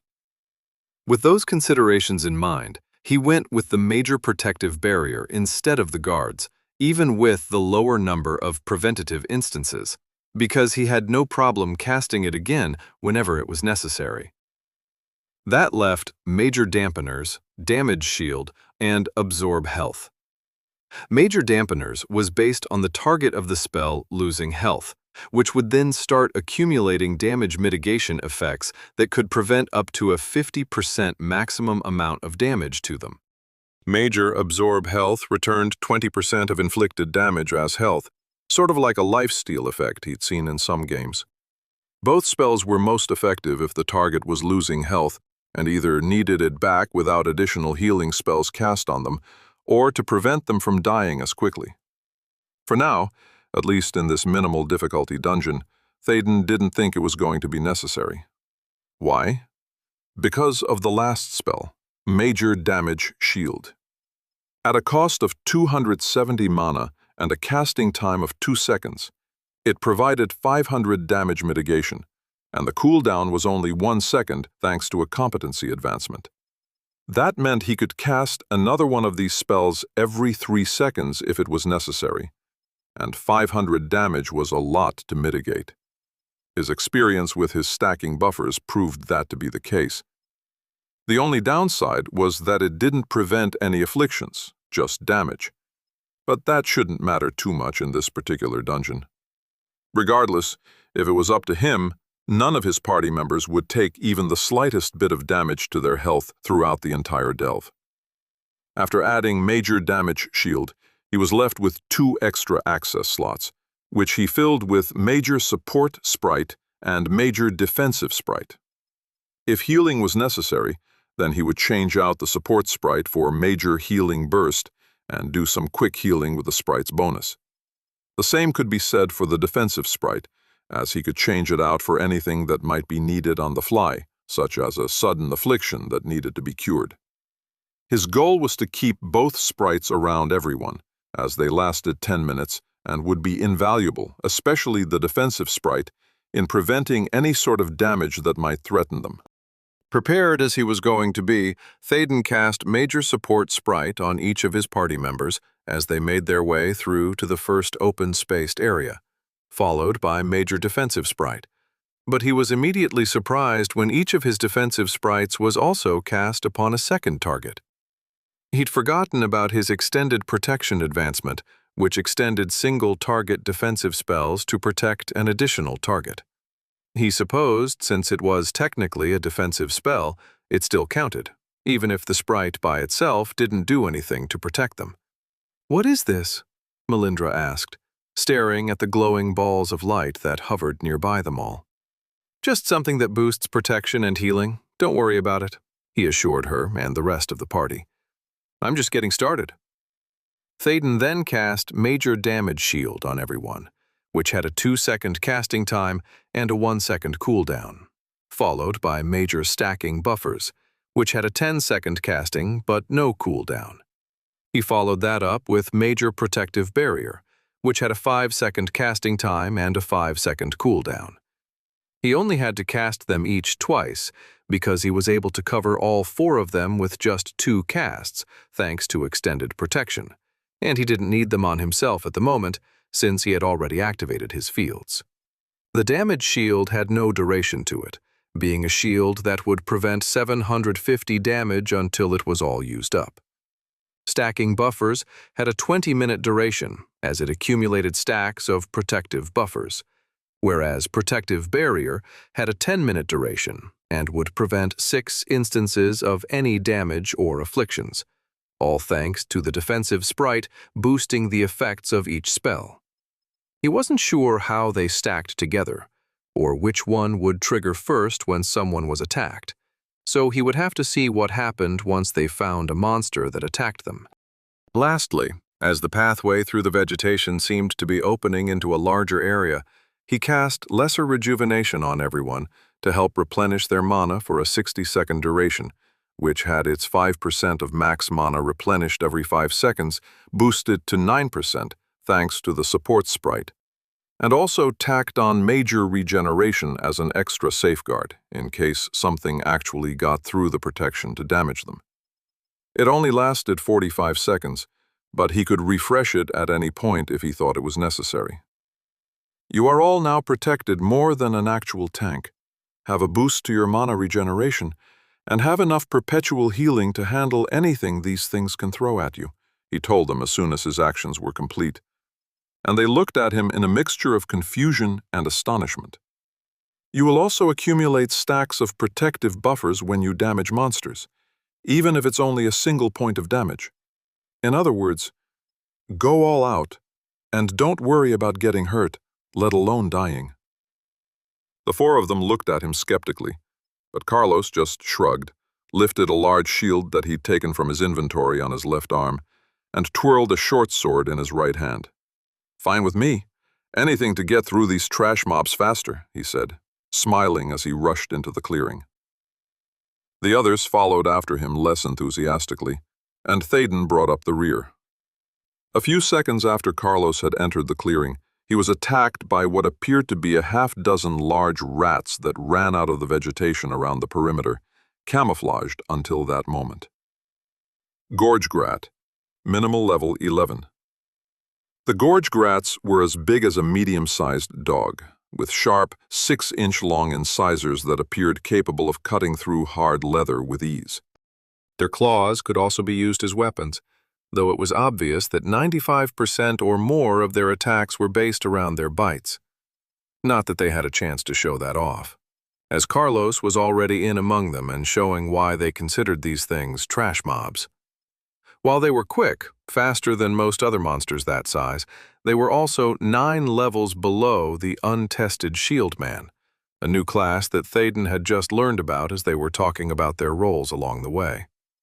Normally, such a low-level monster wouldn't attack those of a higher level, but that was only outside of a dungeon. Inside of one, it didn't matter if the monsters were all level 1 and there was a party of level 50 contenders delving through. They would be attacked 100% of the time. Carlos shouted as he used some sort of skill or spell, and a red aura flashed around him, the color clashing with the other spells that Thaden had used to protect him.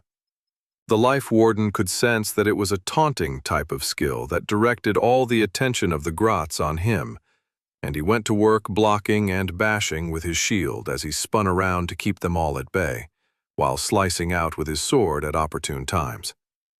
He killed 2 of them with shield bashes, which also glowed with an orange aura when he did it, which he figured was yet another skill he employed. 2 other Grots were killed by a single, deadly sword slice that practically severed the heads from his targets. By the time the rest of the group arrived, there wasn't much to do, but both Melindra and David cast a spell anyway. From David, who was an initiate conjurer, black-colored ropes appeared around one of the remaining Grots and started to constrict around it with extreme tension, causing bones to snap as the pressure became too great for the monster to handle. The other Grat was impaled by a shard of stone that thrust up from below it, cast by Melindra, the apprentice earth mage, impaling it with enough force and width that it essentially burst apart. "And I'm back to full mana already," the woman said in astonishment, staring at Thaden with wide eyes. "How is that even possible?" "It's just an extra perk of partying with me," the Life Warden said with a shrug, not wanting to go into it too much. "Anyway, enough talking. Let's get a move on." Carlos started to extract the loot from the corpses of the Grats, but after the first one gave him nothing, he said, "There's no point in this, is there?" Thaden shook his head. "No. It'll go faster this way, though. No stopping, just move on ahead." Leaving the corpses behind, Carlos just shook his head at the loss of loot, but their new support member could see the smile on his face. He was eager to get through this entire dungeon in record time, which was certainly possible with Thaden's help. "Can't stop, won't stop. Let's go," their fighter said, rushing ahead. "There are still traps, you moron." Gregory made to hurry after Carlos, in order to go first to check for the aforementioned traps, but was stopped by a hand on his arm. "He can tank them with the protections I put on him. Let him have his fun." The rookie infiltrator, a familiar class that Aki had been in the first party he'd been a member of back in the mausoleum, huffed in annoyance. That's kind of my job, you know. I know. But for now, join him in slaughtering these things and let him push through all the traps. You mentioned that there aren't any that would kill him in one shot normally, right? Yes, but then don't worry about it, Thaden assured him. Trust me on this.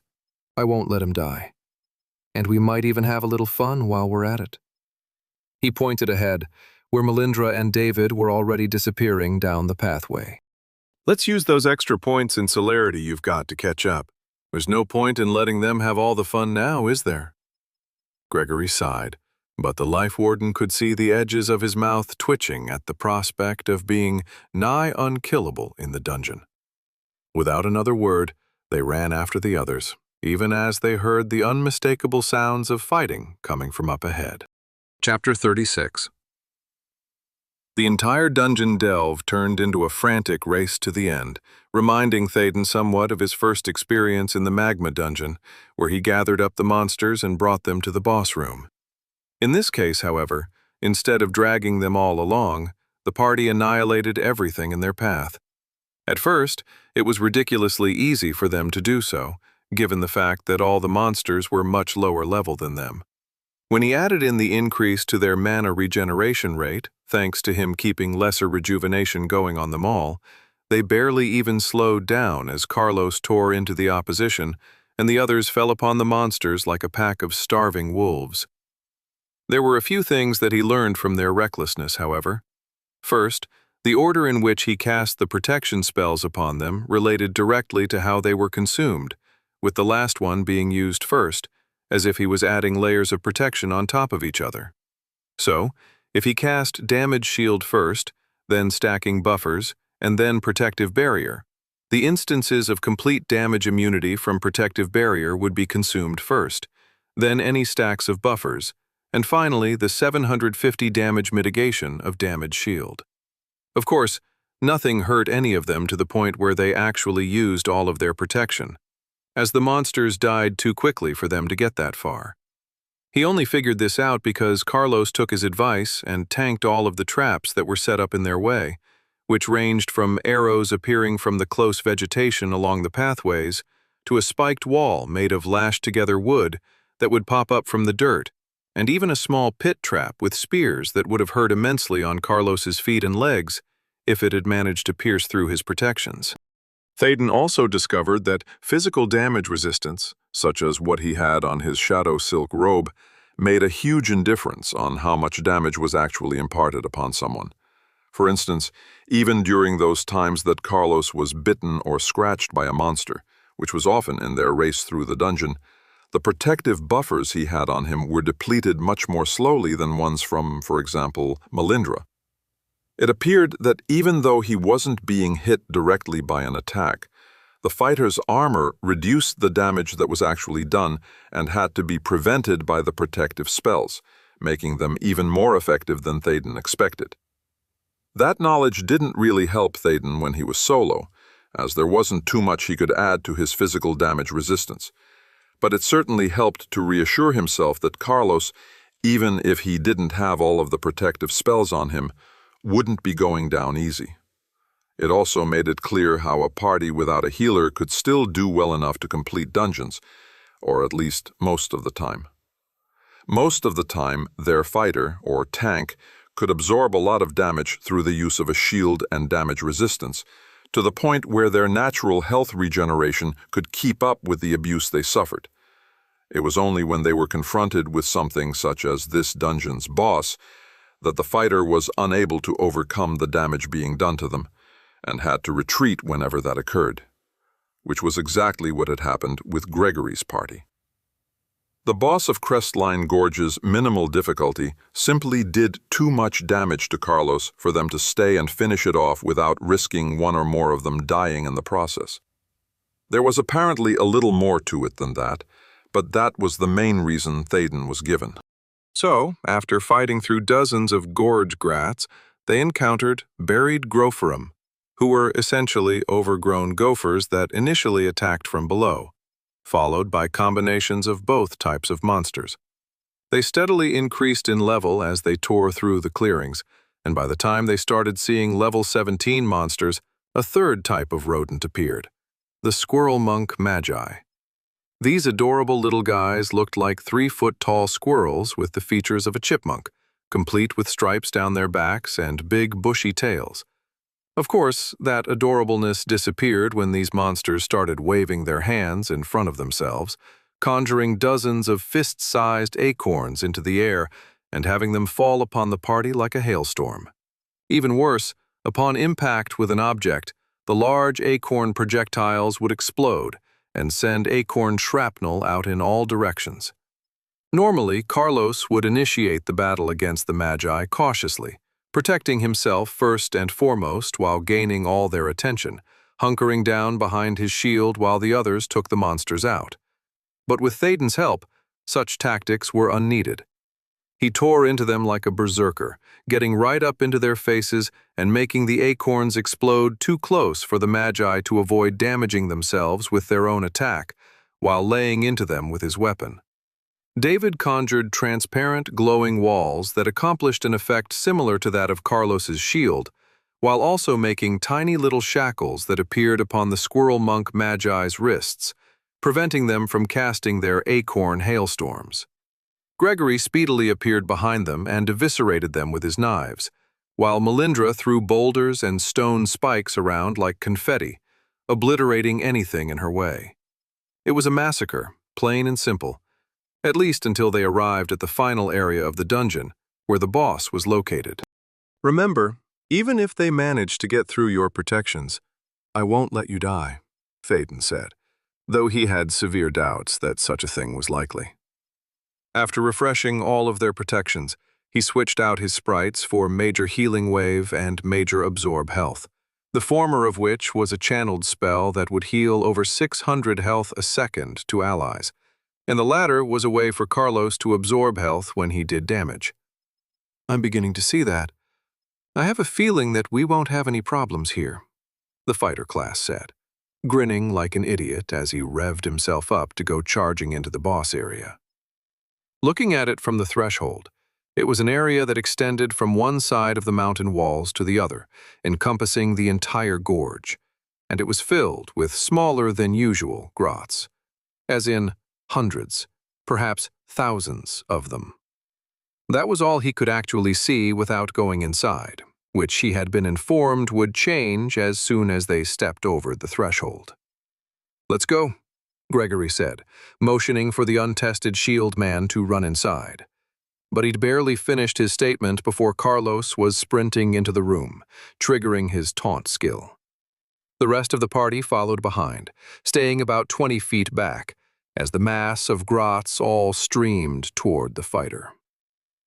Grot Horde, Boss, Minimal Level 24. The grots weren't technically individual monsters, but part of a horde that seems to condense together to create something greater than its parts. They seemed to connect to each other through some magical means, forming a giant, misshapen grot that stood 12 feet tall and half again as long, and it loomed over Carlos as if it was planning on overwhelming the contender with sheer numbers. Normally, the fighter could just barely tank the boss by itself, but it wasn't alone. From underneath the ground, a dozen buried grofers, a mixture of level 20 and level 21, burst out to start attacking the back line as well as Carlos from underneath.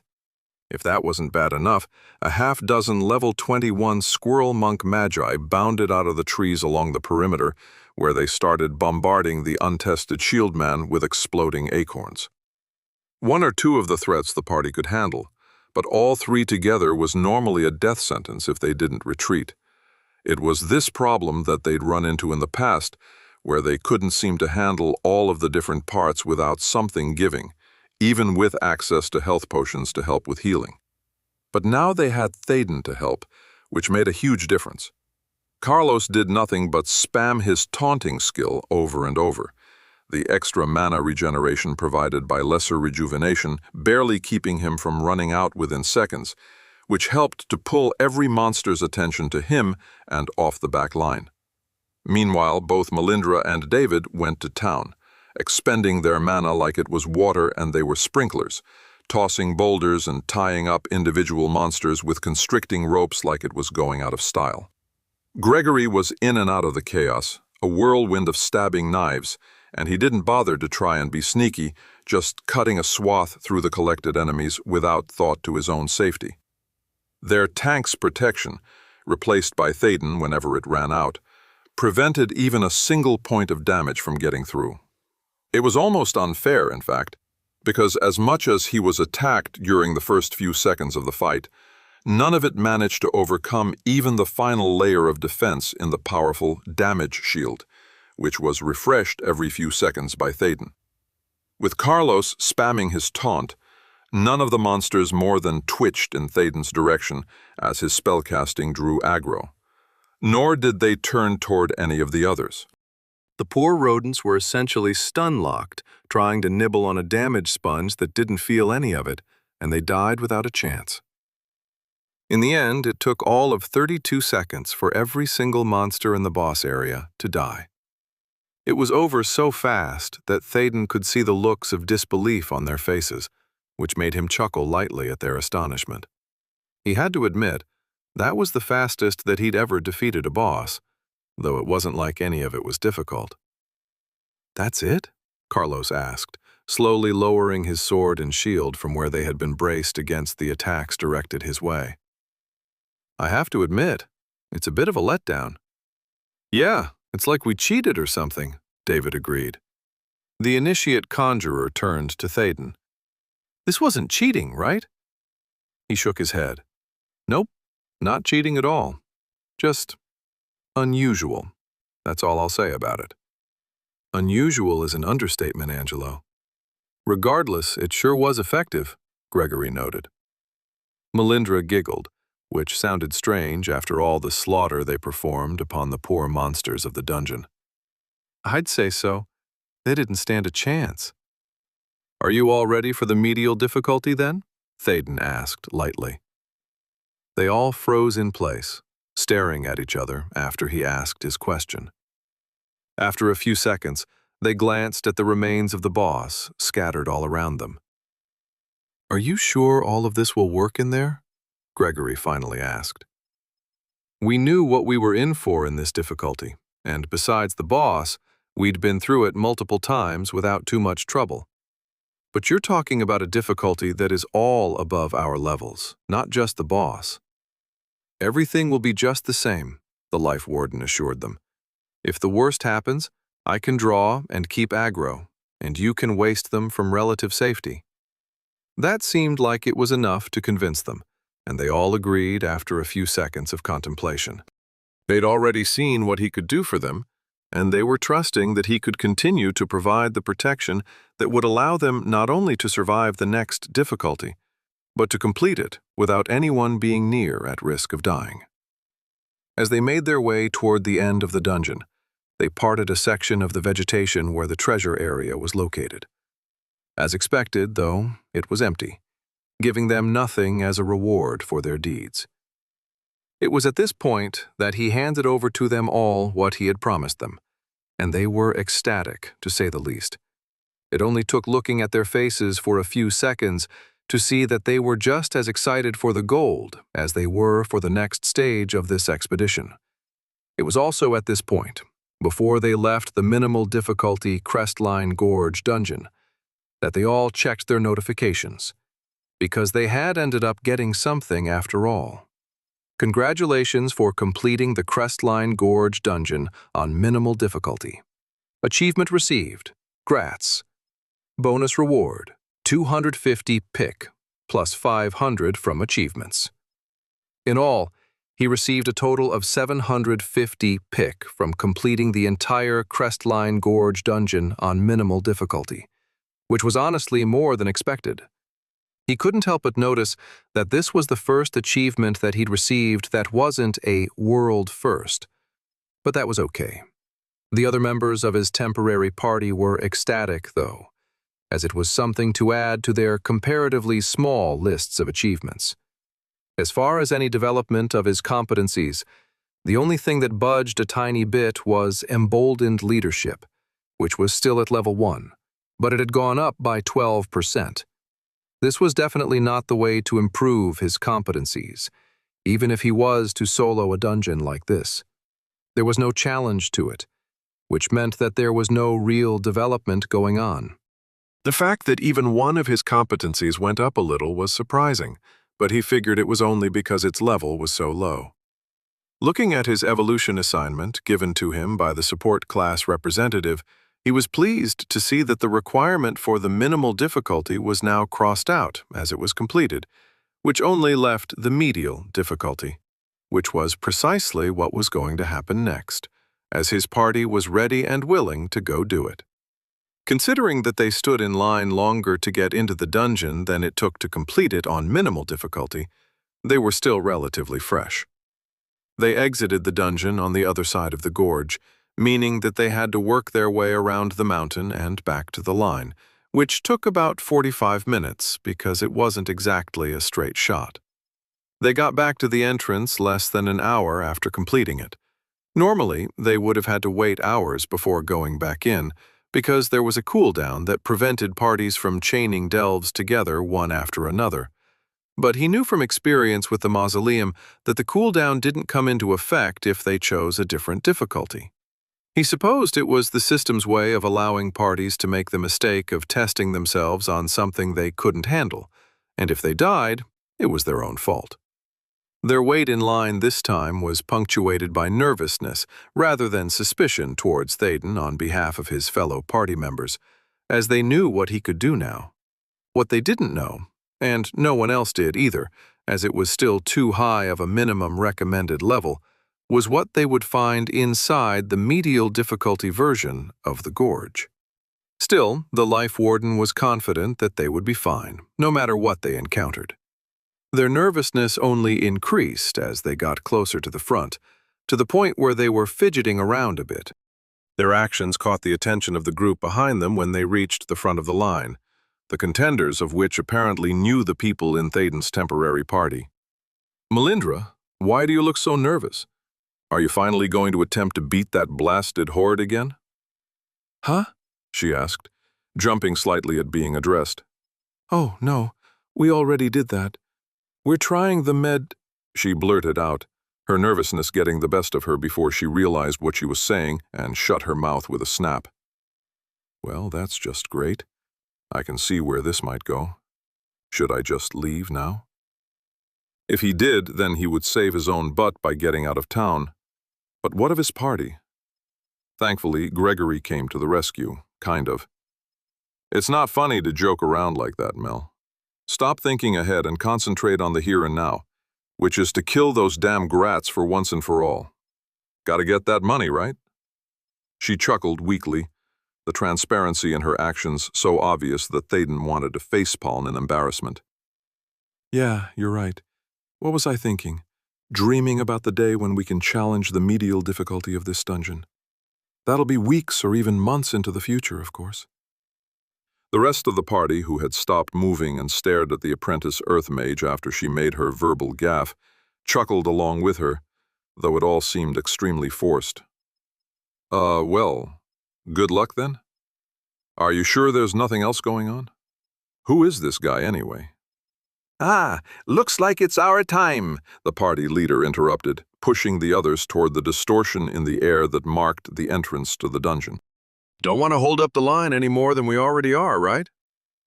They practically stumbled into the dungeon as a party, and it was only when they arrived through the slight hitch in time where Gregory was selecting their difficulty that Théden realized they were already inside. You have entered the Crestline Gorge Dungeon, medial difficulty. Crestline Gorge Dungeon.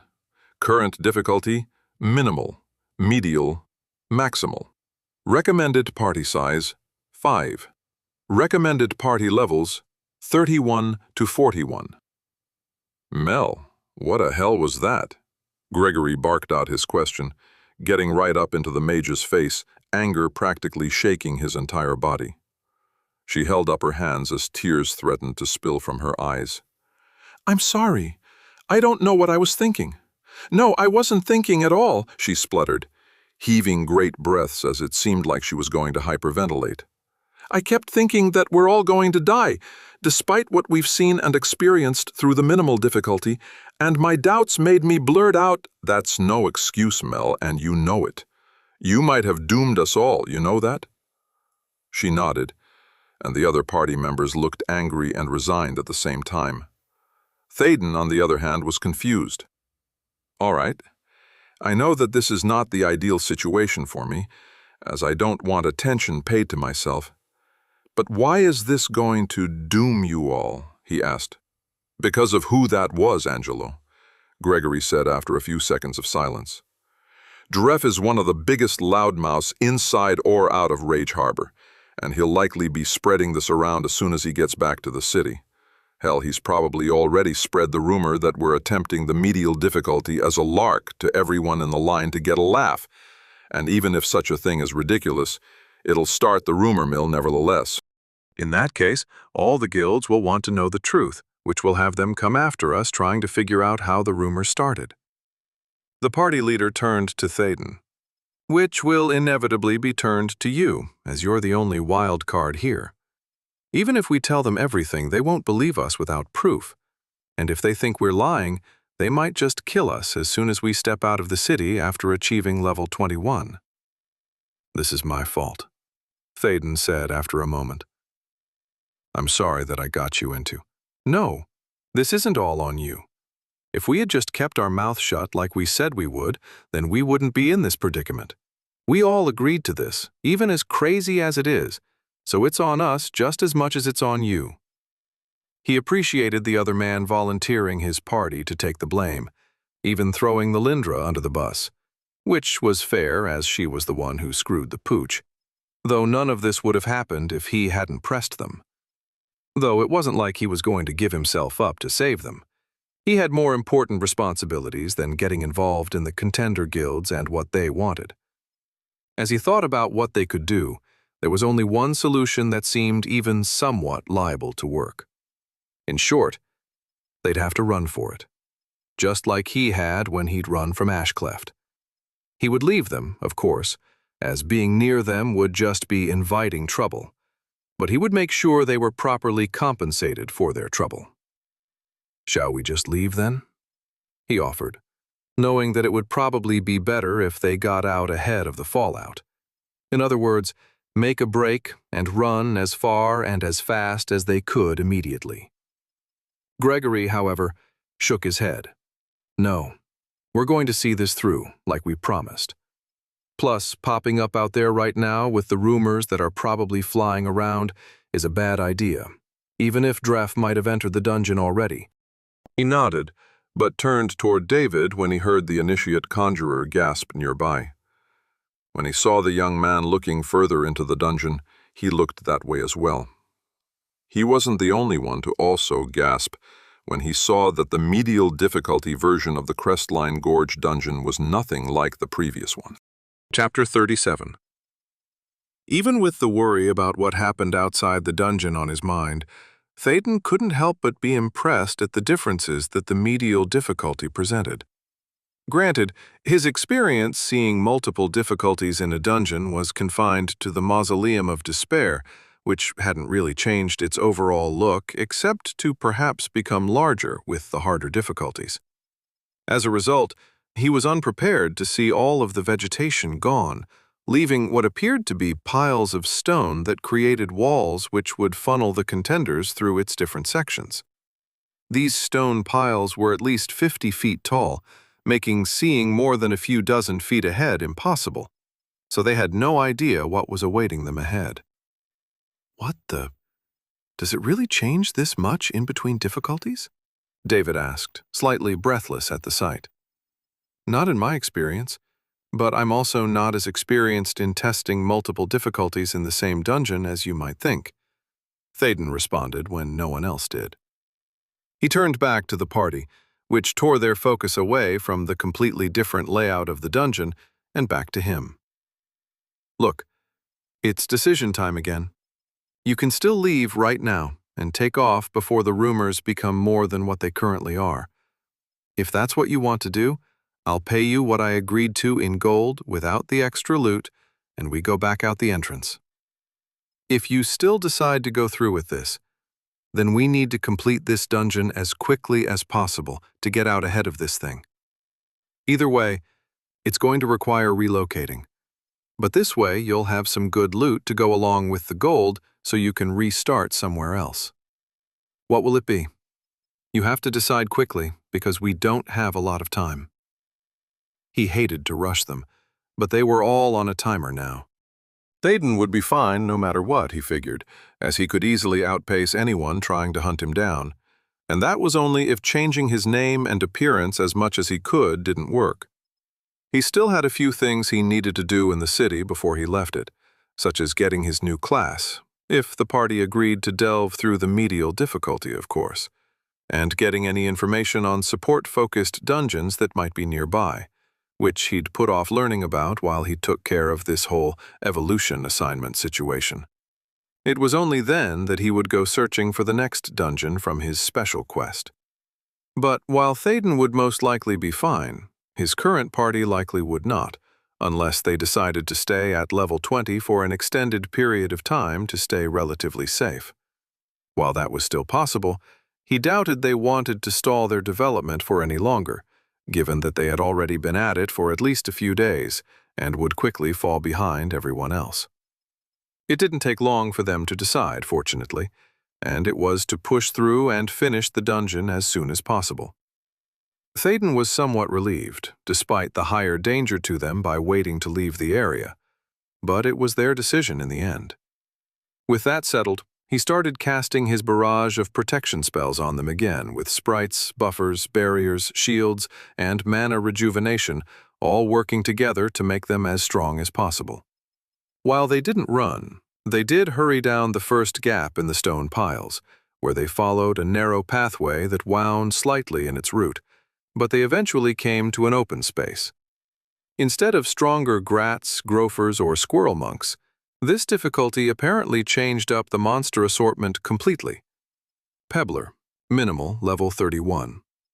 A trio of large pebble piles appeared fairly innocent at first glance in the enclosed space, but that was an illusion. As soon as Carlos stepped over the threshold into the roughly circular room, the piles of pebbles shifted, rolling toward the fighter swiftly. The pebbler's individual pebbles, each the size of a pea, stayed largely together, moving like a targeted wave in the ocean as they closed in on the slightly nervous-looking shieldman. "This might not be a good matchup for me, but I'll try," Melindra said. And Théden realized as an apprentice earth mage, her focus of magic was ill-suited to combating the same type of element. Then again, when she created a boulder and tossed it at the nearest pebbler, the projectile ended up crushing thousands of the pebbles into dust, eliminating a quarter of one in seconds. Unfortunately, swords and knives didn't really do much against what were essentially little stones, as Carlos's and Gregory's weapons basically slid through the pile while scratching some of the pebbles. It was actually David that ended up finding their weakness, as he conjured a flat, transparent wall that he dropped on one of the piles, which squished it just enough that they could see the sight of something in the middle of the pebbles that looked like some sort of throbbing heart. Of course, getting to that was easier said than done. While Carlos and Gregory were ineffectively trying to fight back, even using some skills that they hadn't had to use during the minimal difficulty version, such as power strikes that did more damage, the pebblers were forming multiple strong appendages out of their stones before pounding them into Carlos and even Gregory when he got too close. They also used these appendages to protect themselves once the ooey-gooey vulnerable center was revealed, deftly deflecting weapon strikes like expert warriors. The only one having any offensive luck was Melindra, despite her warning that she wouldn't be as useful against these monsters, as she started creating spikes that attempted to pierce through the pebbler's vulnerability. She got lucky once, managing for her spell to come up underneath one of them and hit the heart of one, which managed to kill it, but subsequent attacks were somehow sensed and avoided as the monsters shifted out of the way. On the defensive front, The protections that he'd put in place on Carlos and Gregory were quickly being consumed by the constant and powerful attacks of the two remaining pebblers, though he was constantly replacing them without the fear of them being hurt. What he'd forgotten about was the 50% chance to reflect 5% of the damage on any defensive spells he cast, which applied to protective spells cast on others. As a result, every other hit against their protections caused the few dozen pebbles to suddenly disintegrate as their damage was reflected upon them. But it would likely take at least 10 minutes or more for the reflected damage being done to actually kill them. That wouldn't do, especially as they needed to hurry. "I'm going in and grabbing aggro," Thaden shouted, sprinting forward even as he switched out his major support sprite with major healing wave. He then stood next to the pebblers and channeled the healing spell, which almost immediately tore the attention they were paying to Carlos and Gregory and focused them on his completely protected form. "What are you doing? They're going to kill—" "Oh," Carlos said in shock, seeing that Thaden was perfectly fine. "Yes, now kill them while they're distracted," he shouted, even as multiple pebbly appendages slammed into his major repulsion field. Two things happened when that occurred, one of which he expected, while the other he did not. First, the damage-reflecting effect triggered twice, and he saw a few dozen pebbles on each monster suddenly disintegrate, as he'd seen with Carlos and Gregory. What he wasn't expecting was for the repulsion effect of his physical protection field to send chunks of the pebble-filled appendages flying away like little stone bullets, where they impacted against the nearby wall and shattered into pieces. He could only assume that because each individual pebble didn't weigh a whole lot, the repulsion effect was much more impactful than it was against a larger, heavier monster, where he sometimes didn't see any pushback at all. "Careful! Watch out for the flying shrapnel!" he shouted to be heard over the sound of cracking pebbles and the whiz sound they made when they were launched away from him. With the pebblers essentially whittling themselves away via his repulsion field as well as the reflected damage, the remaining monsters were quickly disappearing, and yet that wasn't fast enough. Thankfully, being distracted by the juicy support class standing helplessly in the middle of the pebbly monsters was enough to allow the rest of the party to attack from behind, where they were able to stab and impale the hearts, or cores, of the enemies attacking Thaden. When they were dead, his party members stared at him for a moment, but he shrugged in response to their disbelief at his abilities. "All right, we're speed-running this thing. Get prepared. We're not stopping. Attack from behind when you can, but watch out for the shrapnel, and I'll keep everyone topped up on protections. Ready?" "Are you sure this is the best idea?" Gregory quickly asked. 100% sure? No, but this will get us through faster, and speed is the only thing on our side right now. No one argued with that, as they rapidly agreed with the plan as they followed behind Thaden. As he passed through the pathway leading to the next area, he triggered a rockfall trap that normally would have squished him, but his fields protected him and simply shunted them off to the side, leaving the way open to those who followed behind. During the minimal difficulty delve, he had wanted to experiment with some of his spells that he'd never had a chance to use, while also letting his party adjust to the changes that he brought in terms of protection. It had felt good to sit back and let them do all the hard work for a change, even though they sped through it so quickly that he hadn't even seen any activation of the chance for his defensive spells to reflect damage. Regardless, it had felt good to help them out and let them experience what it could be like with a powerful support class member of their party backing them up. He had planned to do more of the same and perhaps change up some of the spells he used for some variety inside the medial version of the dungeon, but that went right out the window with the time constraints combined with the nature of the monsters they faced.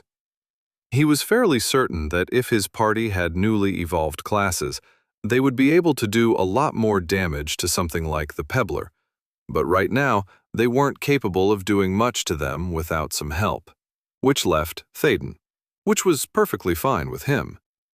He was fairly certain that he could easily solo this entire dungeon difficulty without any problems whatsoever. But he needed his party present to check off the remaining task for his evolution assignment. If that meant carrying the team so that they got through quicker, then that was exactly what he'd do. The next area had a quartet of pebblers at level 32, and after gathering them up and acquiring their attention with his constant channeling of Major Healing Wave, he kept walking. He only had to periodically look back at his party members as they trailed behind the pebblers that were constantly trying to hit him with their pebbly appendages, with refreshes to their protections and mana rejuvenation, but otherwise he simply kept to a steady walk. That steady walk increased to a light jog when his party members were able to kill 3 of the 4 pebblers before he even got to the next open space, as the distraction that Thaden presented was the opening they needed to eliminate them from behind. Only about 5 minutes later, with a half-dozen level 33 pebblers following him into the next area, they encountered the newest denizens of the medial difficulty dungeon. Hurling Chunkies, minimal level 35. Chunks of stone the size of his torso were hurled at him from 3 different directions as a trio of brown-haired monkeys, approximately 2/3 of his height and covered in sporadic stone plates, which he supposed functioned like armor, ripped out portions of the stone walls like they were made of clay instead of hard rock. A look at the walls after each chunk was thrown at him, only to bounce off when they hit his field, showed that they weren't really depleting the walls, as it never seemed to show where the chunks were taken from. In other words, though it appeared as though the hurling Chunkies were taking from the walls, in reality, they were simply materializing their projectiles with magic. "New targets! Take them out while I keep moving up," Thaden told the others in his party, and they took to it immediately. While they had stone armor covering some of their bodies, the Chunkies were also flesh and blood, rather than a collection of pebbles, and his party absolutely slaughtered the monsters. It helped that, while they were accurate with their potentially deadly projectiles, any of which could heavily injure or kill one of the casters if they didn't have protection, none of them hesitated to move right up to them and hit them point blank with spells or skills. What was more, the pebbles that were repulsed from Thaden's field were also detrimental to the Chunkies. He watched as a repulsion of the small rocks punched into the leg of one of the stone-hurling monsters like a spray of buckshot. Half of it was reflected by a piece of stone armor, but the rest tore through its leg, causing it to collapse to one knee. Somehow he managed to have one basic dungeon monster hurt another, something he'd never really done before except for that Magma Colossus boss, but he thought that was entirely different. He felt a sense of accomplishment at this that made his smile a bit as he kept moving. Another rockfall trap obliterated one of the trailing pebblers as he moved to the next area, where he picked up 4 Chunkies to add to his collection, which simply helped to eliminate them faster because they were now behind him and in the line of fire from the repulsed stones of the pebblers. "I guess we'll just clean up after you," Carlos joked once they caught up to his menagerie of monsters. When he looked back at them, that was exactly what they did, as 2 of the 4 Chunkies had been injured but not killed by what was essentially friendly fire courtesy of pebble buckshot. Another pebbler had been wounded, for want of a better word, when a hurled chunk of stone slammed into it, which almost seemed like retaliation for the injuries they were sustaining at the expense of the other monster. The members of his party worked together to eliminate the stragglers, who were totally focused on Thaden, as he pushed ahead, still at a light jog, turning to replenish protections on them whenever he needed to. They kept moving without a hitch, even as more monsters with higher levels appeared in the next few areas, which was when they encountered yet another new addition to the dungeon. Dusty Condor, minimal level 38. As a pair of the large birds, which didn't appear to have anything but stone dust covering them for protection, swooped down on Thaden, he wasn't sure what to think. It was only when they stopped in unison and flapped their wings to hover about 30 feet away in the air above his head that he got an inkling of what they intended. Quickly switching out Major Defensive Sprite for Major Cure Physical Affliction, it was just in time, as the condor's flapping wings suddenly created a swirling cyclone of air that picked up the dust along the ground, which was quickly pushed toward the life warden out front of his collection of trailing monsters. The dust cyclone wasn't stopped by his fields, as it didn't do any damage to him, but was instead intended to do something else: to blind. As he felt the dusty grit fill his eyes as he attempted to blink them away, he was essentially blinded, which was, thankfully, an affliction that he could cure with a spell. Casting the spell, he could feel it magically eliminate all the dust in his eyes, only for them to be filled again a second later. He had to hold his arm over his eyes and keep them close to prevent being blinded again, though that just meant he still couldn't see. This lasted for approximately 5 seconds before the dust cyclone changed, becoming stronger and therefore more damaging.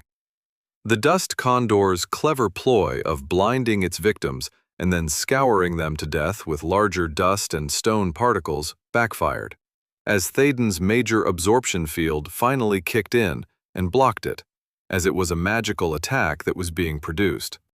With the field now blocking the blinding dust from entering his eyes, he was able to look around, only to see nothing but the dust cyclone for another 10 seconds before it dissipated. Once all but a smattering of dust had settled around him, Thaden was able to look up at the condors, which appeared to be exhausted after the strong use of their magical dust storm. But he sensed that they would be creating another one soon once they rested. He couldn't help but be fairly impressed at the deadliness of all these monsters working together. As the Pebbler was an annoying close-range fighter, the Chunkies were powerful long-range attackers, and the Condors could both blind and deal tremendous amounts of magical damage.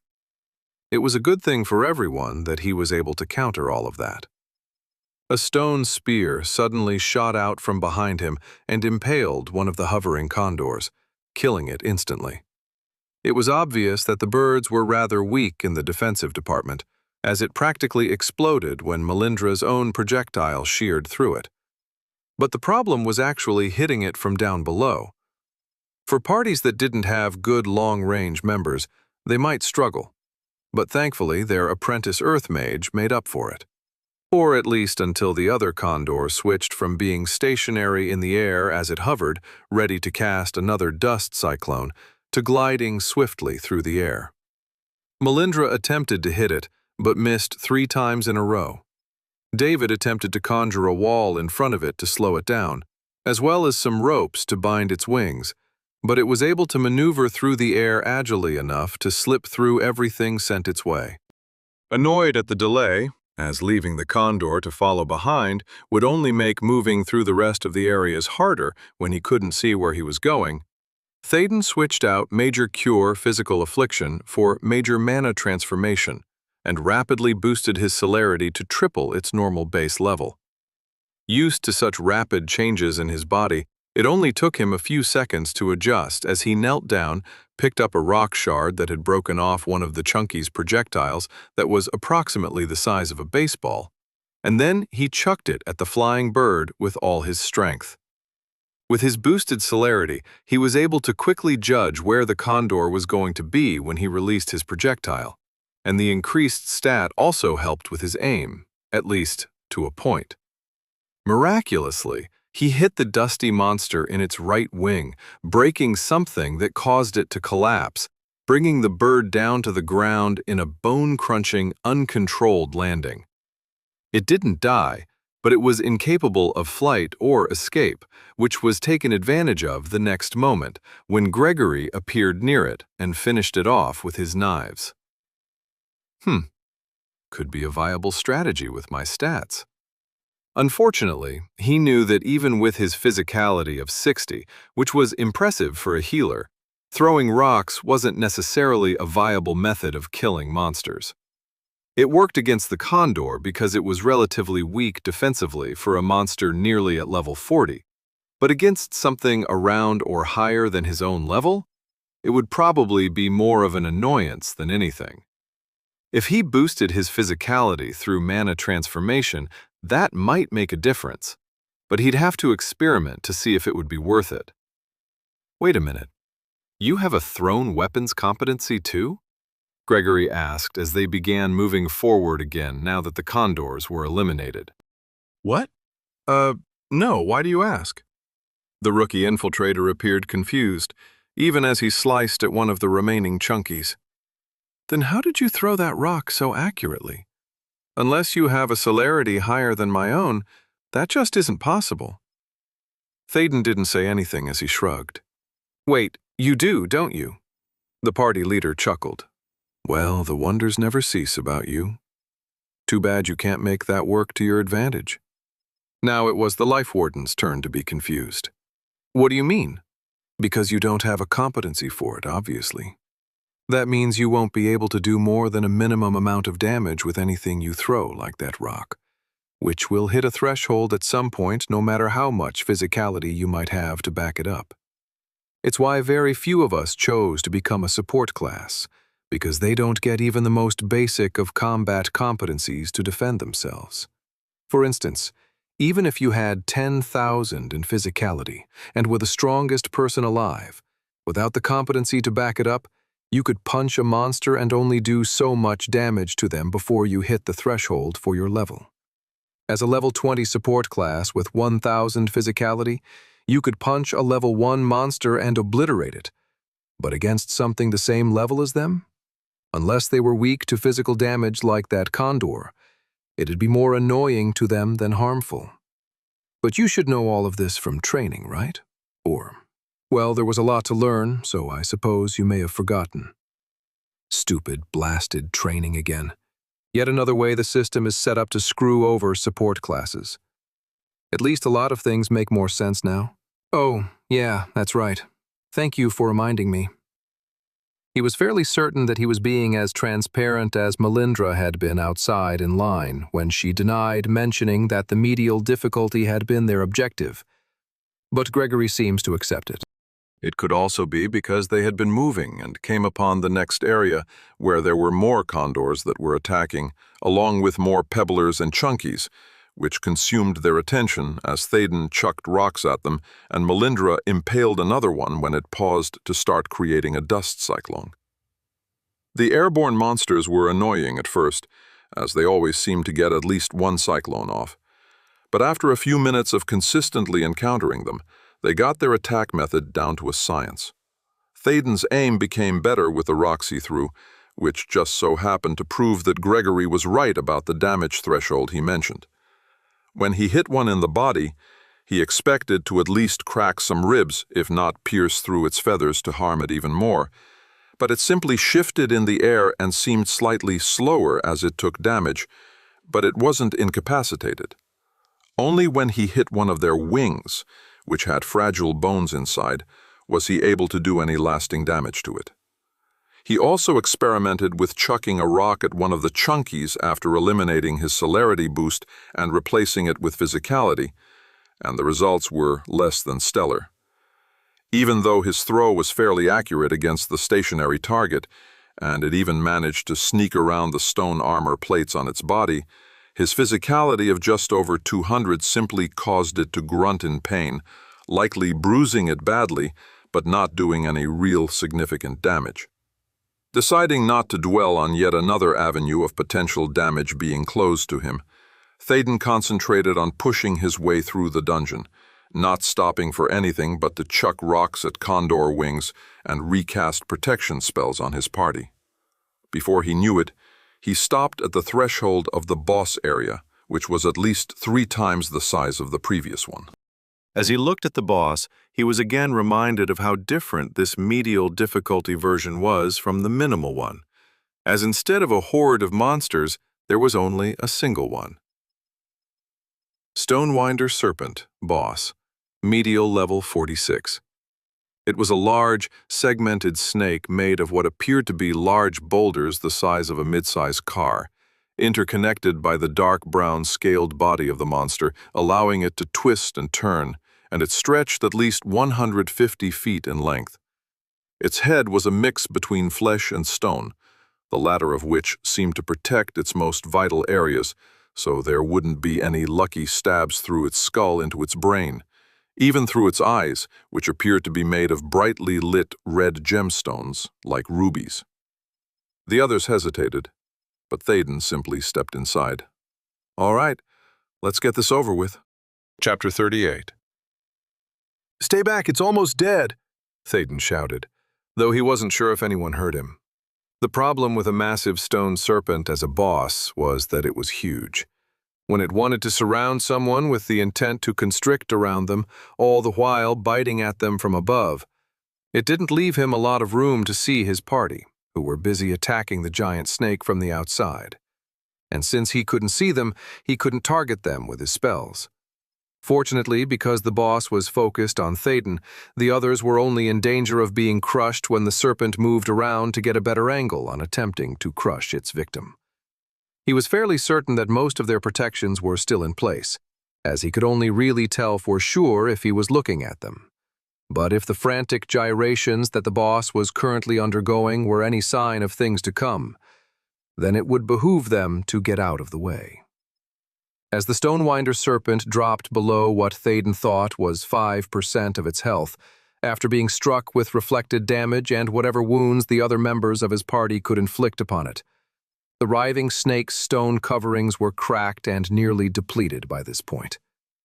It was at that point that it shook itself and violently shed the rest of the boulders covering its body in an explosion that sent massive shards of sharp stone rocketing outward. And he could only hope that the others had enough protection to withstand the sudden barrage. The coils that had attempted to grind him into paste loosened with the absence of the big boulders covering its body, but he only had a few seconds of unrestricted movement before they tightened once again.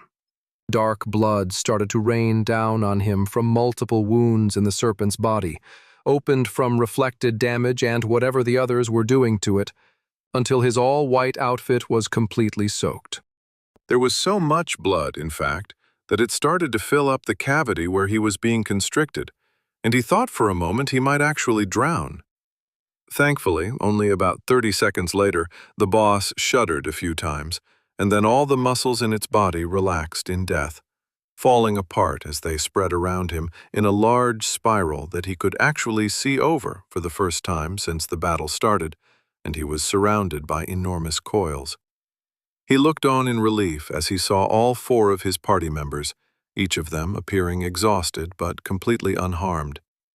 And other than Carlos, they were clean, without a speck of blood on them. Even the fighter only had a few streaks of dark blood over his front, but it wasn't his.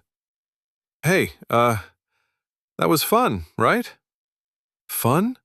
Fun? We had no idea if you were even alive in there," Melindra screeched, pointing an accusatory finger in Thaden's direction.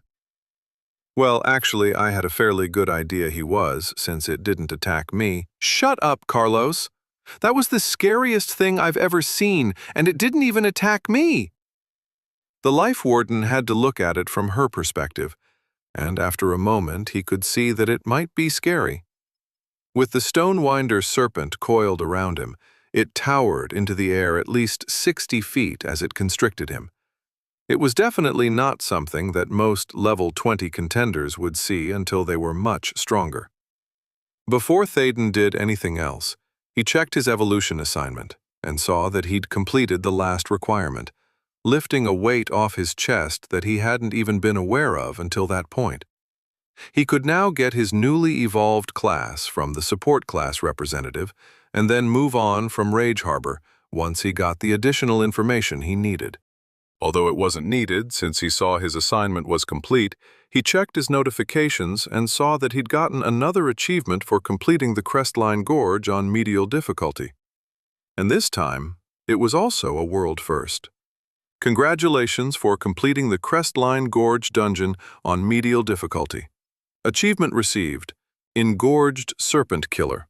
Bonus reward: 2,500 pick, plus 5,000 from achievements. Contender World First achievement: 10,000 pick, plus 20,000 from achievements. As the party began to discuss the battle, Thaden interrupted them. "Good job, everyone. Let me give you what I promised and we'll be on the way. By the way, you all likely got a world-first achievement, so congratulations." All four of them appeared flabbergasted at his statement, as it was obvious that none of them had checked their messages yet. They gasped at the incredible bounty of pick, which was good enough for at least 5 levels once they got their new class, which would help them immensely when they got where they were going after all this. Climbing over the now deflated coils of the slain serpent, he met them near the exit in the stone wall surrounding the boss area that was glowing with its secret passage to the treasure room and exit. Pulling out 300 gold from his inventory, he quickly handed over 75 to each of his temporary party members, and then dug through the rest of what he had stored away and started handing things out depending on their class. Anything that wasn't legendary or epic in rarity and above level 30 was basically shoved toward them, knowing that if they couldn't wear them yet, they would be able to soon. He felt absolutely no loss in seeing them leave his possession, because as much as he liked obtaining all the loot from his delves, most of it he couldn't even use. He could always sell it, but he already had more than he could spend right now, and he had plenty of gear that was most likely worth even more that he could sell later if the need arose. "We can't take this, it's too much," Carlos said as he attempted to give some of what Thaden was shoving in his arms back. "I don't need it, and it's cluttering up my inventory," Thaden responded, pulling even more things out and handing them over. In all, it only took about 30 seconds for him to get it all out, but nearly a minute for the others to put it away because they were staring at everything individually. "Now, do you have a plan for where to go? Once we exit, you're going to want to get wherever you're going as soon as possible, remember. They might not be able to attack you yet, but if they find out where you went and follow you, that could cause some problems." "Yeah, we know," Gregory said, looking at the others. "We'll figure it out on the way, but we're leaving as soon as we get out and heading east, most likely." "Well, I hope you find a safe place to level up, and perhaps you can even recruit another support class to your party at some point. You never know what you might find out there, away from the city and the guilds." While he didn't really understand the situation that the guilds created within Rage Harbor, he had a fairly good overall picture, and getting away from them could only be beneficial in the long run for them. "Again, thank you for your help with all this, and I'm sorry you have to leave." "It's probably a good thing, because I really didn't want to be a part of the predatory practices of the guilds anyway. The deaths of those turning level 21 and not backed by a guild are only what gets the most publicity, but they don't stop there. At some point, I can envision large guild wars between thousands of members, which is not something I want to be part of." Thaden had no desire for something like that either. Though with the way the contender versus contender system prevented someone from attacking lower-level individuals, he wasn't sure how that would even work. "Thank you, Angelo, and good luck with whatever you have got going on," Melindra said with a wink when she said his name. "As much as leaving sucks, we're so much further along than we would be otherwise. So, I guess I have to thank you for everything you've done." The others agreed, before shaking his hand and turning toward the secret wall leading to the treasure room. They walked in together, and none of them were surprised when there was no loot. But considering what they just received from Thaden, none of them complained either.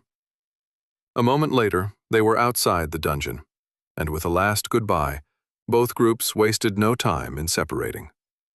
Thaden was removed from the party, and the others took off to the north at first, where they would start heading toward whatever destination they had in mind, preferably as far away from Rage Harbor as possible. As for the Life Warden, since it was still dark, he increased his celerity via mana transformation and took off toward the sea. He stopped near the water in a secluded spot and washed himself, getting all of the nasty snake blood off his body and changing into his dark robe and hood of obscurity. After that, he sped away to the south and the city, only moving slowly in some parts because it was still an hour or so before dawn, and he couldn't see as well as he'd like. It only took him 10 minutes to get back, where he slowed down and changed into Christopher, level 21, because that was what he'd been seen as earlier in the Coalition building, with his blood letters robe and minus the hood to conceal his name tag. With how close he was to the city, and while waiting in line, he didn't think he would have any issues with someone randomly trying to murder him. If they did, they would find that he was much harder to kill than they expected, and much faster to boot, so he could easily escape if needed. Just to ensure he wasn't one-shotted, he added a major death ward to himself as an extra precaution. Thankfully, he managed to get inside without any trouble or undue attention, something he was getting good at accomplishing with all his sneaking about. And then he spent another 45 minutes moving back through the city toward the Adventurer Coalition where he had his room. He changed again in a dark alley, wearing his shadow silk robe and hood again, before he opened the secret back door he'd been told about earlier by Harton, and then made his way up to his room. Once inside, he undressed, took a shower to get rid of any blood that had been missed in his impromptu bath in the Ragewater Sea earlier, before flinging himself down on his bed and falling asleep within a minute. As much as he wanted to select his new class, he was tired enough from the previous day and nighttime activities that he didn't think it would be good to make such an important choice when he could barely keep his eyes open. Waking up refreshed and starving, he found a familiar-looking handprint on the wall, hoping that it would call a concierge, even though he told the vice leader not to bother. He waited for about 5 minutes, and was just about to shrug and leave to seek out fresh food on his own, when a knock at the door revealed itself to be the aforementioned vice leader, Harton. "I apologize for the wait, but we're in the middle of training a new concierge to cover the silver and gold-ranked wings," the man said, giving Thaden a short bow. "Not a problem, vice leader. I wasn't actually sure it would work, and was about to seek out food and your advice anyway." "I can have something sent up for you to eat. Lunch? Or is it breakfast?" "Must be later than I thought." "Breakfast, if you would, and thank you." Harton nodded. "If I may ask, what advice were you seeking?" "Oh, I was wondering if you knew where I could find any dungeons with predominantly support class equipment as loot." The vice leader thought about it for a moment. "I can send someone up with information on that, though historically such dungeons are few and far between." "Why is that?" He spread his hands in a gesture that said that the answer was obvious. "Because there are fewer support classes." "Ah, I guess that makes sense." It did, in a way, but it was still annoying. "Anything else I can help you with?" the Chari asked politely. "No, that's it." "Then I will be on my way, and will send up someone with food and information a little bit later. Starting tomorrow, we should have a concierge available for you." "Thank you. I'll probably eat and then head down to the lobby for a moment before coming back up here, so if that information comes while I'm away, they can leave it outside the door." "Very good." The vice leader bowed slightly again before turning away and swiftly heading down the nearby stairs. Searching through the contender market for anything new that might have appeared over the last 24 hours, he was still searching when the food came 10 minutes later, and continued to look through the listings while he ate. He barely even looked at what he was eating, and was only broken out of his idle browsing when he reached down to his plate and found it empty. Shaking his head, he went back to a couple of listings he had mentally bookmarked and purchased them, and soon enough a light blue robe and matching newsboy-looking cap appeared on the table, which he quickly slipped on. Both of them only cost him a few silver, as they had nothing but a self-repair and cleanliness enchantment on them, but they were perfect for his new disguise. He couldn't go down to the lobby as a Christopher again, as he'd already been seen as a level 20 turning level 21 and visiting the support class representative to get his new class. If he did it again as Christopher, or even kept his level at 21 and spoke to the representative a second time, that would also raise a few eyebrows. Therefore, he was going to be Brian, level 20, wearing a light blue robe and hopefully appearing slightly different than he had before. Tucking his hair under his cap, he looked like a completely different, okay, not a completely different man, but he'd changed enough that he doubted anyone would recognize him. Plus, with a different name, there should be no reason to connect him with Christopher anyway. Nodding to himself in the mirror in the bathroom, he left his room and headed down the same stairs Harton had taken earlier, and he found himself in the back portion of the building, where he could join the hallway that led to many of the other, lower-ranked rooms available for adventurers. He smoothly transitioned to this hallway and made his way to the lobby, his appearance causing no one to look at him for more than a moment other than a quick glance, as he wasn't the only one wearing bright colors. Of course, many of the others were mismatched in their appearance, as they were wearing equipment that was what they could find or were able to afford, so fashion was the least of their worries.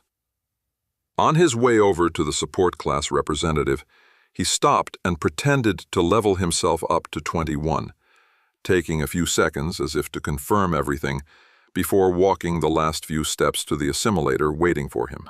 Out of the corner of his eye, he saw a few people looking at him with more than a casual glance, but he didn't necessarily feel any threatening vibes from them.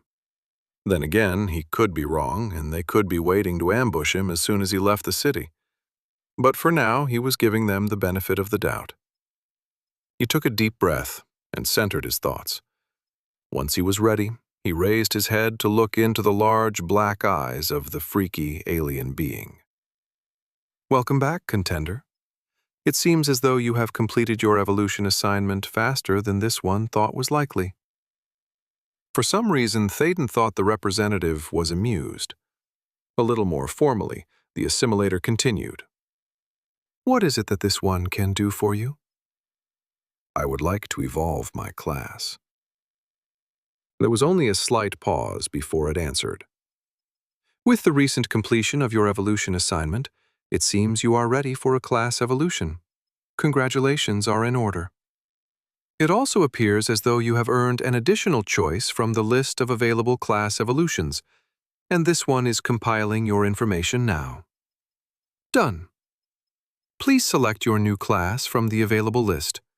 Once you have done so, you will find that you will be able to increase your level once again until the next threshold, where you will have to come see this one or another support class representative throughout Tarth to choose your next class evolution." The spiel sounded identical to the first time he had chosen his Life Warden class, which wasn't that surprising since it seemed as though the assimilators were sticklers for consistency. As a window popped up in front of him with his class evolution choices, he had to steady his breathing as he looked through each one. Chapter 39. As he took in all the information crowding the window that suddenly popped up in front of him, Thaden noticed that there were still 2 from his previous class choice on the list, Experienced Healer and Deathbane. So he ignored those ones for now, concentrating on the new ones instead. He took his time to read over the details of each one so that he didn't miss anything before evaluating each one. Please select your new support class from the list of following evolutions: Experienced Healer, Uncommon; Protection Specialist, Uncommon; Deathbane, Rare; Elemental Transformer, Rare; Health Weaver, Epic; Veteran Life Warden, Epic; Solitary Shaman, Legendary. Evolutions not selected may or may not be available during your next class evolution. Protection Specialist, Uncommon. A uncommon evolution for a Life Warden, a protection specialist prefers preventative measures to mitigate damage rather than focusing on healing. Their defensive spells are much stronger and more diverse than those of a common healer or uncommon experienced healer, while the support spells they retain still provide enough healing to get by in case typical protection measures fail. Can learn new defensive spells at weak, minor, lesser, major, or greater strength. Can learn new support spells at weak, minor, or lesser strength. Automatically upgrades 4 previously learned spells at random to their next strength upon evolution, if possible. Has access to a greater variety of defensive spells. Only the damage reflection bonus trait from Life Warden is maintained. Obtains 3 additional access slots. Rereading each class available 3 times to make sure he understood everything, he immediately discarded Experienced Healer and Deathbane for the same reasons he had during his original class evolution. The former was just a basic healer, which he thought was far beyond that by now, while the latter was still focused on the undead. Having experienced and learned more about the world, what had at first been a powerful class that could help him keep developing through the means of killing countless undead had now become almost useless, which brought him to his new class options, starting with Protection Specialist. He could only assume that it was offered to him because he tended to rely on his protective spells, not only for himself but when he was just recently in a party, over-healing in most cases. That was absolutely true, of course, because he'd rather not be hurt in the first place, but he was fairly sure that specializing in just defensive spells was the way to go for his evolution. What was interesting as he read about the details of the class was that there was a spell strength stronger than Major that was named Greater. He could only assume that it was yet another jump in the cost and efficacy of the spells, and he was looking forward to checking them out. Elemental Transformer, Rare. A rare evolution for a Life Warden, an Elemental Transformer expands their expertise in healing and protection by branching out with methods to combine the two together. Using specialized element-focused spells, they can convert hostile magical spells and effects into healing by transforming the energy into something more useful. As a result of this pursuit toward combining the effects of healing and protection, normal support and defensive spells are marginally weaker. Can learn new support and defensive spells at weak, minor, lesser, and major strength. Can learn new supportive spells as weak, minor, lesser, major, and greater strength. Automatically upgrades 8 previously learned spells at random to their next strength upon evolution, if possible. Has access to a new supportive spellcasting competency, which combines both healing and protection effects. All bonus traits from Life Warden are maintained, though they do not affect the new supportive spells. Obtains 4 additional access slots. Next up was Elemental Transformer, a rare evolution that he was fairly certain he had access to because of all the different dungeons he'd visited, as well as the resistances he'd accumulated along the way. From the death-like magic in the mausoleum to the fire and heat from the magma dungeon, he'd encountered quite a lot of elements in his time on Tarth, and he'd overcome them all. As for the class, it was interesting that he would acquire a new competency, which seemed to be a combination of support and defensive spellcasting. He was intrigued to see what such a thing could do, as the spells sounded like they could have some sort of heal over time effect on the protective spells, which would essentially do 2 things at once. This class was a possibility, even at its lower rarity, as leveling up a new competency could be advantageous with the number of powerful advancements that it could provide. The drawback to the new type of spellcasting was that the Life Warden bonus traits, which included a chance to double healing spells or reflect damage, wouldn't affect it. Health Weaver, Epic. An epic evolution for a Life Warden, the Health Weaver is a paragon of healing, specializing in support-based spells over protection. A Health Weaver is intimately familiar with what it takes to bring someone back from the brink of death after having experienced it for themselves time and time again, and there is nothing that they cannot overcome with the right, powerful healing spell at the right time. As a result of their focus on healing and support-based spells, their aptitude in defensive-based spells is functionally weaker. Can learn new support spells at weak, minor, lesser, major, or greater strength. Can learn new defensive spells at weak, minor, or lesser strength. Automatically upgrades all previously learned support spells by 2 levels in strength if possible. All support spells are now instant cast with no penalties. If the competency advancement Instant Gratification was previously selected, a new advancement selection will be provided. All support spells now cost 50% less mana. All defensive spells now cost 50% more. Only the support spell double cast bonus trait from Life Warden is maintained. Obtains 5 additional access slots. The Health Weaver originally seemed like the opposite of the Protection Specialist, but given the epic rarity of the class, it was simply more. All support spells would be instant cast, which was something he could already do thanks to an advancement, but there would be no penalty. What was amazing was that picking this class would also refund his selection of Instant Gratification, which would allow him to pick something else. There was also a decrease in mana cost for support spells and an increase for defensive spells, but that didn't really bother him too much. What was more surprising, but not as useful to him, was that all of his spells would increase by 2 levels of strength. Since they would only go up to greater, with almost all of his spells already 1 level of strength below at major, half of that benefit would be wasted on him. What made it a deal-breaker for him was the loss of the damage reflection bonus trait from Life Warden, as that was essential for actually damaging monsters. Sure, he had the whole Wild Health Leech spell he could utilize, but when it was just him against a single monster, it wouldn't work, and he'd be screwed without another way to deal damage. Veteran Life Warden, Epic. A basic yet epic evolution for the Life Warden class, the Veteran Life Warden continues to excel in their support role in a party, using their expertise in both healing and defensive spells to keep their party members alive, while also making many opponents think twice about threatening their charges. Each support spell that a Life Warden casts has a small chance to be cast twice on 2 separate allies, and each defensive spell has a small chance to cause a larger portion of the damage prevented to be reflected upon the aggressor. Can learn new spells at weak, minor, lesser, major, or greater strength. Automatically upgrades all previously learned spells to their next strength upon evolution. Has access to additional powerful healing and defensive spells.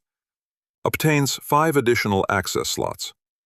While boring compared to the other types of classes he saw, the Veteran Life Warden was a top contender for his selection.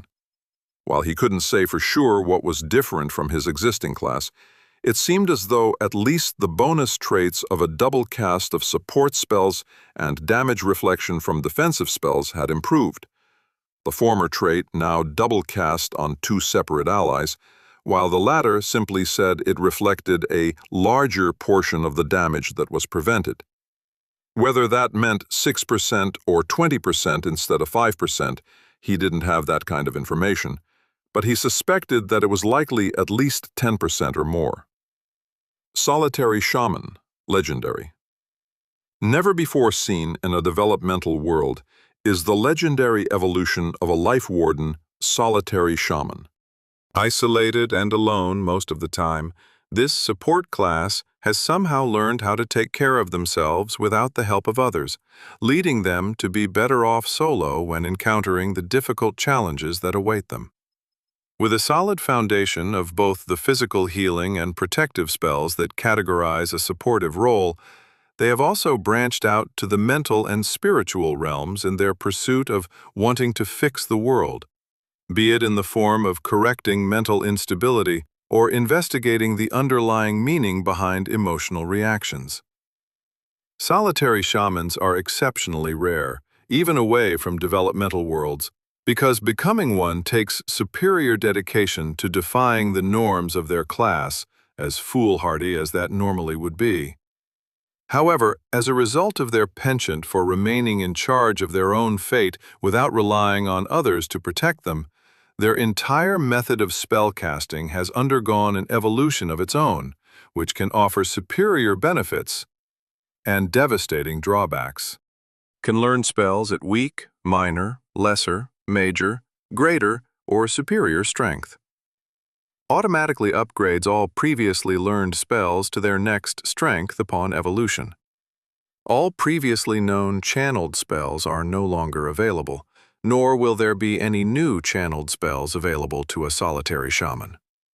If the double-team defensive spellcasting competency advancement and/or the support spellcasting competency advancement extracurricular toys were previously selected, a new advancement selection will be provided for each of them. All single-target spells can now target anyone. All spells cast upon self have their efficiency increased by 50%. All spells cast upon allies have their efficiency reduced by 50%. Pick accumulation while in a party is reduced by 90%, including quests completed and achievements earned. Has access to additional spells that can target the mind and spiritual energy of a target. All bonus traits from Life Warden are maintained only when spells are used upon caster. Obtains 6 additional access slots. Lastly, even as his eyes felt like they were going to bug out of his head when he saw that he had access to a legendary class, Théden was of two minds about the solitary shaman once he read the incredible details. First and foremost, accepting this particular evolved class would eliminate all of his channeled spells. For most of the channeled support spells that were for healing, that wasn't that big of a deal. But both of his super important have been with him since the beginning fields were channeled spells, and losing them would severely hamper his survival ability. Of course, that was offset by the additional caveat that everything within his arsenal of spells would now become usable on himself. He'd already experimented with a few of the defensive spells with his recent delve with a party, so he knew how effective they could be. But would it be enough to replace his bread-and-butter fields that had kept him alive through so much? It helped that his spells were 50% more effective when used upon himself, so all those protection spells would have 50% more charges or mitigate 50% more damage and last 50% longer. At the same time, those same spells would be 50% less effective when cast on someone else. Added to that, it seemed as if the class had evaluated all of his solo achievements and decided that he was better off alone, as pick accumulation would be cut by a whopping 90% while he was in the party. While he had been leaning toward that direction from the beginning, he had to admit that it had felt good being part of a group that needed him for his abilities and appreciated what he could do for them to keep them alive. The sense of belonging to something greater than just himself was a draw that he wasn't sure he'd be able to resist in the future, as even those who preferred solitary actions liked to partner with other people every once in a while. Granted, he could still join a party, but he wouldn't benefit from it as much as he would otherwise. Plus, even with the reduction in his spell's effectiveness, he would likely still be multiple times stronger than most other support classes, even if they were the same level. It was a risk, but the more he looked at the details of the solitary shaman class, the more it stood out to him as being more of a benefit than a detriment.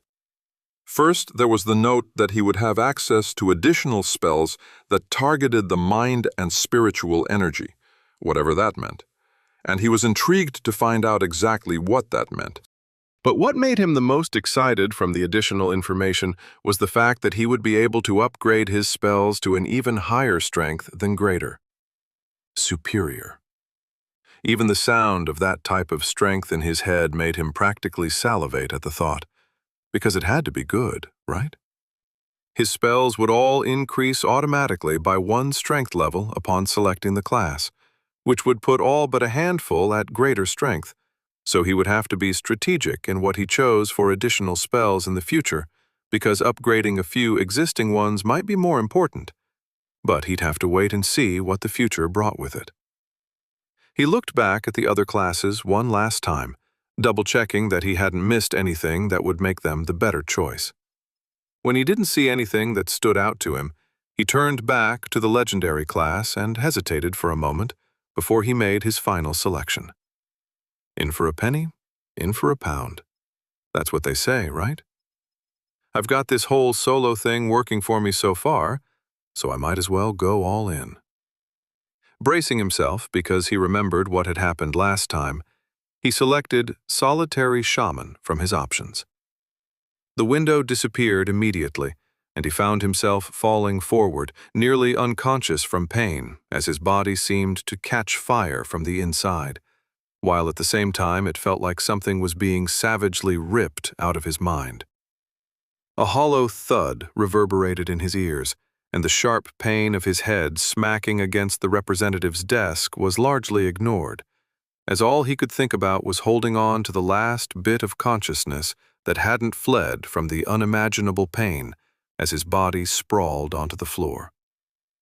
The agony seemed to last forever, but it suddenly stopped, the lingering traces of the torturous pain fading over about 30 seconds, and he was finally able to groggily pick himself up. It was then that he realized his head felt wet, and he reached up with his hand to feel what could only be blood coming from a cut on his forehead, which was starting to drip into his eye. With a simple major regeneration, actually it was greater regeneration now, he felt soothed by the healing energy as it fixed his head up and got rid of the lingering traces of pain throughout his body. His face, and when he looked down, his robe, were still covered in his own blood, but he was already feeling better than he had in a long time. As he looked back at the support class representative, he heard in his head, "Good luck, and don't die, contender," before the assimilator lifted its eyes from his own. Glancing around, he found that his sudden collapse hadn't gone unnoticed, though from the expressions on their faces they seemed more curious and amused rather than suspicious of him. "Phew, guess I should have eaten something before I did that," he said loudly, chuckling at himself, which elicited a few laughs at his expense. It was a lame excuse, and likely wouldn't fool anyone who dug into him too far, but it was all he could think of to say at the moment. He walked unsteadily toward the hallway leading to his room, despite feeling relatively fine after all that, keeping up appearances, and he spent the time focusing on everyone around him, trying to see if anyone had been paying too much attention to him. He hated having to hide himself from others, and was hopeful that one day he wouldn't have to conceal everything, being able to walk about openly. But he didn't quite feel like it was the time for that. For now, at least until he learned everything he could about his new class and how it operated, he would still be as cautious as he could be so as to reduce the likelihood of trouble. Not that he didn't think he could escape from whatever ambush someone might set up for him, but he just didn't want the attention that his notoriety would bring, good or bad. While there were plenty of people who were looking at him as he escaped to his room, he didn't see anyone following him. He even cast his greater mass healing spell a few times when he wasn't sure if someone was stealthily following him, but it didn't heal anyone hidden from sight as far as he could tell. Of course, as soon as Théden passed through the doorway leading to the gold-ranked rooms, he didn't have to worry all that much. He made it to his room, closed the door, and pushed his back up against the solid wood, letting out a deep breath. I did it. Now, let's see what this class has given me. Chapter 40. The first thing that Théden did was check out his character report. But other than his class being changed to Solitary Shaman from Life Warden, the only differences he saw were additions to his bonus traits, reiterating the new spell's targeting functions and the solo and party effects that came with the class. And the changes to his spells and competency advancements, of course. All but Resurrection and Mana Rejuvenation were now at greater strength, with those two at major. To see the difference between the strengths, he looked at the only remaining spell he still had from when he first arrived on Tarth, Regeneration, and mentally compared what he remembered from its major strength and its new greater one. The other two spells, Healing and Repulsion Field, were completely gone, along with all of his other channeled spells. Greater Regeneration, single cast. Grants a target continuous healing energy that replenishes health for a limited time. Healing rate, 5% of maximum health, 27 to plus 5%. Health every 5 seconds. Duration, 45 plus 0 seconds. Number of targets, 1 plus 0. Range, 75 plus 25 feet. Casting time, instant. Mana cost, 360 plus 180. The major difference was a change from a flat number, 27, to a percentage of his maximum health, 5%, along with a doubling of the mana cost. But that was also just the base healing rate. It didn't take into account any modifiers, such as competency advancements, or whether he used it on himself or in a party. If he was by himself outside of a dungeon, wearing nothing that gave him extra physicality, and not engaged in a quest, all of which could modify his stats, he would still receive 10% of his maximum health instead of 5%, which would equate to 60 health every 5 seconds. If he was actively engaged in a quest, had on his best gear, had boosted his physicality via mana transformation, and was soloing a monster inside of a dungeon, his physicality could shoot all the way up to 270, which meant that he'd be gaining 270 health every 5 seconds. When he added in the Afterglow advancement, which equated to an additional 2% of maximum health every 5 seconds from all the bonuses, he would be healing 324 health in that time frame. Needless to say, that was quite the upgrade for him. The percentage change would be less useful for someone who didn't have a lot of health, of course, but if he focused on what it could do for himself while fighting solo, it made a huge difference.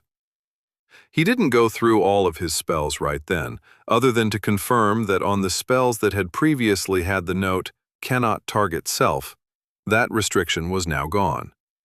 He even cast Greater Damage Shield on himself just to confirm it was accurate, and the spell settled around him immediately without any issues.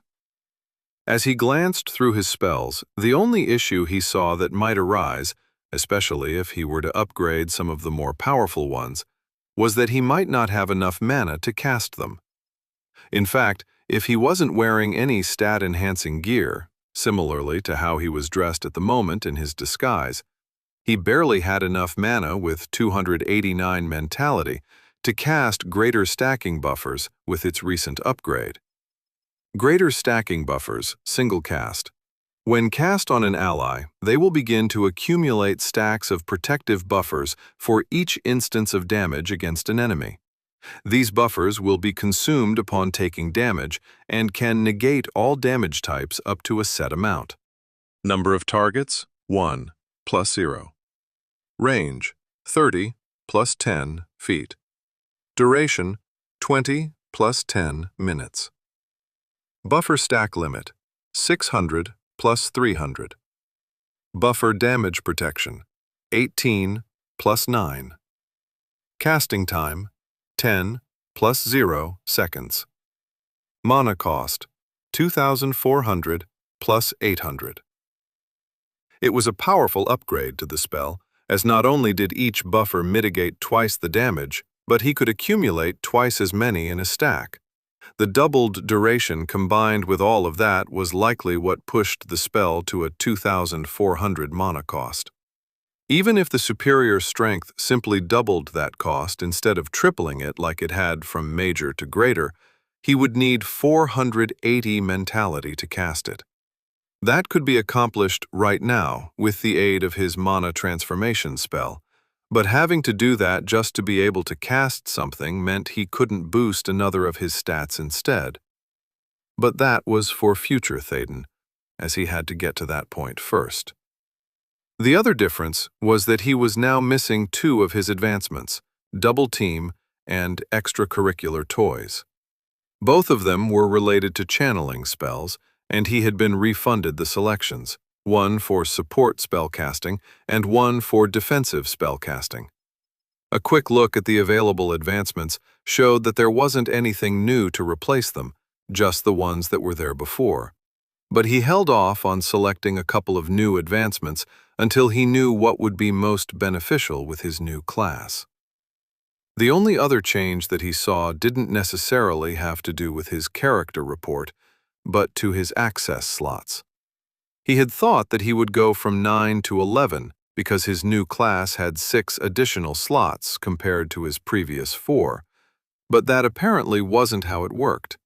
Instead, it added an additional 6 slots to his previous total, bringing his number of access slots up to 15. After getting over the excitement of that spectacular news, Thaden finally turned to his accumulated pick.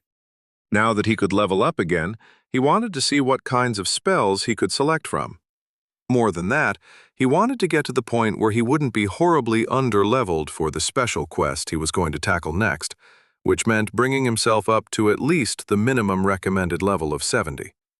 He could always overshoot it and reach as high of a level as he could, but his latest experience in a weak dungeon left a bad taste in his mouth at that idea. Getting absolutely no pick from the monsters was bad enough, but also not receiving even a single piece of loot from them?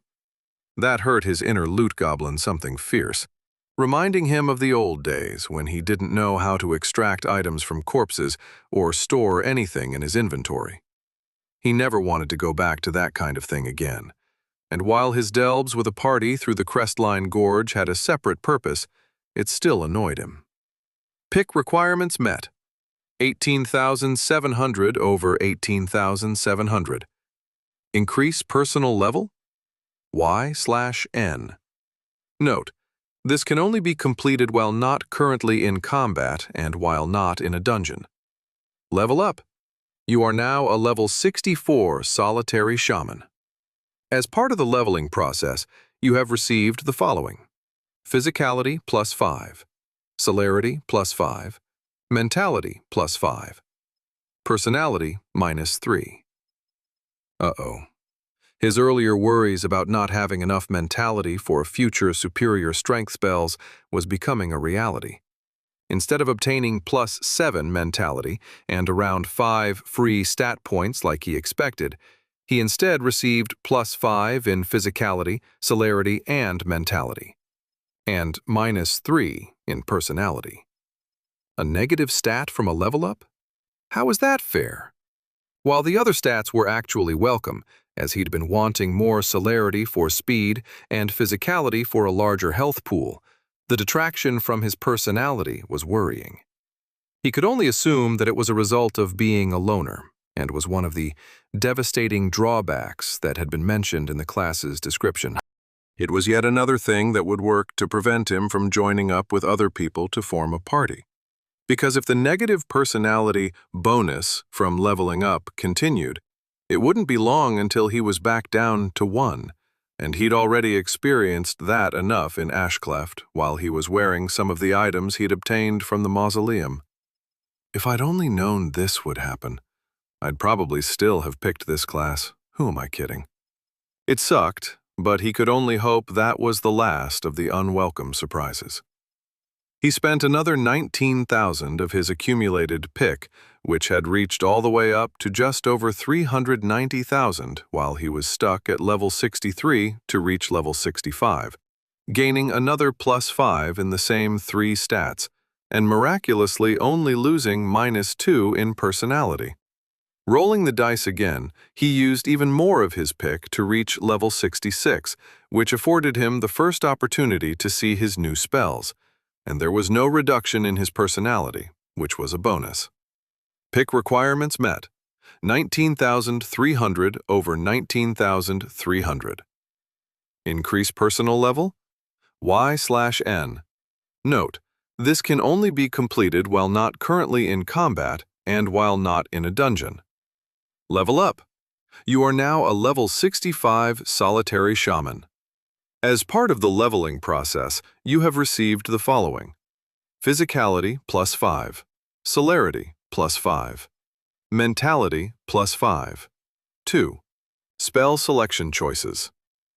With his previous reward of an additional spell selection choice, he now had 3 to choose from the list. Please select 3 spells from the following selections: Greater Resurrection, single cast; Superior Resurrection, single cast; Greater Mana Rejuvenation, single cast; Superior Mana Rejuvenation, single cast. Superior Regeneration, single cast. Superior Mass Healing, single cast. Superior Mass Regeneration, single cast. Superior Protective Guards, single cast.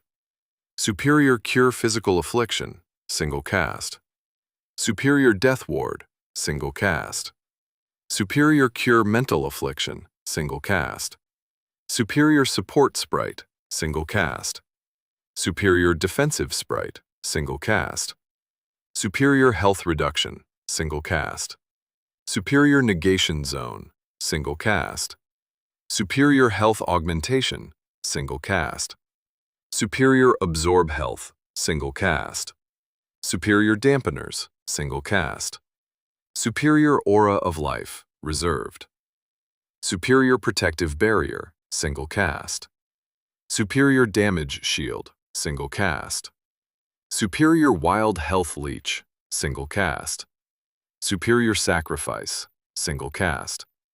Superior Lifelink, reserved. Superior Ward Link, reserved. Superior Healing Burst, single cast. Superior Stacking Buffers, single cast.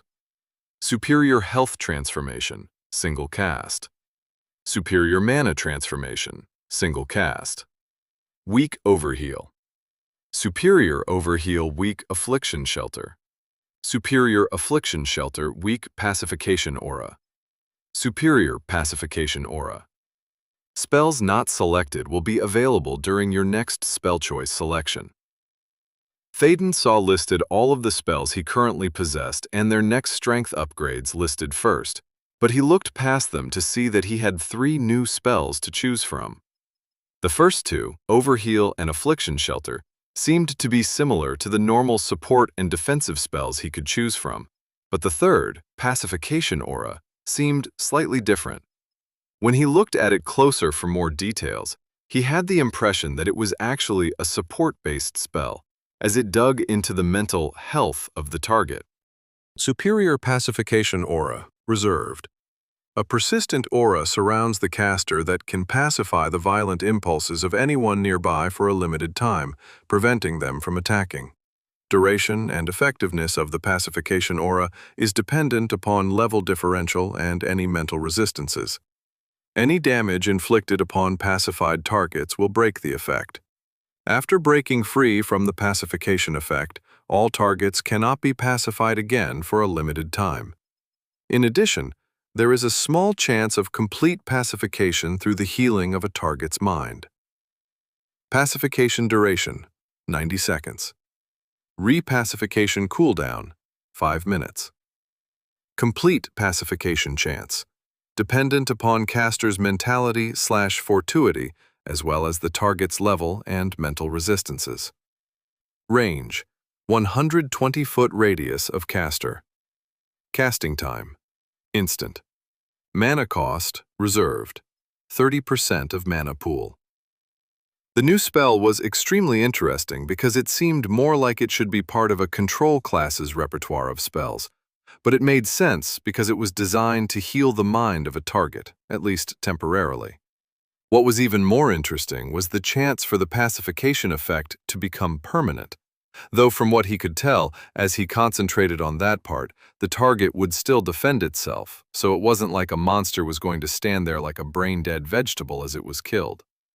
Unfortunately, even though it said the chance of that happening was dependent upon his mentality and fortuity, both of which were fairly high, as well as the target's level and mental resistances, he wasn't sure if that chance was 20%, 2%, or 0.02%. He might not ever know unless he took the spell and tested it out. Not making a decision on that yet, he looked closer at the other new spells. Superior Overheal, single cast. Any additional healing done to a target over their maximum health is converted to a temporary boost to their maximum health pool at a ratio of 60 health to 1 point added to their maximum health pool. This spell does not affect any other stat, specifically physicality. Overheal ratio, 60 to 1. Boost, duration, 10 minutes. Boost limit, 9 times. Spell duration, 60 minutes. Range, 120 feet. Casting time, 3 seconds. Mana cost, 1,560. Superior Affliction Shelter, single cast. Creates a full-body protective shelter around a single target that restricts movement while preventing all instances of afflictions from up to level 150 sources. Movement-restricted allies cannot move from their current location for the duration of the affliction shelter, but can still attack. Can be cancelled by caster or target at any time. Number of targets, 1. Range, 120 feet. Duration, 60 seconds. Casting time, instant. Mana cost, 1,320. Cooldown, 90 seconds. Both of the spells were amazing, but for different reasons. First, Superior Overheal was something that would allow him to increase his health pool, even if temporarily.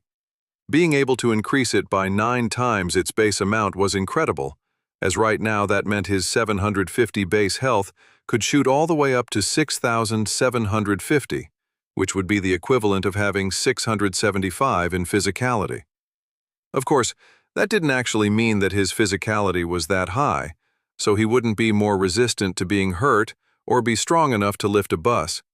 But the extra health would synergize with some of his other spells and effects, such as Greater Regeneration and Afterglow, which based their healing on a percentage of his maximum health. The possibilities of what he could do with the Overheal spell were mind-boggling. The downside was its cost, as because it was a support spell and had a casting time, his instant gratification advancement went into effect and tripled the cost to make it instant cast. That meant that, even with all his best gear, he'd likely have to boost his mentality using mana transformation to cast it. Still, it would be worth it, and he would likely be increasing his mentality stat in the future, one way or another. The Superior Affliction Shelter, on the other hand, would be incredibly useful for an entirely different reason. Once he lost his channeled field spells, which prevented damage and damaging afflictions, he was more limited in his options for preventing those afflictions. Both Protective Guards and Protective Barrier would do the same thing, of course, but they had a limited number of instances they could block before they were used up. In the middle of a complicated fight, if he was being inflicted with dozens of afflictions simultaneously, something would inevitably get through because of the cooldowns and casting times for each of those spells. With Affliction Shelter, though, he could essentially maintain his immunity to afflictions again, even ones that weren't damaging. In a way, it was even better, but the drawback was that he couldn't walk with it active.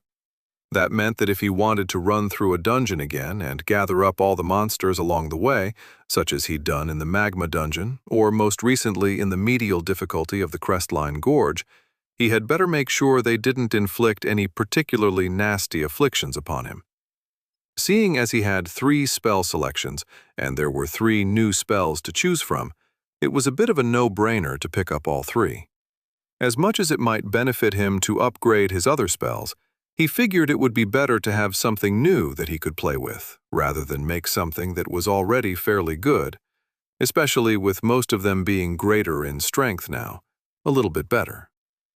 After making those selections, he got back to leveling up. Another just under 60,000. Pick was pulled from his accumulated reserves to boost him up to level 69, giving him another plus 15 to physicality, celerity, and mentality, and another -5 to personality. Unfortunately, while he did get another pair of spell selections for reaching level 69, there were no new spells to choose from. Instead, he thought about what he already had that might benefit from increasing in strength, and eventually settled on 2 that he thought would be extremely important going forward, even if it might be considered strange: Support Sprite and Defensive Sprite. He thought about specific spells getting a boost to their effectiveness, but it was only with the sprites that he would be able to boost them all. They'd really shown their worth when he'd been finally using them lately, and they were something he knew he would be using quite frequently in the future because of how versatile they were. Superior Support Sprite, single cast. Summons a small, invulnerable support sprite that hovers around a living target. For each single target support spell cast upon the recipient of the support sprite, the effectiveness of that spell is increased by 125% plus 50%. Range, 150 plus 60 feet. Duration, 15 plus 5 minutes. Casting time, 5 plus 0 seconds. Mana cost, 3,200 plus 2,800. Superior Defensive Sprite, single cast. Summons a small, invulnerable defensive sprite that hovers around a living target. For each single target defensive spell cast upon the recipient of the defensive sprite, the duration of that spell triples.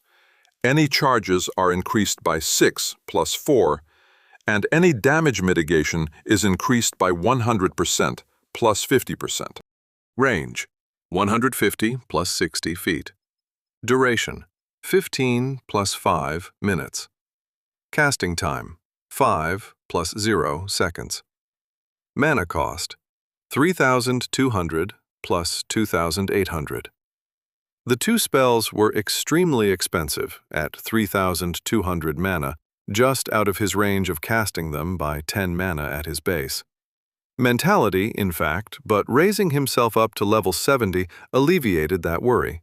For the defensive sprite, at least. The support sprite, however, fell into the same category as Overheal, because he couldn't cast it with his current mana pool, as its cost jumped all the way up to 9,600 due to the instant gratification advancement. It could still be done, but he'd be straining his mind a little by boosting his mentality up that high with mana transformation.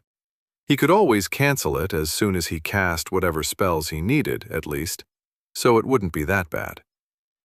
Level up. You are now a level 70 solitary shaman. As part of the leveling process, you have received the following: Physicality plus 6, Celerity plus 6, Mentality plus 6, Personality minus 3. And with that, he stopped, even though he could have kept leveling up, for he estimated another 10 levels or so. As much as he wanted to unlock more spells to utilize, he wanted to see what he could do with what he currently had. And he didn't want to out-level the dungeons he wanted to visit for loot, especially the ones that would have more support class loot than others. The information for that had come the night before, and he'd brought it in with him, though he hadn't yet found a chance to look at it. It was something he'd be doing soon, however, because he was ready and eager to get back out there and work toward completing the special quests. His wanting to evaluate his current spells and how they worked together also made him put off selecting replacement advancements for his two competencies, as it was hard to tell what would be more important right now.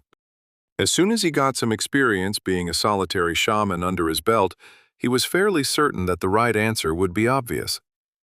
Coming down from the high of leveling, he calmed himself and spied the pile of books and papers that had been left for him, so he grabbed them and sat down at the table.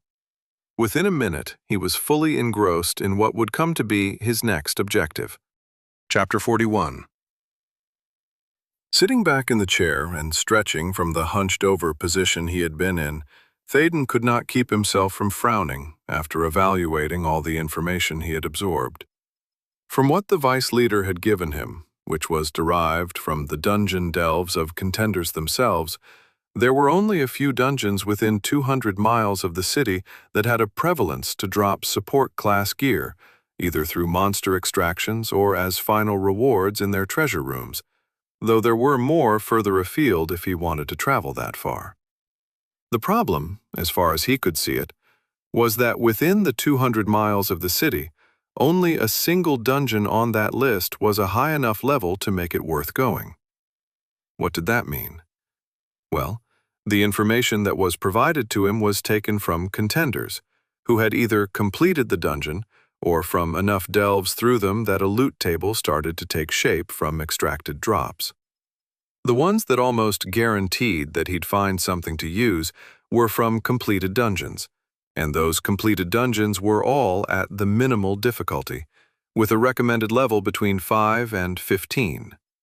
What that meant was the medial difficulties of those dungeons, according to the information, were between levels 20 and 35. What was more important was that the maximal difficulty would probably be between levels 40 and 60. It was possible that it might be a little higher on the end of the level range, but it still meant that the majority of the monsters in those dungeons, other than perhaps the mini-bosses and bosses, wouldn't provide any pick, nor, more importantly, any loot, which kind of defeated the purpose of venturing into those dungeons in the first place. Only one dungeon that was anywhere near his current location had a minimal difficulty recommended level of 20 to 30, which was more likely to have a maximal difficulty range that would be suitable to him. The issue was that contenders were only recently exploring the Devil's Nail dungeon, and the collected drops were all over the place, with only a slight edge to the number of support class drops. There were some others that he had information on that were equally as promising as the Devil's Nail, but they would take at least 3 or 4 days of travel, even at his incredible celerity-boosted speed, to reach them. Moreover, they were on opposite sides of the region, so if one didn't work out, he'd have to travel a week or so to reach the other one. Of course, there were other possibilities for support class items dropping from other dungeons that had much higher recommended levels at minimal difficulty, but as no one had even so much as ventured into them, there was no information on what could be extracted from their monsters. Thaden attempted to guess at what a dungeon might provide based on the names of the different dungeons, but it was a crapshoot at best. "Do I really need more gear?" he asked himself, wondering if it was really necessary to search it out. He looked at his character report to see what his stats looked like, without any gear or other bonuses affecting them. Number 3259999-E. Solitary Shaman. Level 70. Progressive Internal Combat Knowledge, PIC, 20,800. Over 20,800. Adventurer Coalition Rank, Gold, 630, over 630. RP Health, 960, over 960. Mana, 3,250, over 3,250. Physicality, 96. Celerity, 125. Mentality, 325. Personality, 13. Fortuity, 126. It was quite impressive, if he did say so, but it could always be better. When he looked at what his best gear added to it, he could basically add another 131 to mentality, 17 to celerity, and 5 to physicality, with a smattering of special effects such as a 9% decrease in casting time for defensive spells, 100% increase in support spell effectiveness in low-light environments, some additional heat and shadow resistance, and a reduction of 10 in his personality thanks to his casket ring of the undead he still had from the mausoleum. Some of his items were fairly strong, as he'd gotten them recently, and they were designed for someone around his level. Most of what he had to wear, however, was for a much lower-level individual, with some of it even being for a level 10. Theoretically, if he was to bring his level up to 75, he had a new focus stone that he'd received from the den that he could finally use.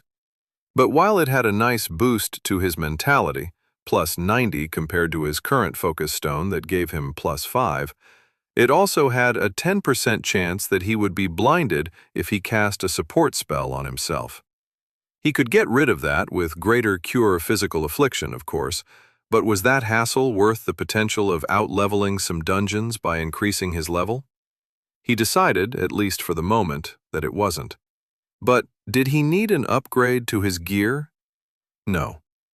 But he wanted it. He wanted to be able to use the majority of what he picked up from a dungeon, and he had a lot of very subpar items that he needed to replace. He only had as many as he had thanks to people selling them in the contender market, but now he'd basically drained it dry of anything that might be useful to him. He had gold to spend, so it was possible that he might be able to find some locals in Rage Harbor, that might have the crafting knowledge to make him something instead of finding it. Or perhaps they were even selling such things right now. Unfortunately, if it was anything like what was available in Forgestone, most things for sale immediately would likely be only 10 or 15 levels above the average level of the local contenders, so he was looking at level 40 or 45 at the highest. It would certainly be an upgrade to some of his gear, but that would only be a temporary measure as he got stronger and quickly outpaced those items. What eventually decided it for him was the need to get out and do something productive toward his development, as he'd been stuck at level 63 without much progress for a while. Now that he could accumulate more pick and actually level up, he'd rather try to find something for himself than wait around the city and see if he could scrounge up something here and there.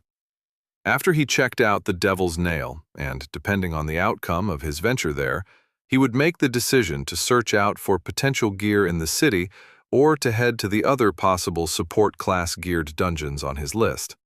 Then, when he was properly equipped, he would start his search for the first dungeon in his special quests, because that was what he'd been working toward all this time.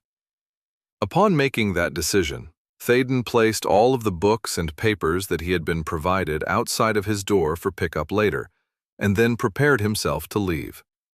As he looked out the window, however, he saw that it was nearly evening already, so he decided to wait until the next day to depart the city. He also wanted to stock up on supplies for his journey, which he likely wouldn't be able to do at this point in the evening as stores closed, so it would be better to do that in the morning. He didn't think he was all that tired when he snuggled up in the comfortable bed, but he was out like a light within minutes.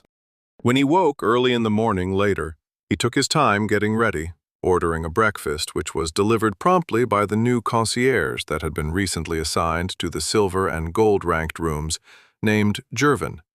But he didn't keep the young, nervous-looking Shari standing around, letting him leave almost immediately after asking about quests for the Devil's Nail.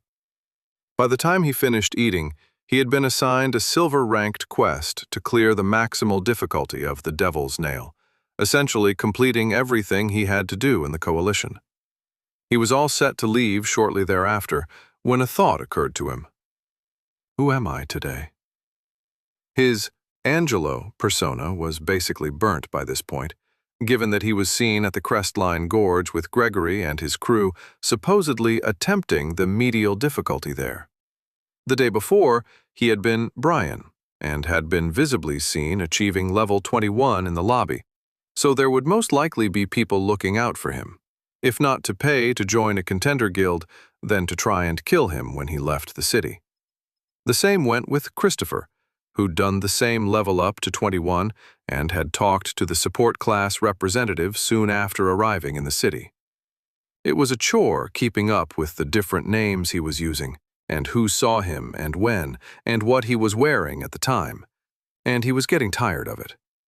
He didn't exactly have a lot of options of what to wear, especially as if he wore anything but a robe it would look out of place, since he was a contender. He was tempted to just wear his shadow silk robe and hood of obscurity and simply leave as quickly as he could. But he also needed to do some shopping to replenish his supplies, and doing that without a name tag would also be out of place.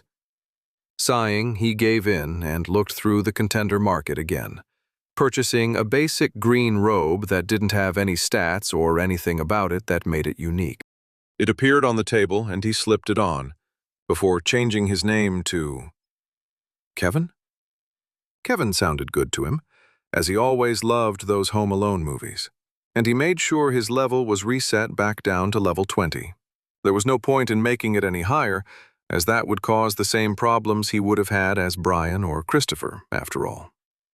Ready to go, he left from the back entrance and checked as well as he could outside to ensure no one was watching out for him, before setting off into the city. No one seemed to pay him any attention in the early morning sun of the day, and he leisurely moved from store to store, purchasing a few supplies here and there as he made a circuitous route through the city as he headed for the North Gate, the same one where he had met Gregory.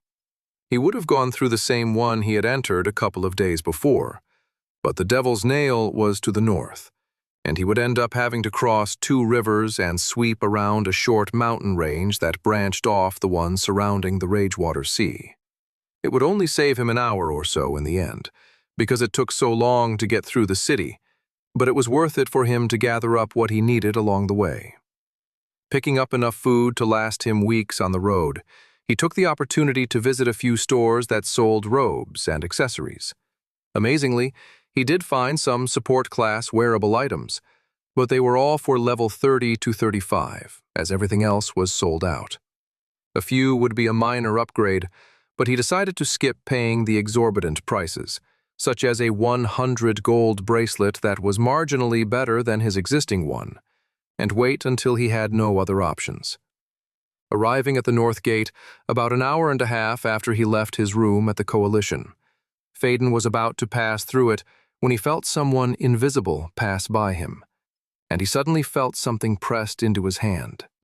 He looked around for whoever it was, but they were apparently sneaky enough that he couldn't see even a trace of them. He couldn't even listen for footsteps or disturbances in the dirt-covered stone of the ground, as it was busy enough around the gate that everything blended together without a trace. Whoever it was, they were good, because they hadn't tried to attack him, which would have cancelled their stealth. At least that's what he'd learned from Gregory, and they were gone in a flash. It was all done so fast that he didn't get a chance to cast an area of effect healing spell, which might have revealed whoever it was, and now they're probably a few blocks away by this point. He looked down at whatever had been shoved into his hand, only to find a beige piece of paper that had been crumpled up into a ball, like a piece of trash. When he opened it fully and read what was written inside, he immediately knew that it was anything but garbage. It was a threat. "We know you has a secret. Come to Bayside Grotto in 2 hours, or your friends are dead." Whoever it was who wrote it didn't know proper grammar, and the writing was sloppy, but he understood it well enough. It also appeared as though they were waiting for him at the gate for a while, because it originally said 3 hours, but that number was crossed off and changed to 2. Who are these friends they're talking about? There were only a few people that he had interacted with in this world that he might consider himself on friendly terms with, and he didn't think it was Sarah and her party from Ashcleft. The travel distance alone would make that unlikely. So, that left Gregory and the others. But they should have been in the next figurative time zone by that point. The note was obviously a trap.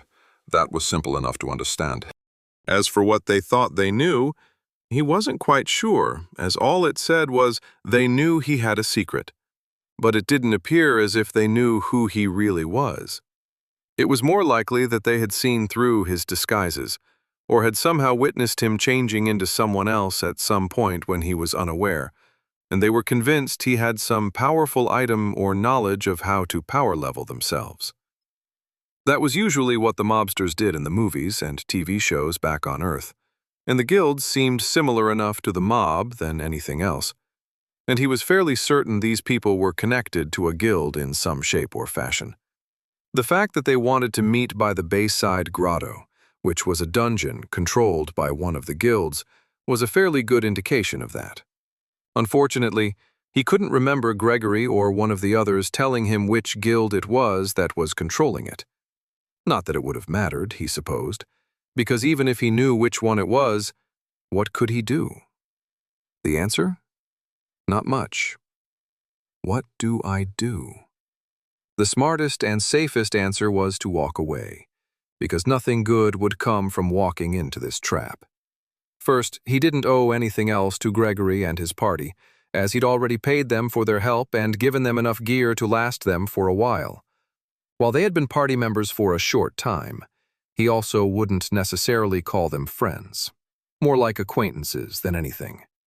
That might be selling short their relationship a little, but for Théden the whole thing with them had been transactional in nature.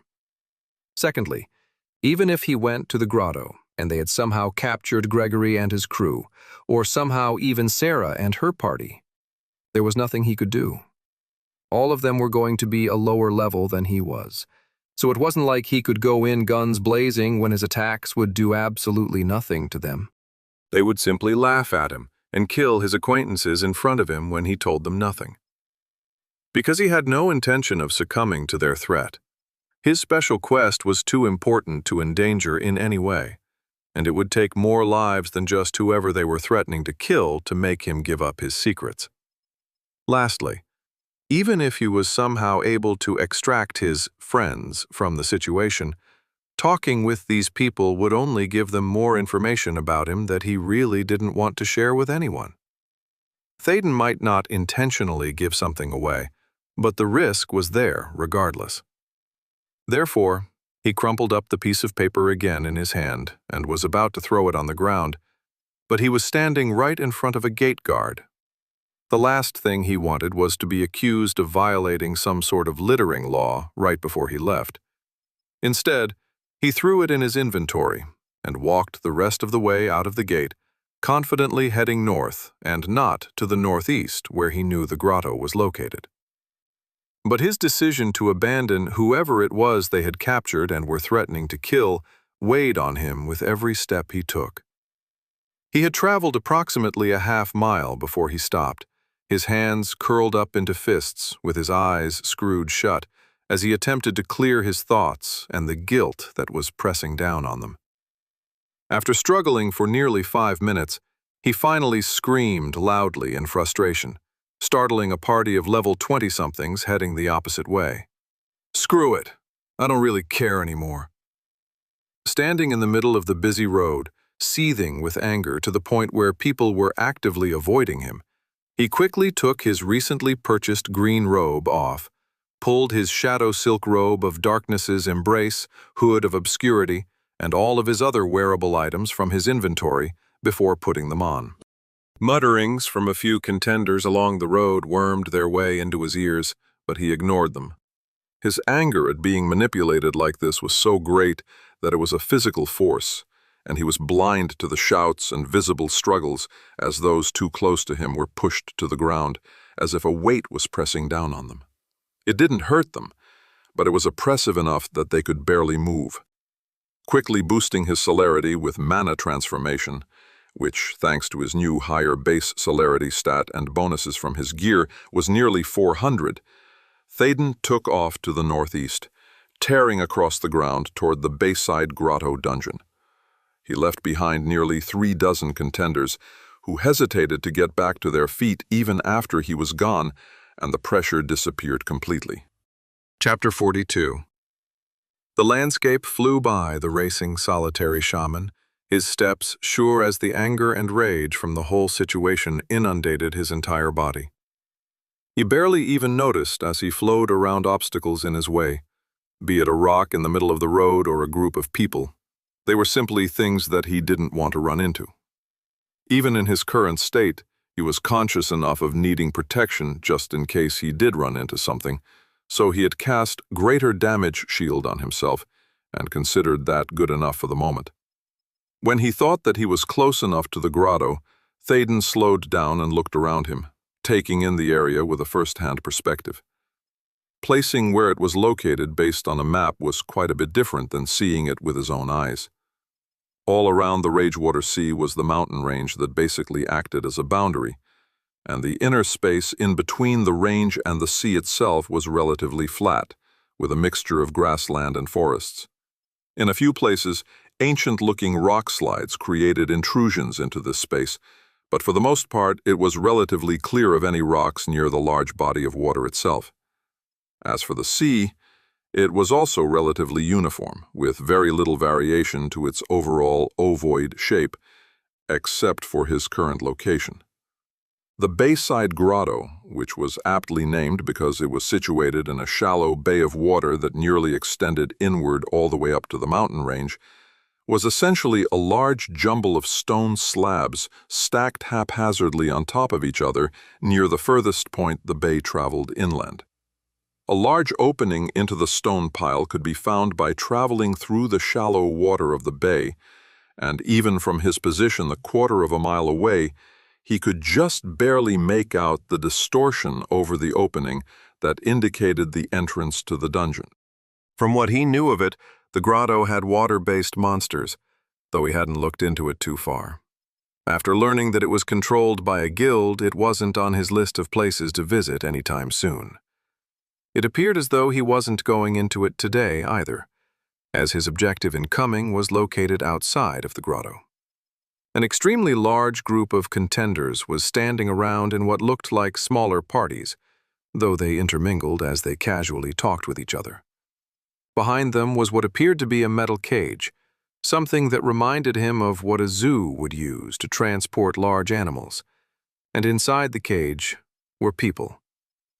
At furthest extent of his range, he couldn't see anyone's name tags or levels, but he was able to get a fairly accurate count of what he was up against. Outside the cage, he counted a total of either 89 or 90 contenders. It was difficult to be more accurate than that, because some were moving around or were behind others. But he figured it was probably 90, because there seemed to be full parties of 5 waiting around. As for inside the cage, he couldn't see them clearly. But it was obvious that there were more than just the 4 he expected. Not many more than that, perhaps 7 in total. But they were sitting down and leaning up against the shiny metal bars, which made it difficult to pick them out individually. 7 people? 6? 8? Regardless of how many more than 4 there are, what does that mean? I don't know more than Gregory's party around here, unless they were Chari, which he highly doubted because he'd only really interacted with the vice leader of the coalition and his new concierge. He hadn't really spoken with anyone else. It only took a few seconds of watching the assembled contenders before they noticed him back. There wasn't really anywhere for him to hide, after all, as it was fairly open around the area, except for right around the grotto. So a lone figure dressed in a black robe and hood kind of stood out, especially as it was nearly midday. The only benefit for him was that there wasn't anywhere for other people to hide in an ambush, unless they were invisible, like whoever had placed the note in his hand. But there wasn't really much he could do about that. When they saw him, they all hurried to assemble in front of the cage, blocking it from his sight for the most part. Appearing to be waiting for him, they didn't move from their position, though he could tell that a few of them appeared to be nervous. Good. They should be nervous, because I'm pissed off. I don't have time to play these stupid games. A little after he arrived, he started to calm down enough to think a little more clearly, especially after assessing who and what was waiting for him. He was well aware that he couldn't actually do anything to these people, as they were all a lower level than him, and any damage would be negated. But he was still angry enough to want to try, as ineffective as it would be. Still, if he was able to free the hostages, whoever they might be, from under their noses and take away any power they thought they might have, he might be satisfied with that. Théden started to walk forward slowly, preparing himself with everything he could think of.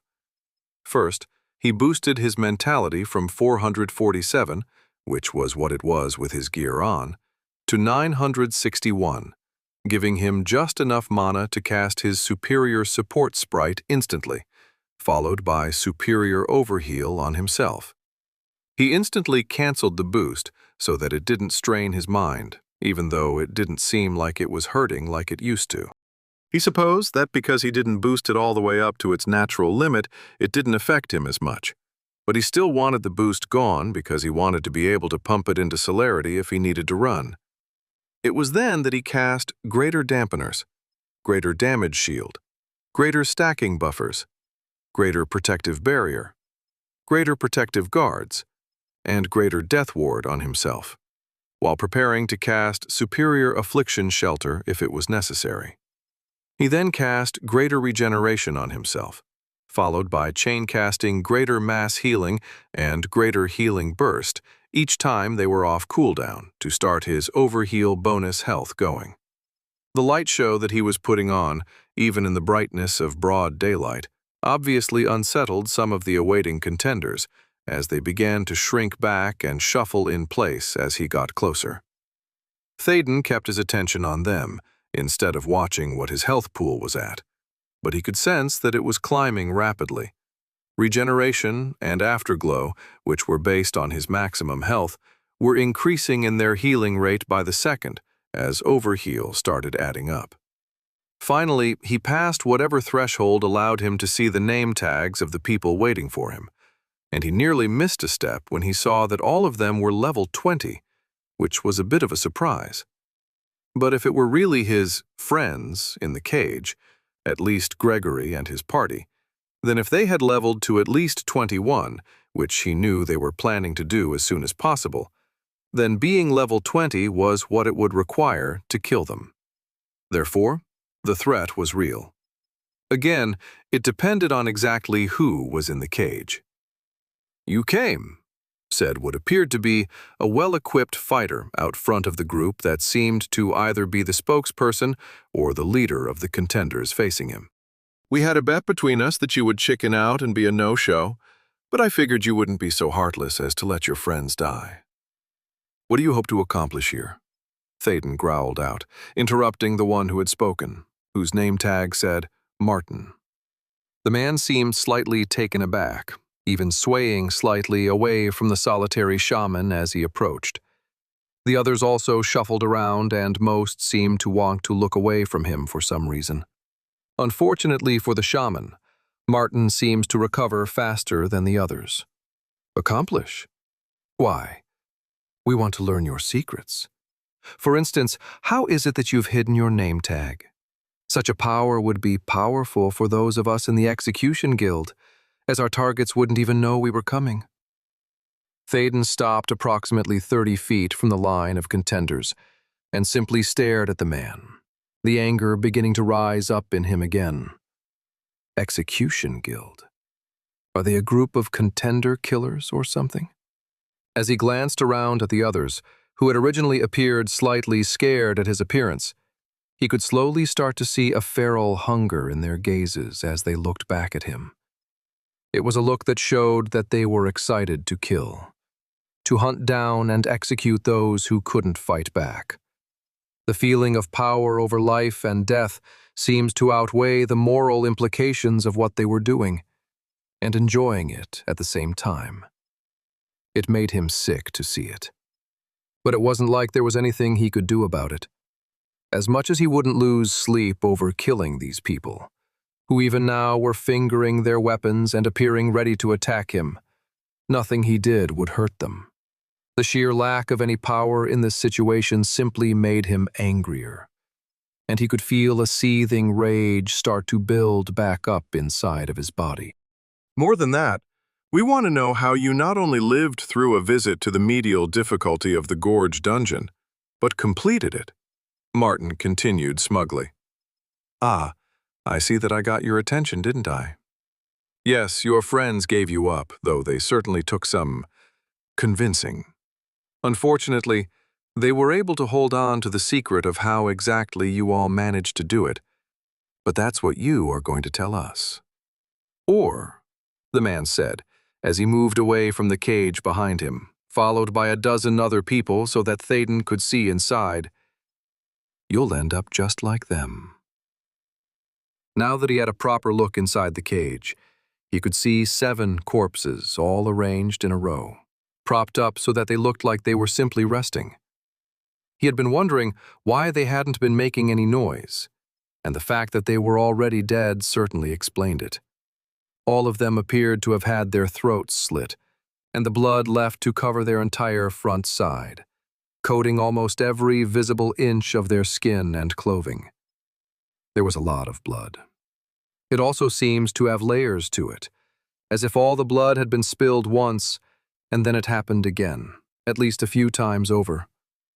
Being a healer, he could only assume that they had been healed in between each throat slitting, or they had actually been killed and then resurrected at least a few times. Seeing that there were nearly 20 support class contenders nearby, they could easily do something like that despite the cooldowns for them. His anger started ramping up yet again, especially as he saw who it was that was inside the cage. Thaden didn't have to see their name tags to recognize Gregory, Carlos, Melindra, and David. But the other three required a peek. Caitlin, deceased, 0 minutes remaining. Human level 23, Gabriella, deceased, 0 minutes remaining. Human level 23, Basma, deceased, 0 minutes remaining. Human level 23. Those women I resurrected when I first arrived near Rage Harbor? How? Why? I only met them the one time and had been incognito to boot. But somehow these people connected me with them? How did they find these three anyway? In fact, why aren't Gregory and the others miles away by this point? You can try and run, but we'll find you eventually. When we do, and we will, you'll tell us what we want to know, or you'll die even slower and with much more pain than these worthless fools. So why don't you just make it easy on yourself and tell us, Martin said, even as he was suddenly pushed down to his knees, along with everyone else around him. How are you doing this? He struggled to ask, even as he was forced down to his hands and knees. Thaden barely heard him, however, as his anger had hit the fevered pitch that it had when he decided to end this nonsense once and for all. He could sense a physical pressure coming out of him, pushing the contenders down and eventually causing them to collapse completely with cries of shock and exertion, their bodies being pressed against the ground without hope of release. A small, detached part of his mind recognized it as the same level compression that Nehetmo, monarch of the dead, had used upon him and his party mates back in the mausoleum. How exactly he was using it, he didn't know nor particularly care about, only that it was working. But the compression didn't actually hurt them, only kept them trapped in place.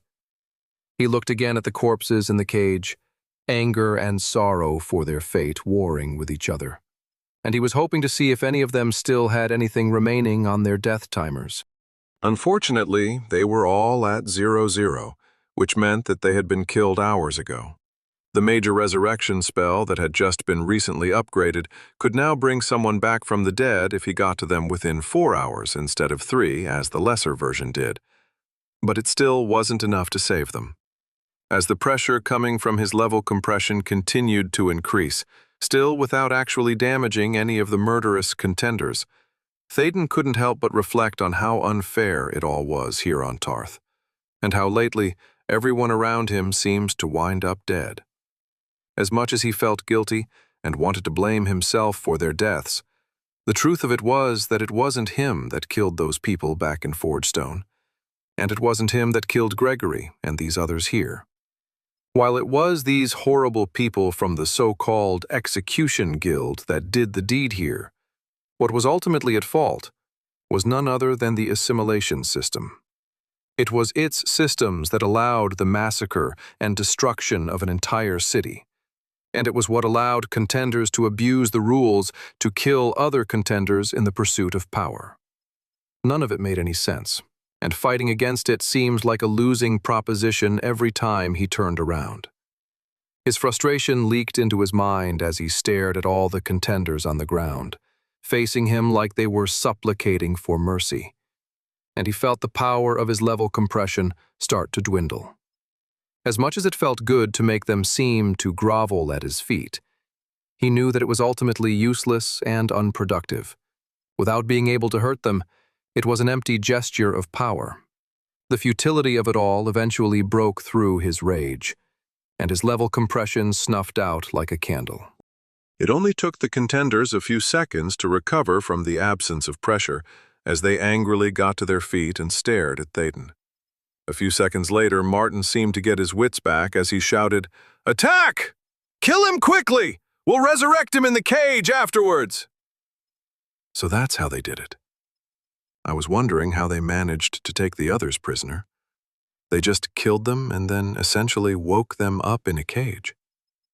Of course, Thaden wasn't going to have any of it. Even as he was immediately bombarded by more than a dozen spells and other projectiles, all easily blocked by his protections, he cast his superior affliction shelter to avoid some annoying afflictions that might get through them, before getting ready to boost his celerity with mana transformation to run away, leaving all this business behind him. Before he could do that, however, a window suddenly popped up that consumed his entire vision. As he quickly read through it, he closed it and looked at the poleaxed faces of the contenders that had been attacking him just seconds before. The solitary shaman smiled darkly at them, even if they couldn't see it because of his hood of obscurity. "Oh, y'all done fucked up, didn't you?" Chapter 43. Thaden continued to smile as he prepared himself by boosting his mentality stat up to its limit, ignoring the strain on his mind as he did so. Just to be sure he was accurate in what he was seeing, he looked over the notification window one last time to confirm. "Attention, contenders! Congratulations go out to those who have survived in your development on Tarth. A full month has passed since you arrived, and now is a perfect time to give you an update on any developments from your fellow contenders, as well as an unacceptable trend that has unexpectedly developed. As of the commencement of this message, a total of 6,945,102 contenders have failed and left the world of Tarth permanently. Of the remaining 25,834,897 contenders, another 215,479 are still at level 1 and are unlikely to progress further than that. If they do not raise their level within the designated time limit, they will be culled automatically. For the rest of you, congratulations on your progress. The average level of all contenders is level 18, which is quite impressive after your first month of development. Keep striving to give it your all, and increase your level as soon as possible. As of now, only 2 parties have completed a medial difficulty or harder dungeon, which will become more common as time progresses. Congratulations to those who have towered above the rest. In regional news, Region Number 1 has already entered the next developmental phase. The other regions are going to have to play catch-up from this point on to match the incredible lead they now possess. But all it takes is a little hard work to achieve greatness. Now, on to the unexpected development. Of the 6,945,102 contenders that have failed and left Tarth permanently, the cause for failure of 1,217,452 individuals was due to the direct intervention of other contenders after they achieved level 21. This unacceptable statistic is 835% higher than average for a race in the early stages of development. And if the trend continues, as it is now predicted to, the human race will have final contender numbers below the acceptable threshold once the developmental period has concluded. As you know from training, the vulnerability of contenders at level 21 was meant to be a means of motivation to spur their development, as well as to offer an element of danger to the world once they've adapted to the changes brought about by being included in the assimilation system. In past developmental worlds and the races that have participated in them, this has also aided in pinpointing those who are not suitable to be a contender, whether from a mental instability or a personality mismatch with the position, and has naturally eliminated those who are not afraid of eliminating their own kind in their desire for power. In this case, however, humans have apparently lost sight of the ultimate goal behind being a contender, which is to present a strong, united front against the adversary. While being a contender inherently brings with it a sense of competition, which is why there are rankings, and why the stakes, if you do not do well, can be high, these types of motivating factors are simply designed to push yourselves to be the best that you can be.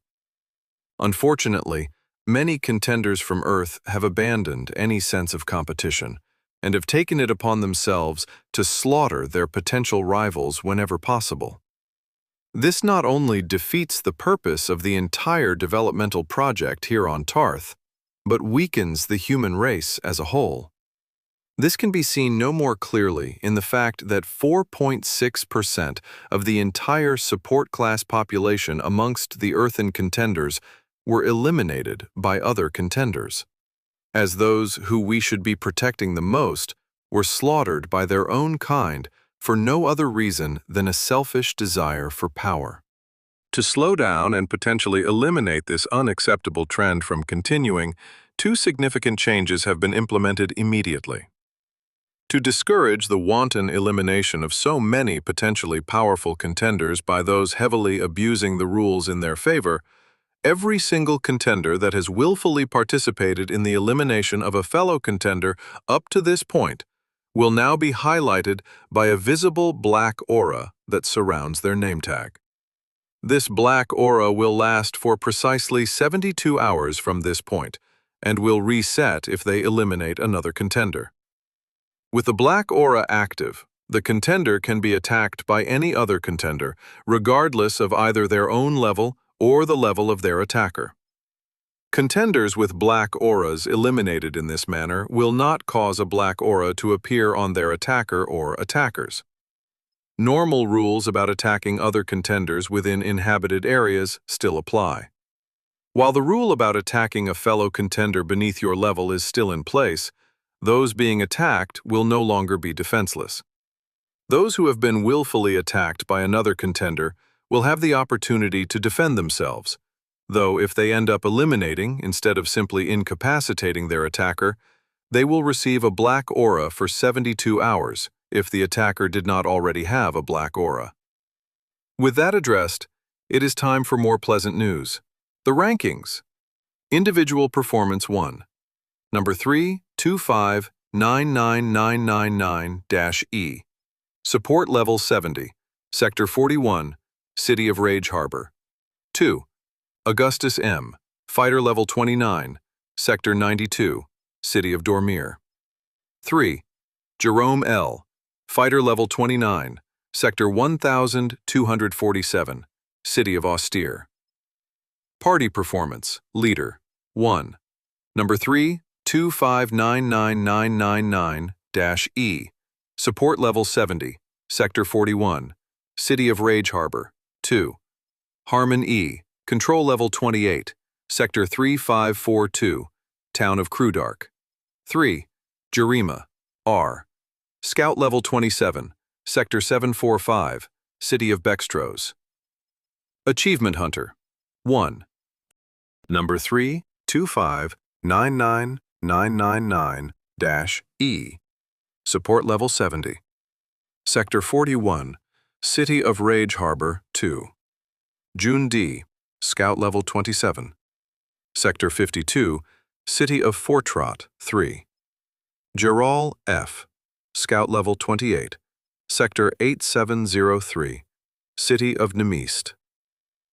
Thaden had ignored all the rankings, especially after seeing that he was still at the top of many of them, because the more important information came in the form of the changes to the whole contender versus contender system. Not only did it implement the ability to defend oneself from an attacker who was a lower level than them, but it also introduced a penalty of sorts for killing another contender, the Black Aura. If he understood the notification on the window correctly, that meant that anyone, even Thaden who might be 40 or 50 levels higher than them, could attack and kill someone with a black aura around their name tag without incurring a black aura themselves. As he looked around at the contenders who had been attacking him just moments ago, he certainly saw some black auras. On all of them. He wasn't sure specifically how those auras were earned, but it appeared as though every single living person in front of him had participated in killing another human being since they arrived in Tarth. Whether or not they had all been directly part of killing Gregory and the others was difficult to tell, but they had all actively killed someone, at least. Unfortunately for them, Thaden wasn't planning on giving them any leeway now that they knew they could potentially pay a price for their actions. Just because they now knew they could be punished for killing other people didn't excuse what they did as acceptable, because it most surely was not. It didn't matter if there wasn't a law about murder here on Tarth, or a commandment that said, "Thou shalt not kill." The simple societal norm of not freaking killing other people should have been more than enough. But these people had lost their way, abandoning whatever humanity they had left. And for what? So that they could start eliminating people on the rankings? For the power that killing another human being must have brought them? It really didn't matter, because there was one pissed-off solitary shaman that didn't care. His rage came back with a vengeance as all thoughts of the futility of attacking these people faded away, and he watched the shocked faces with black auras around their name tag slam with significant force back down to the ground. Some hit the ground so hard and so abruptly that they smashed their faces into the dirt, bloodying up their faces and doing a small bit of damage to them in the process.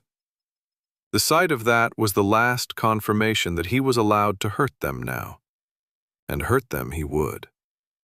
Thankfully, he had inadvertently prepared for this when he was rushing over to this obvious trap, as he had started shoving in potential spells that he might need without really paying attention.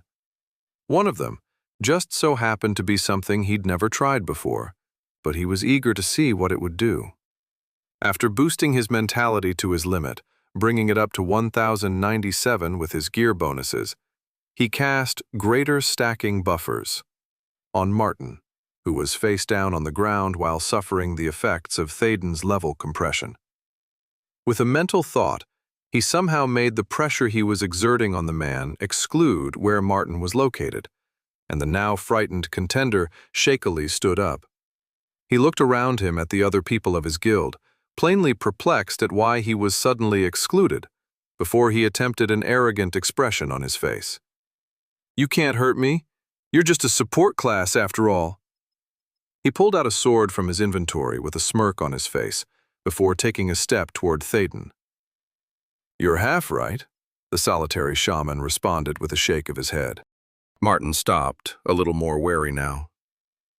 "You're not a support class?" "Oh, you got that part right. I was talking about your insistence that I couldn't hurt you." "Wait, what?" Martin didn't get a chance to finish the question, as Thaden cast Greater Sacrifice on the man, which sacrificed the Greater Stacking Buffer's protective spell he'd cast on him a moment ago. A split second later, an explosion that tried to blind Thaden flashed out from the sacrificed protection spell, ripping through every single incapacitated contender still on the ground under the effects of his level compression. Thankfully, the superior affliction shelter helped to prevent that blindness, but he still had a few spots in his eyes that took a few seconds to disappear. When he could see again, all he saw were the burnt corpses of nearly 100 people, as even the bodies of his friends hadn't escaped unscathed. He didn't bother calculating the exact amount of damage that was done to them all, but when the area damage from sacrificing the protective spell did 1,500% of his 1,097 mentality, it certainly added up. The only one still alive was Martin, who had been wholly unaffected by the sacrifice of the buffers Thaden had placed on him. He was glad to see that he hadn't been wrong about the wording of his new class, which allowed his single-cast spells to target anyone, because it had previously only worked on allies. That meant he could cast it on monsters, and conveniently, other contenders not in his party, which was exactly what he did. "What did you do?" Martin screamed in shock. But Thaden was already on the move. He immediately cast Greater Wild Health Leech on himself while he moved closer to the Execution Guild member, his normally high celerity allowing him to move up to the man before he could react. Reaching out, he grasped Martin's wrist and held on, as over 100 points in physicality was more than enough to not let the man tear himself away without a tremendous struggle. And then he started to heal himself, with every healing spell he had in his arsenal. He needn't have bothered, as all it took was a single Greater Healing Burst spell to kill the man, as his leech spell now leached 20% of his extra healing. When Healing Burst went off, The 450 healing that the greater version did was increased by 50% from his class, 50% from his stronger healing advancement, and 125% from his superior support sprite. That was then increased by 150% from greater wild health leech as bonus healing, which a quick calculation equated to just under 2,900 extra healing. The leeching effect then randomly targeted Martin and pulled out 20% of that extra healing, which was a little bit below 580 health. Thaden could only assume that the man had 57 or less physicality. Otherwise, that might not have killed him. Letting the corpse of the guild member fall to the ground, he glanced around and noticed that none of those he'd just killed, other than Martin, were able to be resurrected. Their bodies had been so destroyed that they were entirely unrecoverable. Not that he was going to resurrect them anyway, even if the weight of what he'd just done was starting to crash down on him. Taking a deep breath, which caused him to cough because the smell of burnt flesh assaulted his airways, he turned away and ran, wanting to get as far away from the sight of such destruction as he could. Olivia led her party quickly toward the grotto, fully expecting their meeting to be successful. As the execution guild leader, it was her decision to search out whether the rumors behind a certain individual were true, and she had spent considerable resources to ensure that they had everything in place beforehand. It had taken a bit of effort to track down the 3 women who had somehow managed to survive after they had been killed by her people a few days prior, but at least that fool Gregory and his party had been easier to find. It helped that her guild had branches in over 20 towns already, which allowed the spread of information to flow swiftly, and they were captured shortly after in a town a dozen miles to the northwest. Well, killed and then imprisoned, before being resurrected. The messy interrogation had been a necessary affair, done as quickly as possible to get the information they needed, though it wasn't nearly as much as she hoped they would acquire. When they captured the object of their attention, she would ensure they got the answers she deserved. The monthly update, about 15 minutes ago, was a little worrying, given that she and the rest of her party had this black aura it mentioned. But there weren't many that would try and mess with her.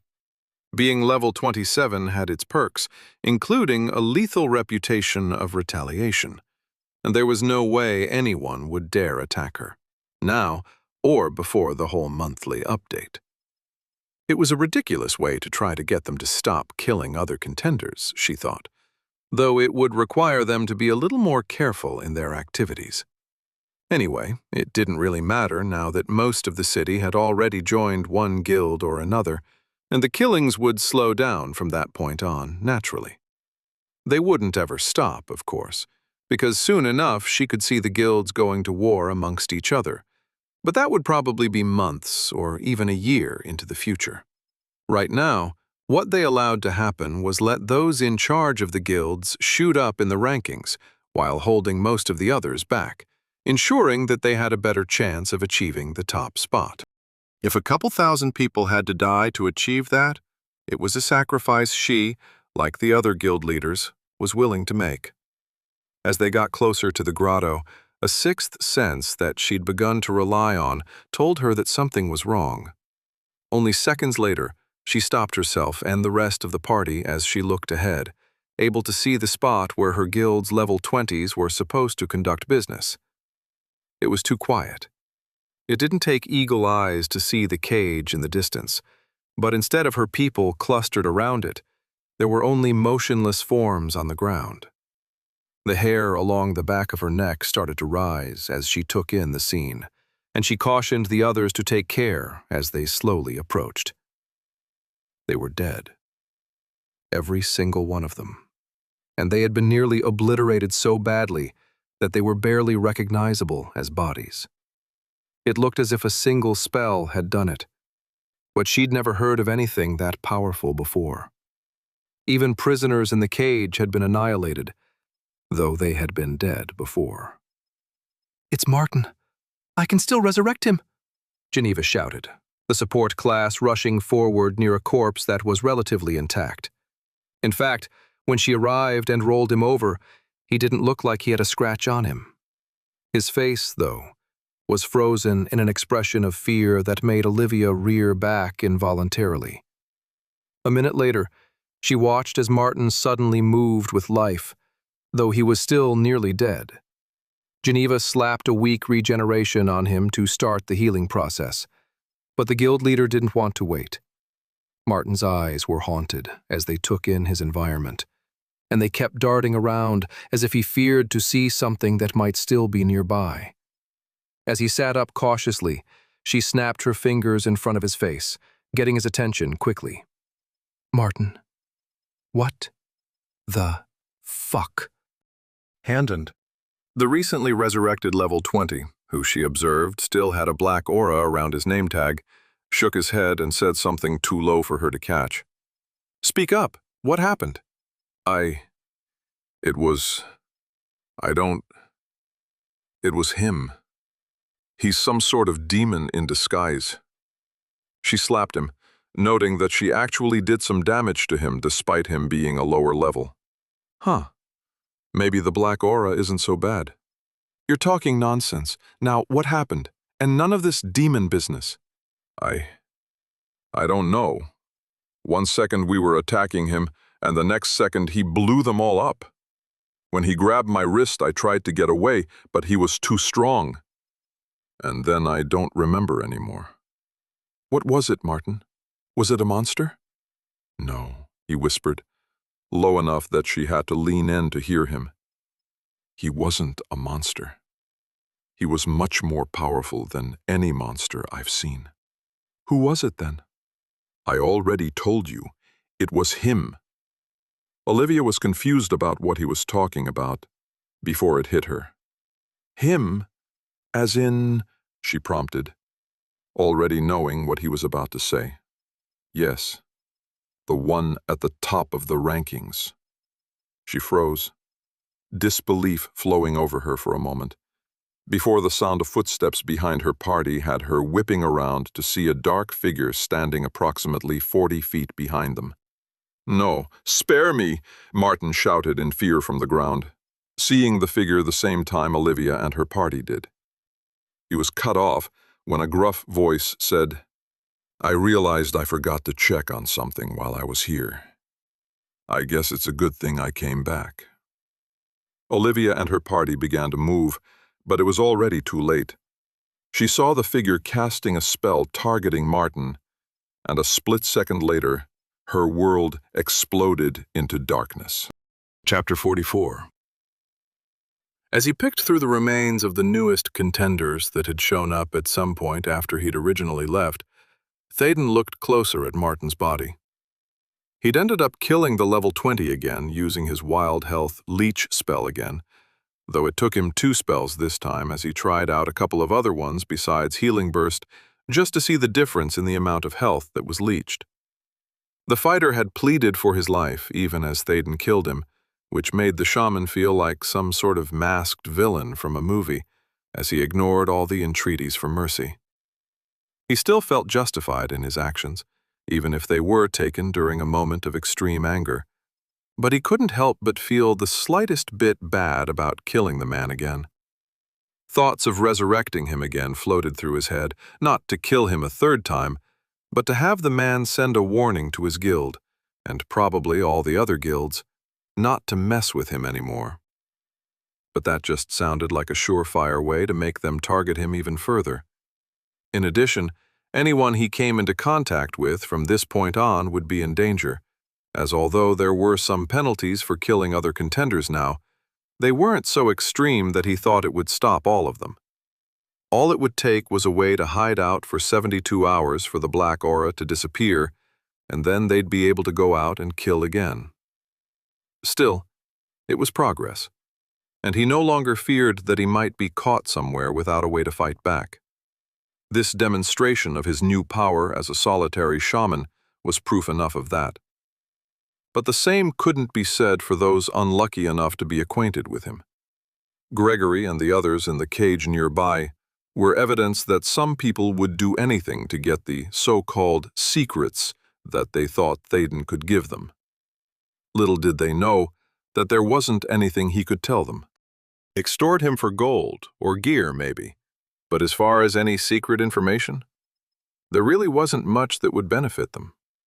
The solution, as horrible as it might be, was for Thaden to avoid people for the time being and concentrate on his own problems. Any thought of trying to join a party was gone, and not only because his new class seemed to encourage him to go it alone. There was just too much danger in getting close to anyone, even if he wasn't intentionally trying to be friends. Like what happened with Gregory and the others. Heck, even Caitlin and the other 2 women he'd resurrected and didn't even speak to suffered from interacting with him. He could only assume they had been tracked down and made to reveal who it was that brought them back. How they connected Thaden to a figure dressed all in black with no name tag, he had no idea. Nor did he know how everyone had been tracked down in the first place, but he guessed it didn't really matter all that much. In the end, he decided to just leave the guild man as a corpse instead of bringing him back, as he thought it would probably be better to have all these deaths stay as a mystery instead of connecting them to him. Shaking his head to clear it of those thoughts, he got back to what he had come back to the site for. There was something that he'd unconsciously noticed about all the corpses before he left, but he'd been in such a confused state of mind when he had left that it hadn't really coalesced into a full realization until he'd been running for about 20 minutes. Sure enough, when he looked at all the bodies of those he'd killed, there was an odd feeling of incompleteness about them, as if he had forgotten to do something. Kneeling next to a corpse that was completely unrecognizable as a person, as it was missing a head and 2 of its limbs, he gingerly reached out his hand and touched it, before saying, "Extract." Thaden fully expected nothing to happen, as it was common knowledge, so common that even the solitary shaman knew about it, that killing another person didn't give the killer any pick, and that anything the dead had on them was unlootable. Even the weapons and armor they were carrying were unable to be picked up, even if they were lying on the ground. So there was no benefit to killing other people other than as a means of eliminating them from the rankings. Therefore, Thaden was shocked when he felt the extraction complete, and the body quickly broke down and disappeared, just as if it was a monster he'd killed and looted. Extraction complete. Loot obtained: 52 silver, 18 copper coins, 4 weak health potions, 2 weak mana potions. The extraction of loot from a dead contender took him aback, and he tried to figure out what was going on. After about a minute of thinking about it, he could only assume that what he had taken had been what was in their inventory when they died. It was much less than what was in his own, but he supposed it made sense for them not to carry around piles of crafting materials and extra gear when all they were doing was threatening some mysterious person to learn their secrets. He could only assume that, as a guild, they probably pooled their crafting resources together, or they simply sold them to some of the Chari merchants immediately upon returning to the city. As for why he didn't get any of the contenders' armor or weapons they were equipped with, that seemed obvious enough. Those had been destroyed, along with their bodies. There wasn't anything left to loot. I guess I did go a little overboard here. If this ever happens again, which I hope it doesn't, I should probably be a little less destructive. Shrugging, since there wasn't much he could do about it now, he went around and extracted the loot from all the rest of the mangled and destroyed bodies, all of which were too far gone to be resurrected by him. He found that to be an important distinction, as when he attempted to loot Martin, nothing happened. Since the man still had a timer within which he could be brought back to life, he assumed that looting would only work on someone that was well and truly dead. Thaden also found, after a brief bout of indecision to even try, that he couldn't extract anything from Gregory and the others. If it was truly the fact that only contenders with black auras could be looted, then this made sense because none of them had killed others, or so he assumed. They never actually told him that they hadn't killed any other contenders, but given their background, he figured that they hadn't. In all, he accumulated enough coinage from the bodies to give him over 900 gold, with over half of it coming from the higher-level party that had resurrected Martin and was asking him questions. From the authoritative tone the woman had used on the lower-level guild member, it was more than likely that she and her party were leaders of some kind in the guild. If they were charging new members so much to join, and likely taxing some of the loot that was acquired by those members, it made sense that they had so much money on them.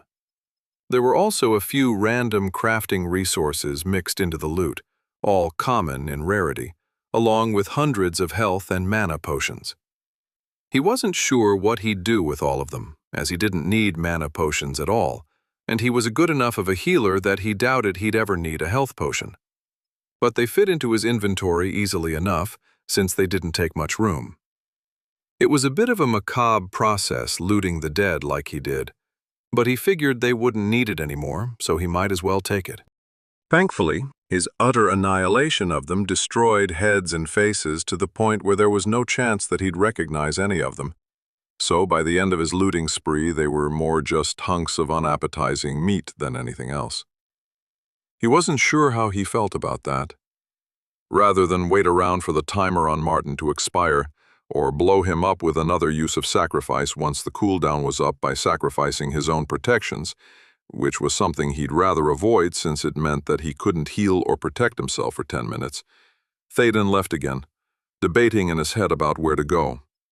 After such an ordeal, he was tempted to go back to Rage Harbor to relax in his room one more time, and to see what kind of chaos had erupted after the announcement of the black auras occurred. He felt like he was in less danger now than ever before if people decided to attack him.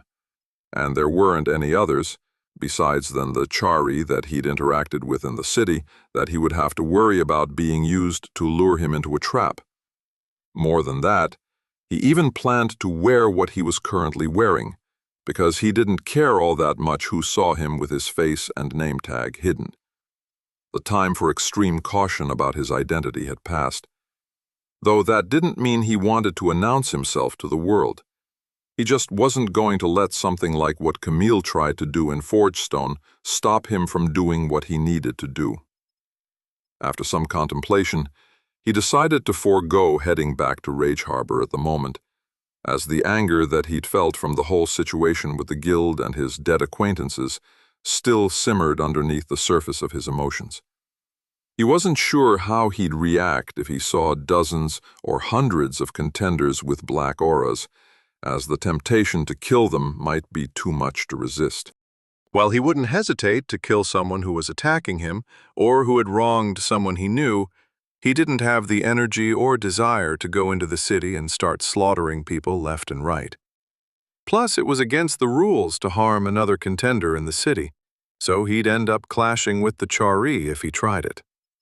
When he considered what would happen when the word got out that those with black auras could be extracted for loot once they were dead, which he believed was likely to happen sooner rather than later, he figured that many of those with the black aura would likely be hunted down anyway.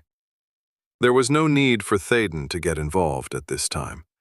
And if he was being honest with himself, the deaths of the contenders that he'd killed already weighed on him. Taking another person's life, even if they more than deserved it for killing innocent people and attacking him with the same intent to kill, wasn't something that he could or should take lightly. He didn't believe that he'd be torturing himself with their deaths by seeing visions of them every night when he tried to fall asleep, but it wasn't something he wanted to repeat if he could help it.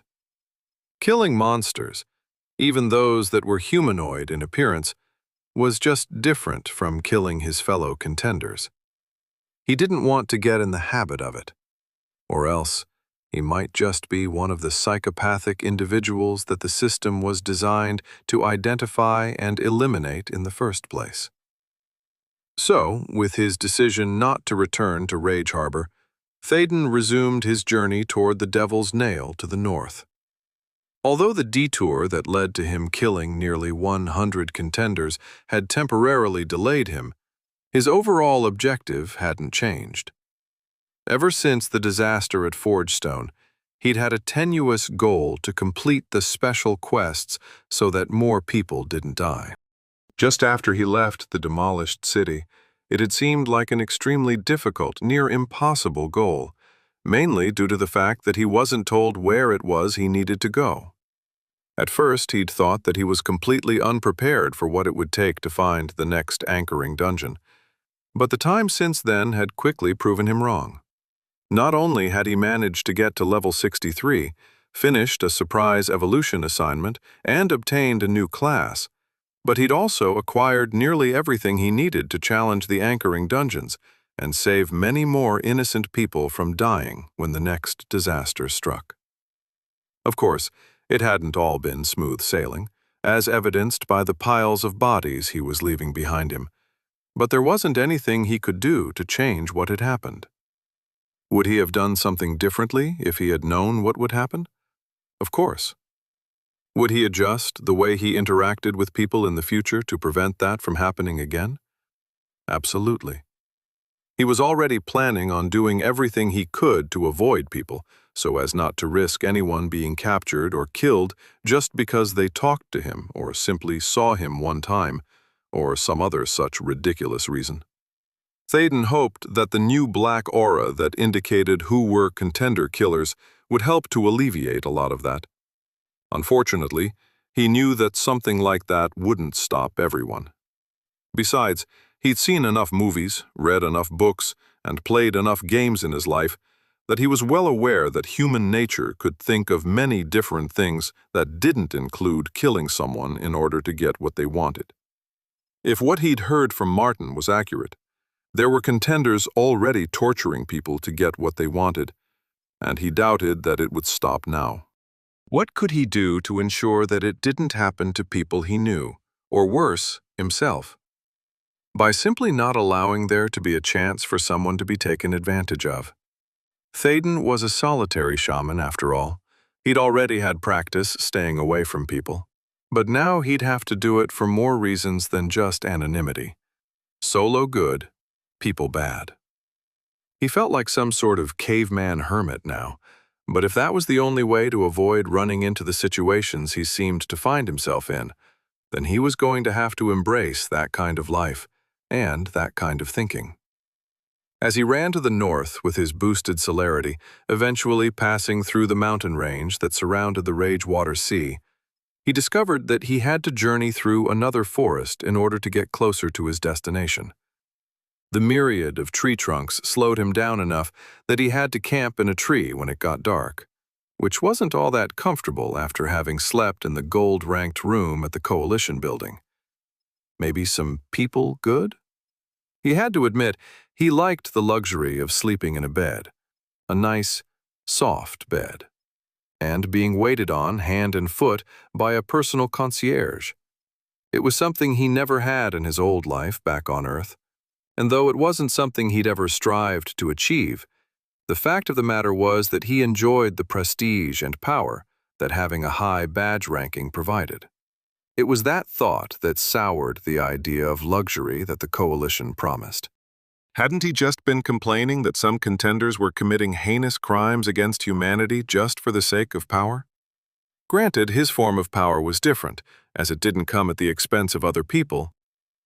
Or did it? He couldn't deny that the bulk of his rank progress came from completing special quests.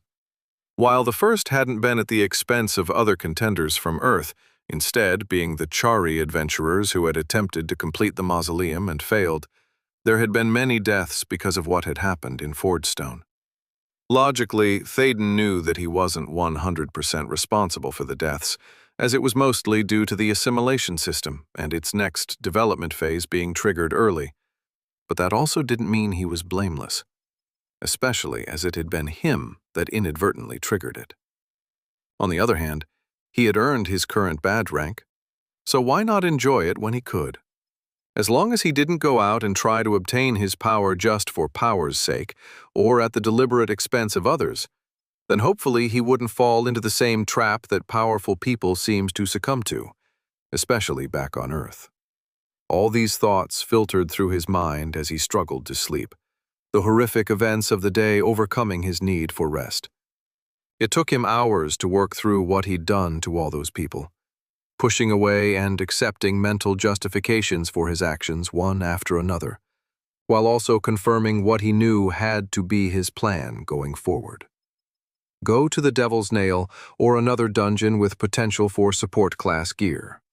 Search out potential dungeons to find the next anchoring one, and then deal with the fallout that it will inevitably cause. Don't be afraid to enjoy the luxury that the Coalition provides, but don't seek out personal power when it could end up hurting or killing innocent people. Tailor my development over the coming months and years to become the best support class the assimilation system has ever seen, allowing me to stay at the top of the rankings so that I can finally get the answers I deserve. And above all else, avoid every other contender like the plague. Waking up late in the morning, having slept in because he got to sleep so late the night before, these few plans cemented themselves in his mind. However, as he started to untie his hammock-like bed made of rope from the tree branches, he realized that there was one thing that he forgot to add to the list. Thaden pulled up the message window that the support class representative had sent him when he had first attempted to evolve his class. Adding whatever the evolution assignment was for level 189, which was still such a distance away that it almost didn't feel like a real level, to his plans was important. He didn't want to end up achieving such a vaunted level only to realize he could have done something dozens of times during his development, but was harder to do at that stage or something. Support Class Evolution Assignments, Level 21. Cast enough spells to restore 50,000 total health and prevent 10,000 damage. Level 63. Complete at least one dungeon on minimal difficulty, at least one dungeon on medial difficulty, and at least one dungeon on maximal difficulty while in a complete 5-member contender party. Level 189. Participate in a raid party with a minimum of 100 contenders and complete the minimal difficulty of an intermediate dungeon, level 160 plus, without a single casualty. Level 567. Locked. Thaden could only stare at the evolution assignment requirements as he tried to comprehend what it was saying. An intermediate dungeon is level 160? Does that mean all the dungeons I've been doing up until now are, what, beginner dungeons? And level 567? How long will it take to achieve something like that? What was more important about the assignment was the first part of his requirements to evolve his class at level 189. Participate in a minimum 100 contender raid party. Well, there goes my plan to avoid every contender like the plague.